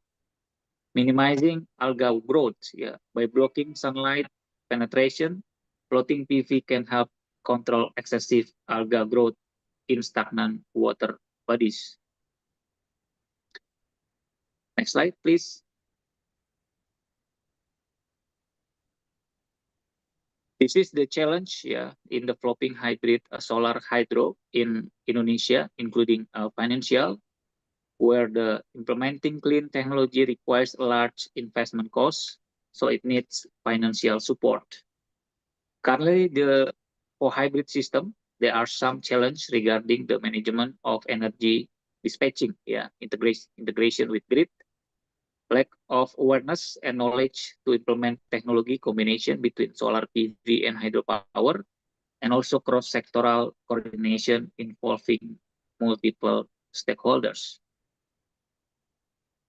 Next slide, please. And here are some challenges of hydropower development in Indonesia. Number one, quality of feasibility study.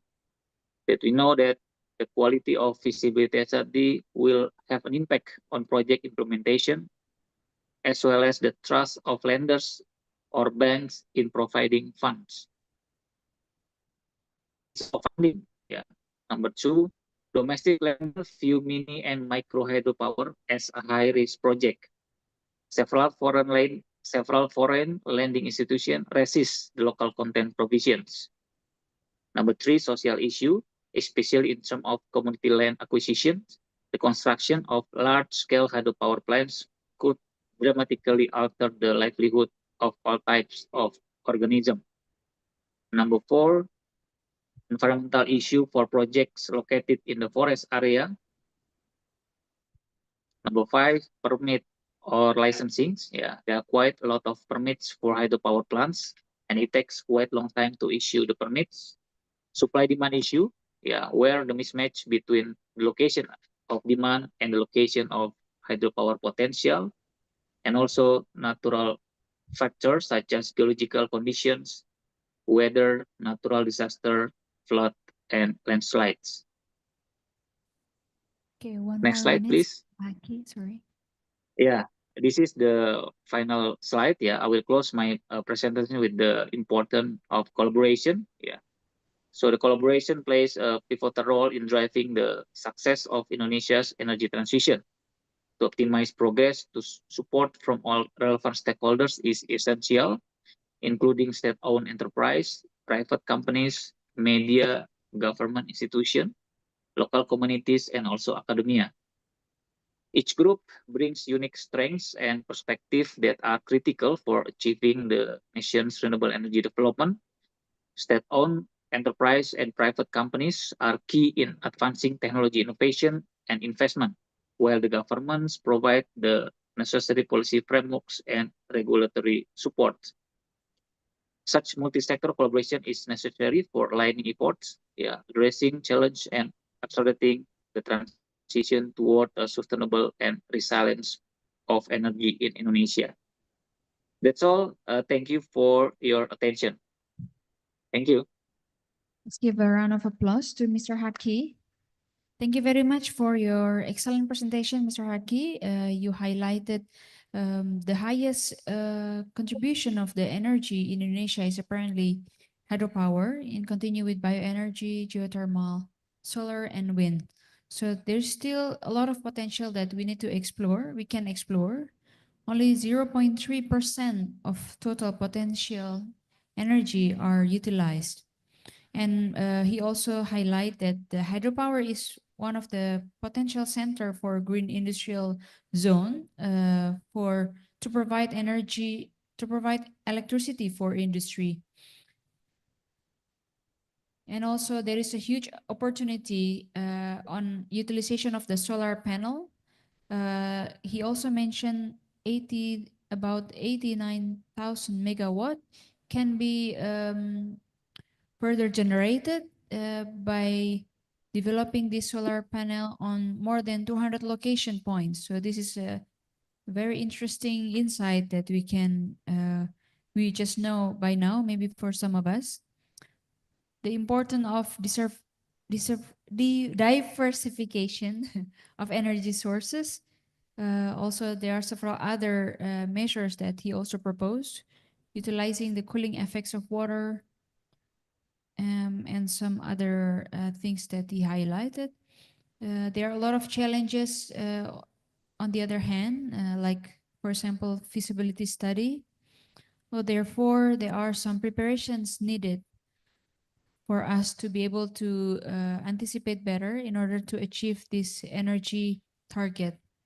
And the role of each stakeholder will be very important. And Pak Haki also highlights several key stakeholders such as the private sector, the enterprises, and the industry as well. So some very interesting insight from the Directorate of New and Renewable Energy from the Ministry of Energy and Mineral Resources. So the last but not least, we have the final presenter, Dani Gartina Eskom MT, the Director of Agricultural Irrigation, Directorate General of Agricultural Infrastructure and Facilities, Ministry of Agriculture. Excuse me, Ms. Tara. Our third speaker still trying to join, but it seems like difficult to join because he is still on the site. So maybe this discussion, Yeah. all panelists can give the insight. All right. Thank you so much, Marina, Yes, for the yes, my update. pleasure. So while waiting for Ms. Dani, we will continue with the discussion first. So we have already two experts here, Mr. Waluyo and Mr. Aris. So we would like to hear, first of all, perhaps from Mr. Aris and as one of our water resources expert about your views, your responses, and feedback to our presentations today. The floor is yours, Pak. Yes. Okay, we will give more opportunity after the two panelists for the offline questions. Pak, thank you so much. We will give back the floor to the audience offline after this. Thank you, Pak. All right. Thank you for this opportunity, distinguished guests, presenters, and also moderators. Thank you. I would like to start from the presentation from Dr. Rizal. There are three main challenges actually in water resource management. First is too much, too little, and too dirty. And I would like to add maybe one more, too many institutions. This is also the challenge that we have to face in the future to achieve water, energy, and food security in Indonesia. And the second one, I would like to bring, actually the nexus is not really the new things. Basically, this is the approach, and this is not a goals. So nexus is only an approach So the next challenge is to bring it from the nexus thinking to nexus doing, and also to bring the nexus discussion to nexus action. This is also important. And what already mentioned by Pak Dr. Rizal and Pak Haki from Ministry of Energy, this is also important to concern about the policy coherence between these three main sectors: water, energy, and food. We already discussed with Prof. Waluyo. We have already Badan Ketahanan Pangan, but we haven't yet have Badan Ketahanan Air dan Energi. So it's better for us to also think about this to make it more effective in terms of coordination. Sometimes coordination is easy to mention, but quite hard to be implemented. So this is the third point that I would like to highlight. The fourth one, nexus approach, is already stated in RPGPD. It's already mentioned also by Pak Dr. Rizal and also from Bapenas earlier. And it's already stated in the long-term planning. And I think Bapenas is trying to elaborate this concept, the nexus approach concept, and try to make it operationalized, and try to make it from macro to micro, and also try to make it available in the local level. Next, I would like to highlight also the domestic production system, was already mentioned by the presenters. Local production system is the interconnection of production, consumption, waste handling, technology, elements, and financial schemes. So this is also important, technology and also financial. With two more points that I would like to highlight. This is about the management of irrigation. We already know that there are an idea to have one irrigation area or daerah irigasi, one management. This is also, we need to force to make it more effective, especially in increasing the food production. Not only paddy or staple food, but also fisheries product. And maybe last but not least, actually water, energy, and food system is complex. So the complex system, basically, the cause and effect are distant in time and space. So communication and feedback among the stakeholders are the key in breaking the silo mentality that we have now, to create or to shift from silo mentality to nexus. That's all from me. Thank you, Mr. Moderator. Thank you very much, Mr. Aris, for your very interesting feedback. Nexus approach, not target, ya Pak. And nexus thinking to nexus doing. So we often we talk, but what is more important is action, ya Pak. That's a very important highlight today. We need to start thinking about actions. What are the concrete actions that we need to think of? We can outline together for the next steps. And then Badan Ketahanan Pangan, but we don't have Badan Ketahanan Air dan Energi. And then several other aspects, how to operationalize this water, food, energy nexus from Bapenas, and maybe this is a joint effort that we can think about together. And the last but not least, the management of irrigation, water management are important. So it's important to connect that, I think, with the good governance as well, ya Pak. Okay, so the next phase, we would like to invite Mr. Waluyo as our water resource expert as well.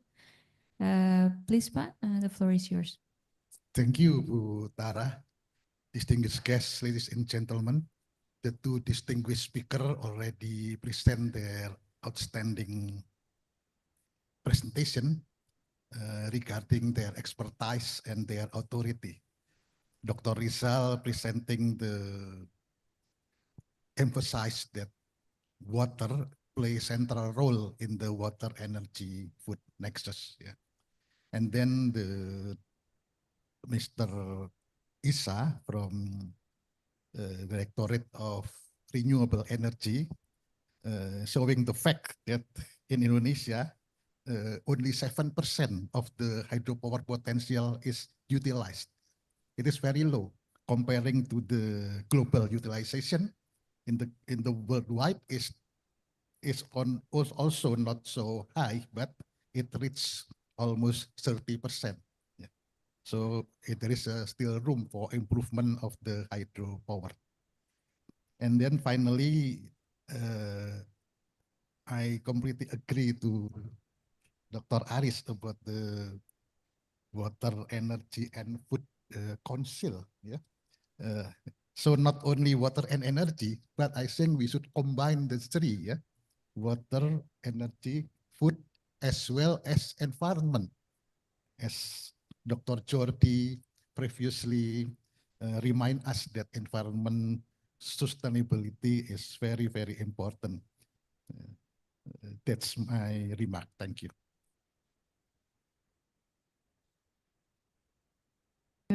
Thank you very much, Mr. Waluyo. Let's give a round of applause to Professor Waluyo, who has provided very good feedback today. Annual water allocation plan, as well as the importance to have the WIFI about water, energy, food, and environment. So let's not forget about the environment, because without the environment, maybe we'll not be able to make it more sustainable. And that's what we want to achieve, of course, to help to achieve the sustainable development goals. Okay, so without further ado, we would like to give the floor to our audience offline today. So we would like to invite Mr. Lagowo, who has been actively joining us today to give some remarks. Good afternoon, ladies and gentlemen.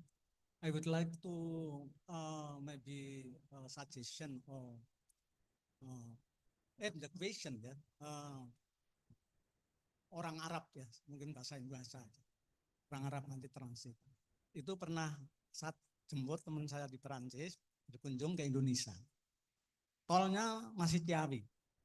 Dia lihat puncak itu geleng-geleng, hijau semua.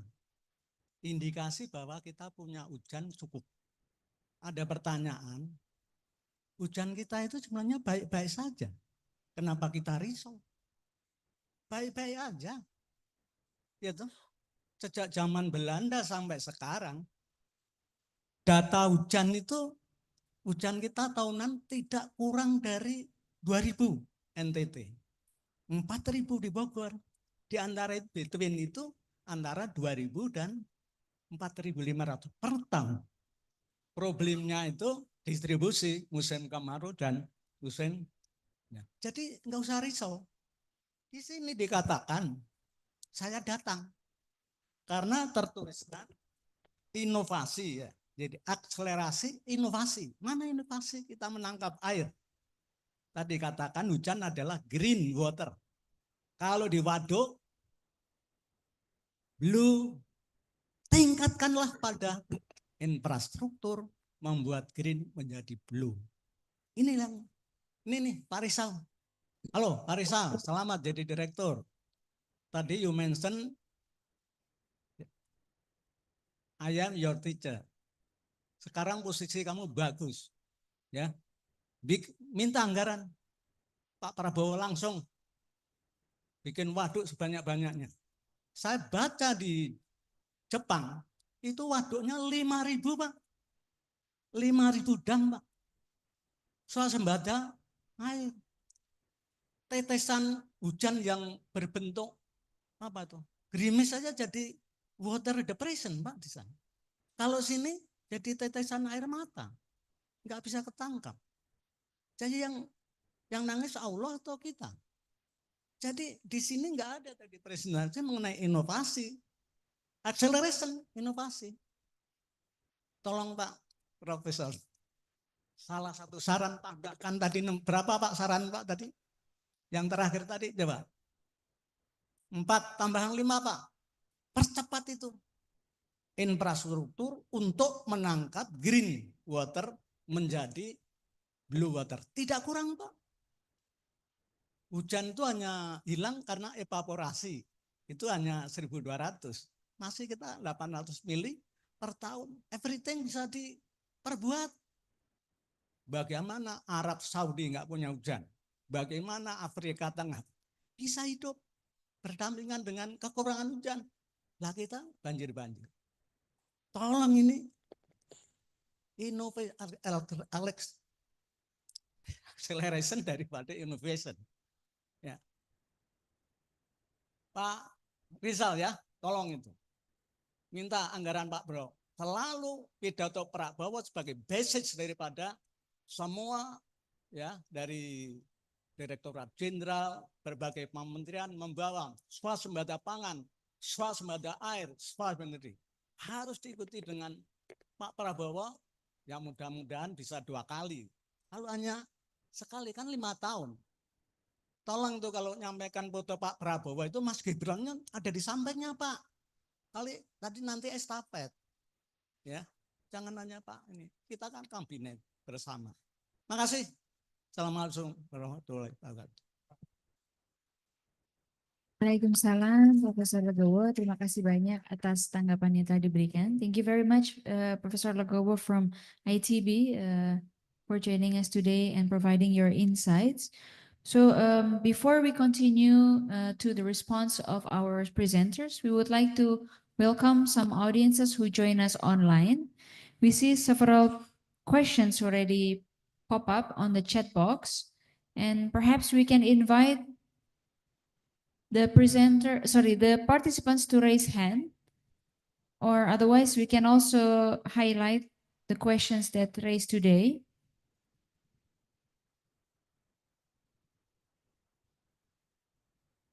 So there is one very interesting questions about how we can integrate innovative technologies and effective policies to optimize water, energy, and food usage sustainably while reducing future food and energy security risk. So this is an interesting questions by the audience, by Mr. Ahmad Agus Salim. Perhaps Mr. Agus Salim, would you like to raise this question personally?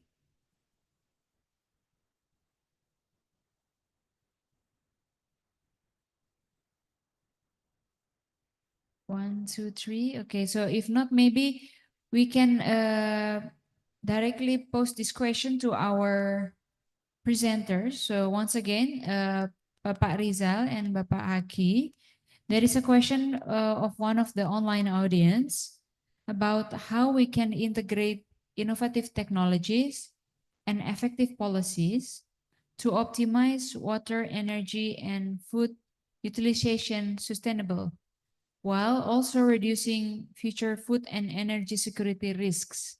So there is an emphasis on the risk because there has been several discussion earlier that we also possess a certain level of risk when we try to balance this water, energy, and food nexus. We have a target that we would like to achieve on the rice productions, energy production, and food security. And at the same time, we also have to manage them, balance them sustainably. So perhaps if you have some insight on how to integrate these innovative technologies and policies, Pak. So first of all, maybe I would like to give the floor to Pak Rizal to provide response. Okay, thank you, Ms. Tara. Then first I want to respond remarks from Pak Legowo ya, saying that maybe we have to ask more budgets to execute the program of water resources, especially in food, energy, and water nexus. And the shocking issues now, this I think not only in Ministry of Public Works, but also in other ministries that we have a severe cutting budget. Yeah. So in 2025 budget of Ministry of Public Works, Previously, we get 110 trillion rupiah, but now we get cutting budget 81 trillion. So no, the Ministry of Public Works budget only 29 trillion rupiah. I think yeah, we have to select of course the program and activity to support the self-sufficiency of food self-sufficient program, and then this is become priority, and then yeah, of course we hope that later there will be releasing, and then we can get more budget, because yeah, in water resources development, I think we have many activities. We just talking about how to increase the capacity of dams to help or to have water self-sufficiency. As you know that we not having 100%, only around 70% of supplying water to the people of Indonesia. And then the second question about how we integrate technology and policy to get the balance of water, energy, and food nexus. I think, as we know, the word of nexus, it means that we combine or integrate the activity to get water, energy, and food. And then yeah, maybe an example of this, like to build a dams. Yeah, we can collect the water. As you know, Pak Logo also said that we have quite a lot, quite much rainfall thick. Yeah, it is about 2,000 millimeter or above in 1 year. So it means that we have enough water, but the problem in the time and place, yeah, in distribution, that's the problem. So that's why actually we can collect the water in the rainy seasons, and then we can have energy from water, and by making PLTA, and then also yeah, in the end, yeah, we can irrigate our paddy field, yeah, through our water, which is storage in our dams. So actually, that's only one example how we integrate technology and policy. Maybe so far from me, that's my answer. Thank you, Ms. Tara. Thank you very much, Mr. Rizal, for the to our questions today. We also have several other questions from the audience online. We have Mr. Salim posing question on the first question that we already responded by Mr. Rizal. So the second, we have from Pangidum, the question to Mr. Rizal is, how is the integration and synchronization of the Ministry of Public Works and the Ministry of Agriculture in managing irrigation by farmers, and so that irrigation technologies can also be adopted by farmers? So it seems that the question will be headed to you, Mr. Rizal. So I'd like to Yeah. give the floor to you Yeah. again. Yeah. For now, we have very tight cooperations with the Ministry of Agriculture, because we want to reach the self-sufficient of paddy productions, paddy productions. in 3 to 4 years. But just a few weeks ago, I think Mr. President told us that he wants us to reach in this year. And then I think there are some programs here executing by Ministry of Public Works and Ministry of Agriculture by what we call OPLAH. OPLAH means optimizing of paddy field. So it means that Ministry of Public Works have to supply water for the paddy field, and then Ministry of Agriculture have to provide saprodi. Saprodi means the productions means like the plants itself, and then the fertilizers and other things, and then including the mechanization of agriculture.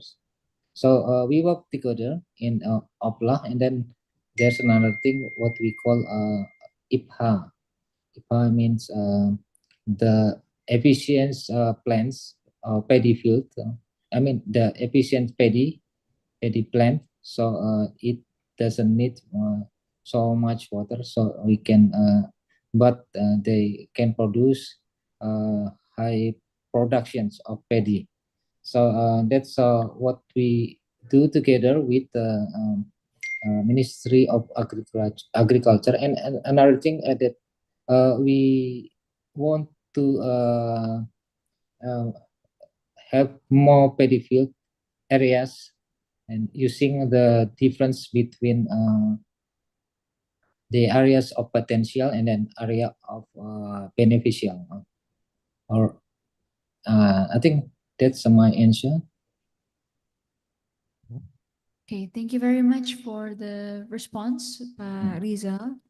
And yeah, it seems that there has been very good integration, collaboration, coordination among the ministries, and also intensive discussions with the farmers regarding this initiative. So these are very good ongoing process under implementation that we for sure we support, and we hope that it will continue to grow. So the suggestion from Professor Lagoa regarding the combination of green and blue infrastructure has been very well taken and has been responded by Mr. Rizal as well. It's been very good response provided. Perhaps just to briefly, we would like to go to Mr. Haki. Perhaps if you have some reflection or insights from what has been raised by Mr. Lagowo or by our panelists today. So the floor is yours, Pak. Yeah, maybe, yeah, I would like to respond with the first question, regarding the integrated technology and policies, I would like to respond in the perspective of the energy, for example, how to balance water resources in the dam, between for the food and for the energy, we can optimize water allocation to integrated planning, for example, for the implement the objective reservoir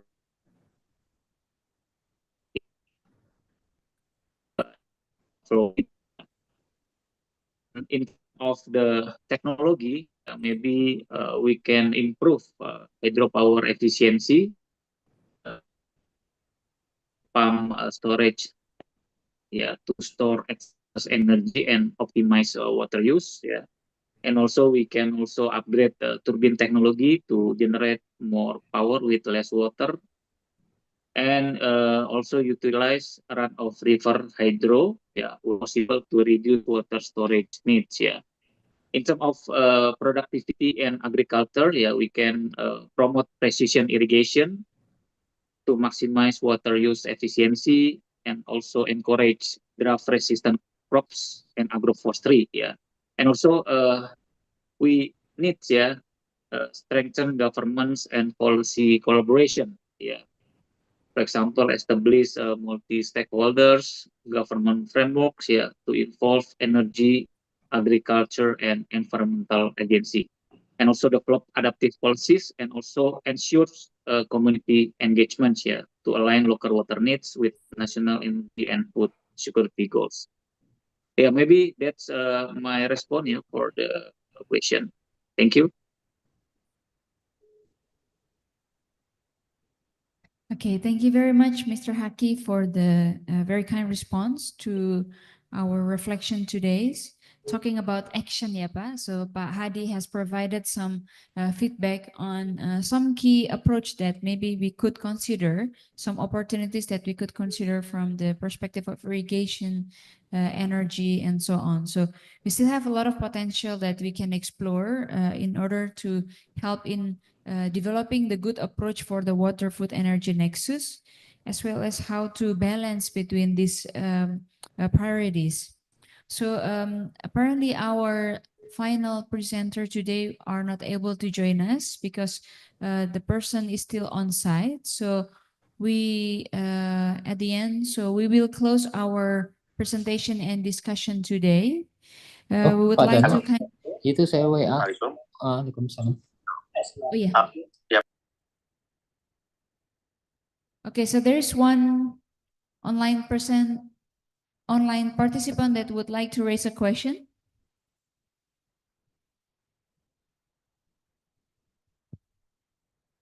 Maaf, tadi terdengar suara. Apakah ada yang ingin bertanya secara online?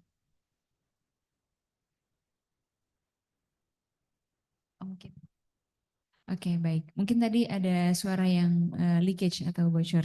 Baik, Bapak Ibu sekalian. So, ladies and gentlemen, thank you so much for your participation on the second session today. We would like to thank our distinguished speakers that have provided very excellent presentations, very inspiring discussions, and also thank to our distinguished panelists who have provided very good insights and feedback as our reflection today. There has been some very interesting discussion on the government priorities on water, food, energy nexus approach, how we can convert this approach into actions, into the things that the list of opportunities we can think of on this water, food, and energy nexus. There's still a lot of opportunities from the gap that we have already identified from the first and the second sessions. There's been a lot of potential location that we can actually point out and highlight it to be the opportunities for potential future investments on water, food, energy nexus. How we can meet the information and technologies with the policies that currently in place.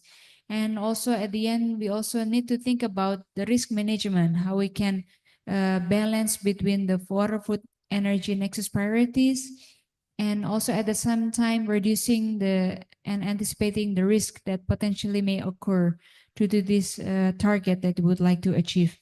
So please allow my sincere apology today for any inconvenience caused by anything aroused during the webinar today, and would like to thank all of the participants and the speakers for the first and the second sessions today.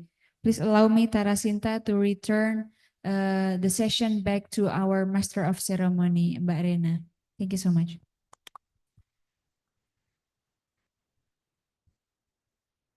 Ladies and gentlemen, what a very interesting session with our presenters, our moderator, and our discussions.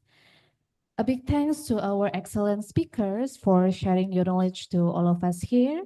And also thank you very much to our moderator for leading and providing conclusion regarding this session. And thank you to our discussion for making this session even more interesting and more valuable. Thank you very much. Ladies and gentlemen,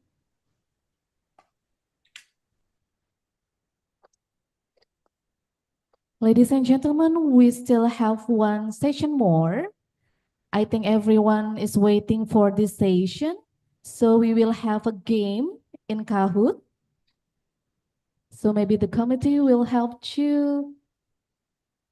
Oh, I would like to invite our senior, Mr. Irfan Sudono, to guide our games in this afternoon, right?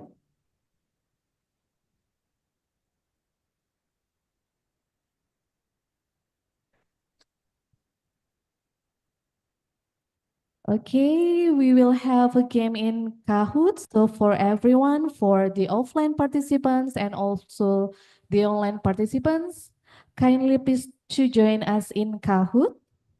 You can access in kahoot.com using this passcode.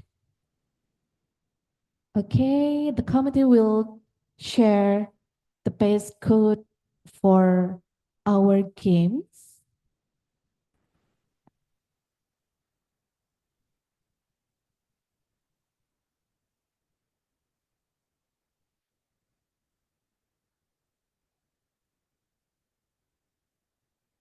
Okay, so kindly please to join us in Kahoot. You can access kahoot.com then using this passcode 8040395. Okay.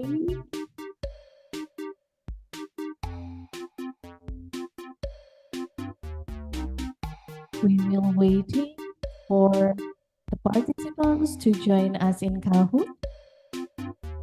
Don't worry because the committee already prepared a prize for the winner.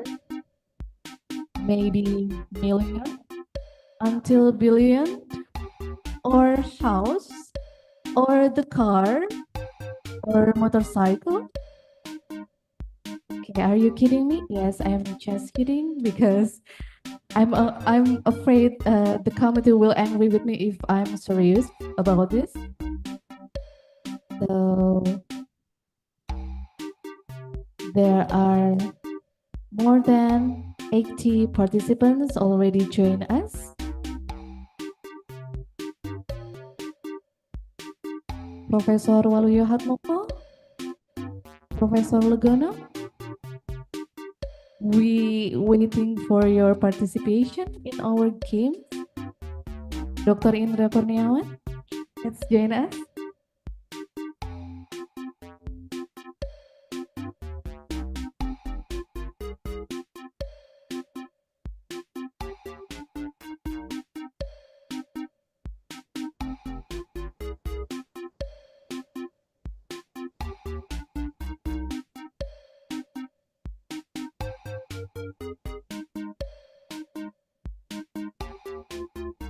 Okay, we will wait for about 1 minute more.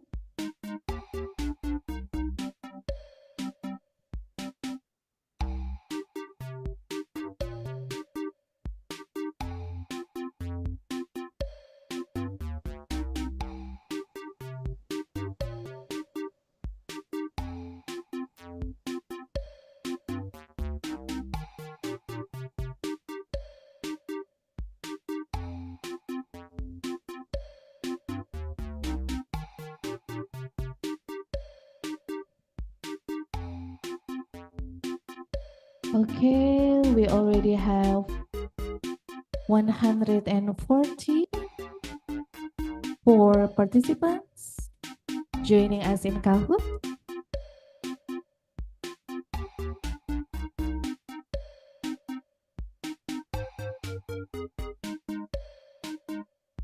Okay, we will start in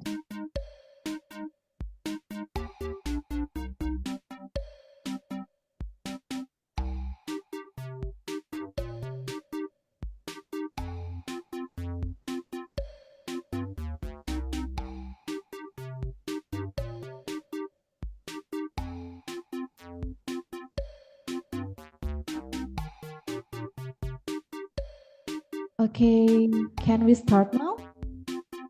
Can we start now? Okay, for everyone, give your best answer as fast as you can, and you will be the winner. in this game. So, ready?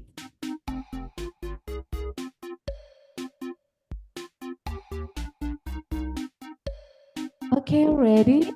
We'll start in 3, 2, 1. Enjoy your game. Okay.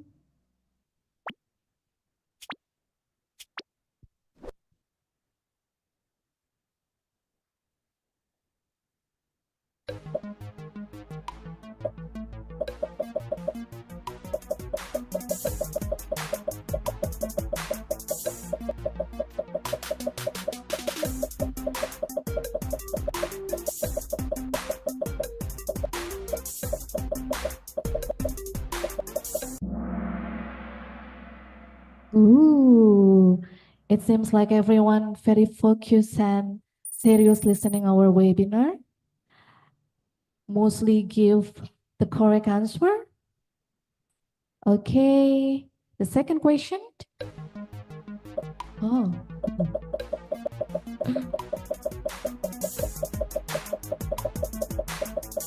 It's very famous in World Water Forum in Bali.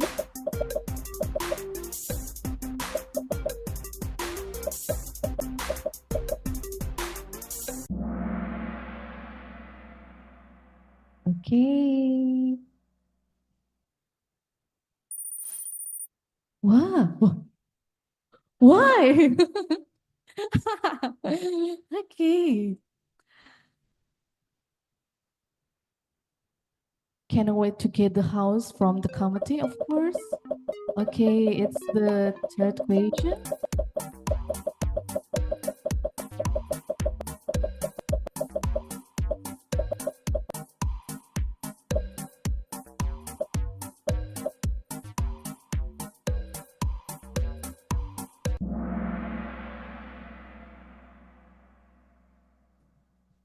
Okay, mostly give a correct answer. Oh, I'm still at the second place. Okay, this is the fourth question.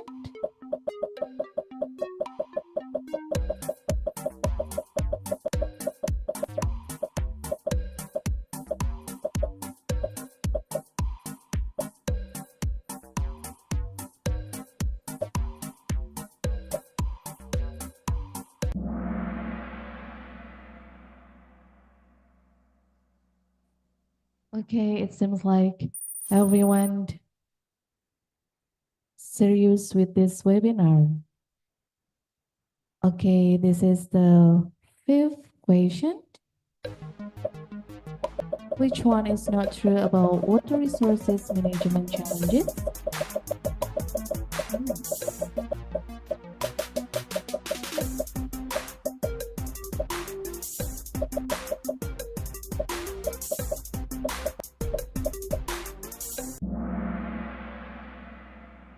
Okay, mostly give the right answer.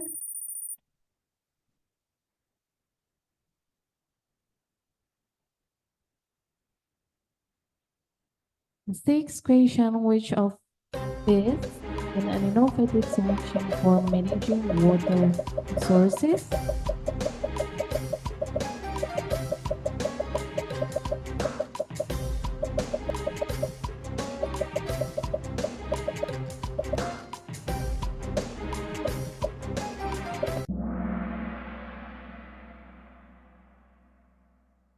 Okay. Oh, there are some new name in here. The competition is very tight. Okay, the seventh question.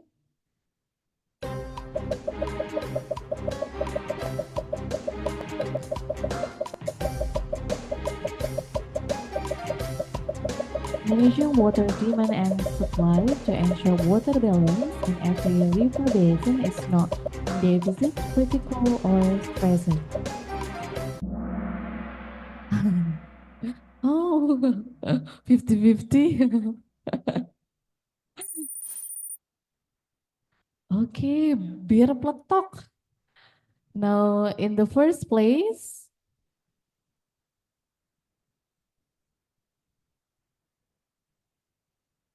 okay, 3 questions to go until we finish this game.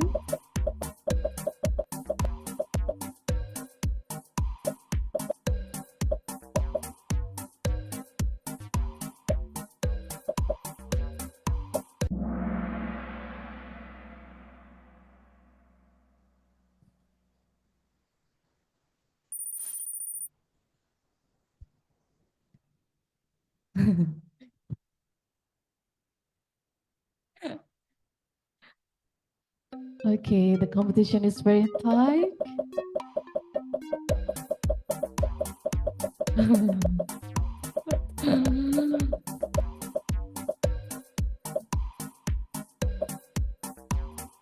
It's very difficult question, right? Oh, there are still give a wrong answer, but it's okay. Okay, second, in the first place. And then this is the last question of this game. Super Priority Transformative Effort in Indonesia, RPJPN, 2025 until 2045. Next step.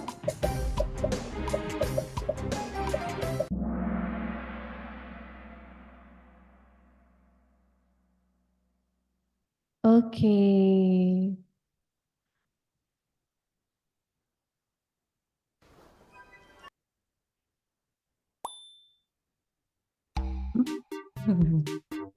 Why it can happen?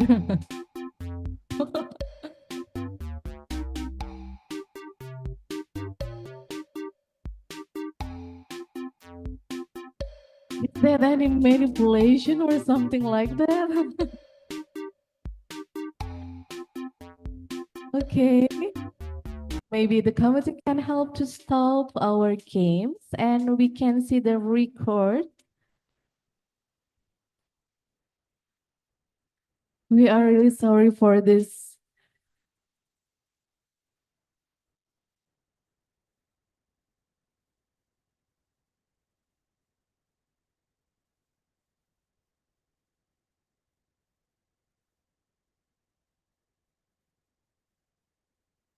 Okay, can we see the recording for the previous games? Don't worry, the participants. So we already got our winner of this game. Okay, this is our winner. Okay, give applause please to our winner. So in third place we have Asa, and then in the second place we have Ella, and in the first place we have Ara. Congratulations to our winner. And for the winner, you can contact our committee for get your prize. The committee will share the contact number in the chat box. And can you please to contact our committee to get the prize. Thank you very much for all of the participants who already joined our games. Thank you very much.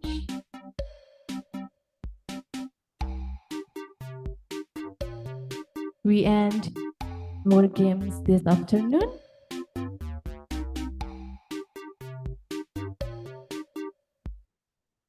Okay, ladies and gentlemen, as we are near to the end of today's event, we are very grateful for a big support by our presenters, moderator, and discussion.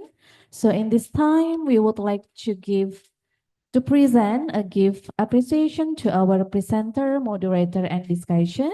So I would like to invite Head of Technical Implementation Unit for Hydrology and Water Environment, Dr. Indra Kurniawan, onto the stage to present the plaque appreciation to our presenters, moderator, and discussion. And also I would like to invite our presenter, Regional Coordinator Global Water Partnership Southeast Asia, Dr. Raymond Valian. And then our moderator, Water Resources Management Specialist at the World Bank, Mrs. Tara Sinta Perwitasari. And then our discussion of today's webinar, Dr. Budi Heru Santosa from National Research and Innovation Agency, Professor Waluyo Hatmoko, our hydrologist, and Dr. Aris Purwanto from Karawang Government. Kindly please to join us in the stage.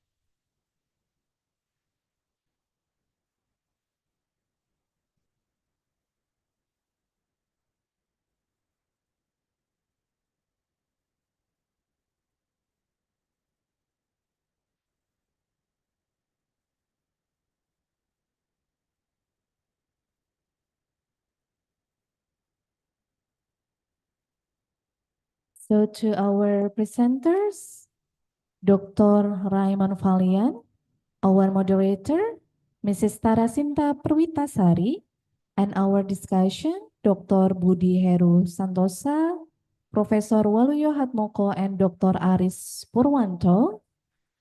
Kindly please to join us in the stage.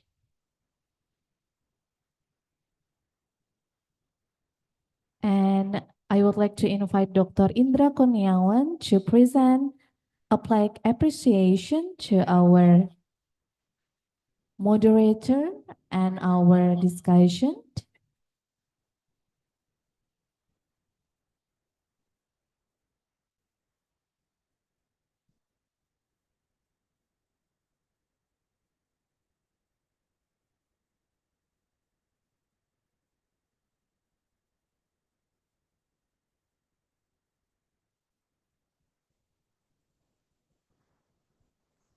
First, applied appreciation to Professor Waluyo Hatmoko as our discussion in today's webinar.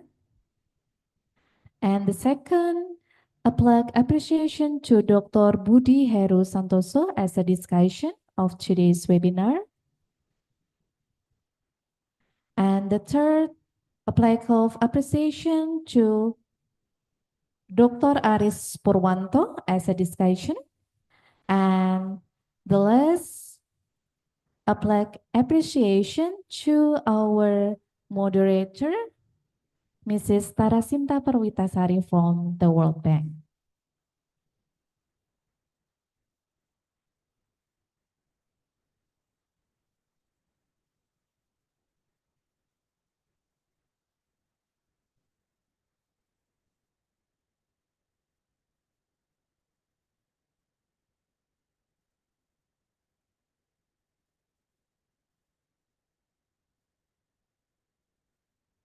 Ladies and gentlemen, let's give a big round of applause to our presenter, moderator, and discussion for today's webinar. Thank you very much.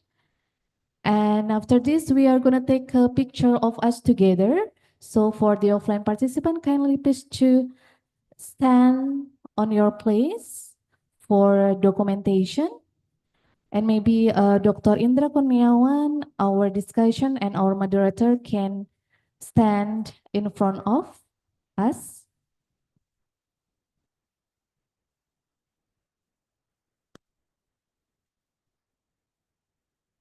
Pak.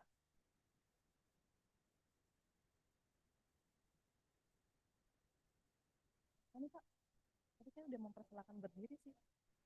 Saya mempersilahkan berdiri. Semuanya, atau bersama.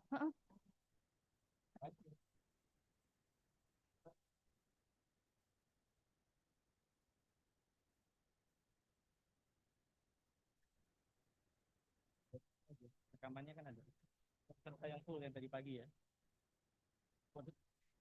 Okay, ladies and gentlemen, before we end today's webinar, we would like to remind all of you to fill the attendance form that we all already share in the chat box. And about the certificate for online participants, the certificate will be informed by WhatsApp group And for the offline participants, the certificate will be ready on the registration desk. Ladies and gentlemen, finally, we are in the end of today's webinar. The entire organizing team of this event would like to sincerely thank to our presenters, our moderator, and our discussion, and our honorable guests, and all who have actively participated in today's webinar. There are more than 800 online and offline participants joining us today. So incredible. Thank you very much. Hopefully all of you enjoyed this webinar. Don't forget to join us in the next event. We do hope that Center of Excellence for Water and Climate Resilience will be a platform to support risk mitigation for water and climate resilience through integrated water resources management. So in this way, Indonesia will become a role in advancing technology and enhancing human resources in Asia Pacific, or more than that, in the field of water resources management. Thank you very much. Stay safe and stay healthy, and see you in the next event. Thank you. Thank you.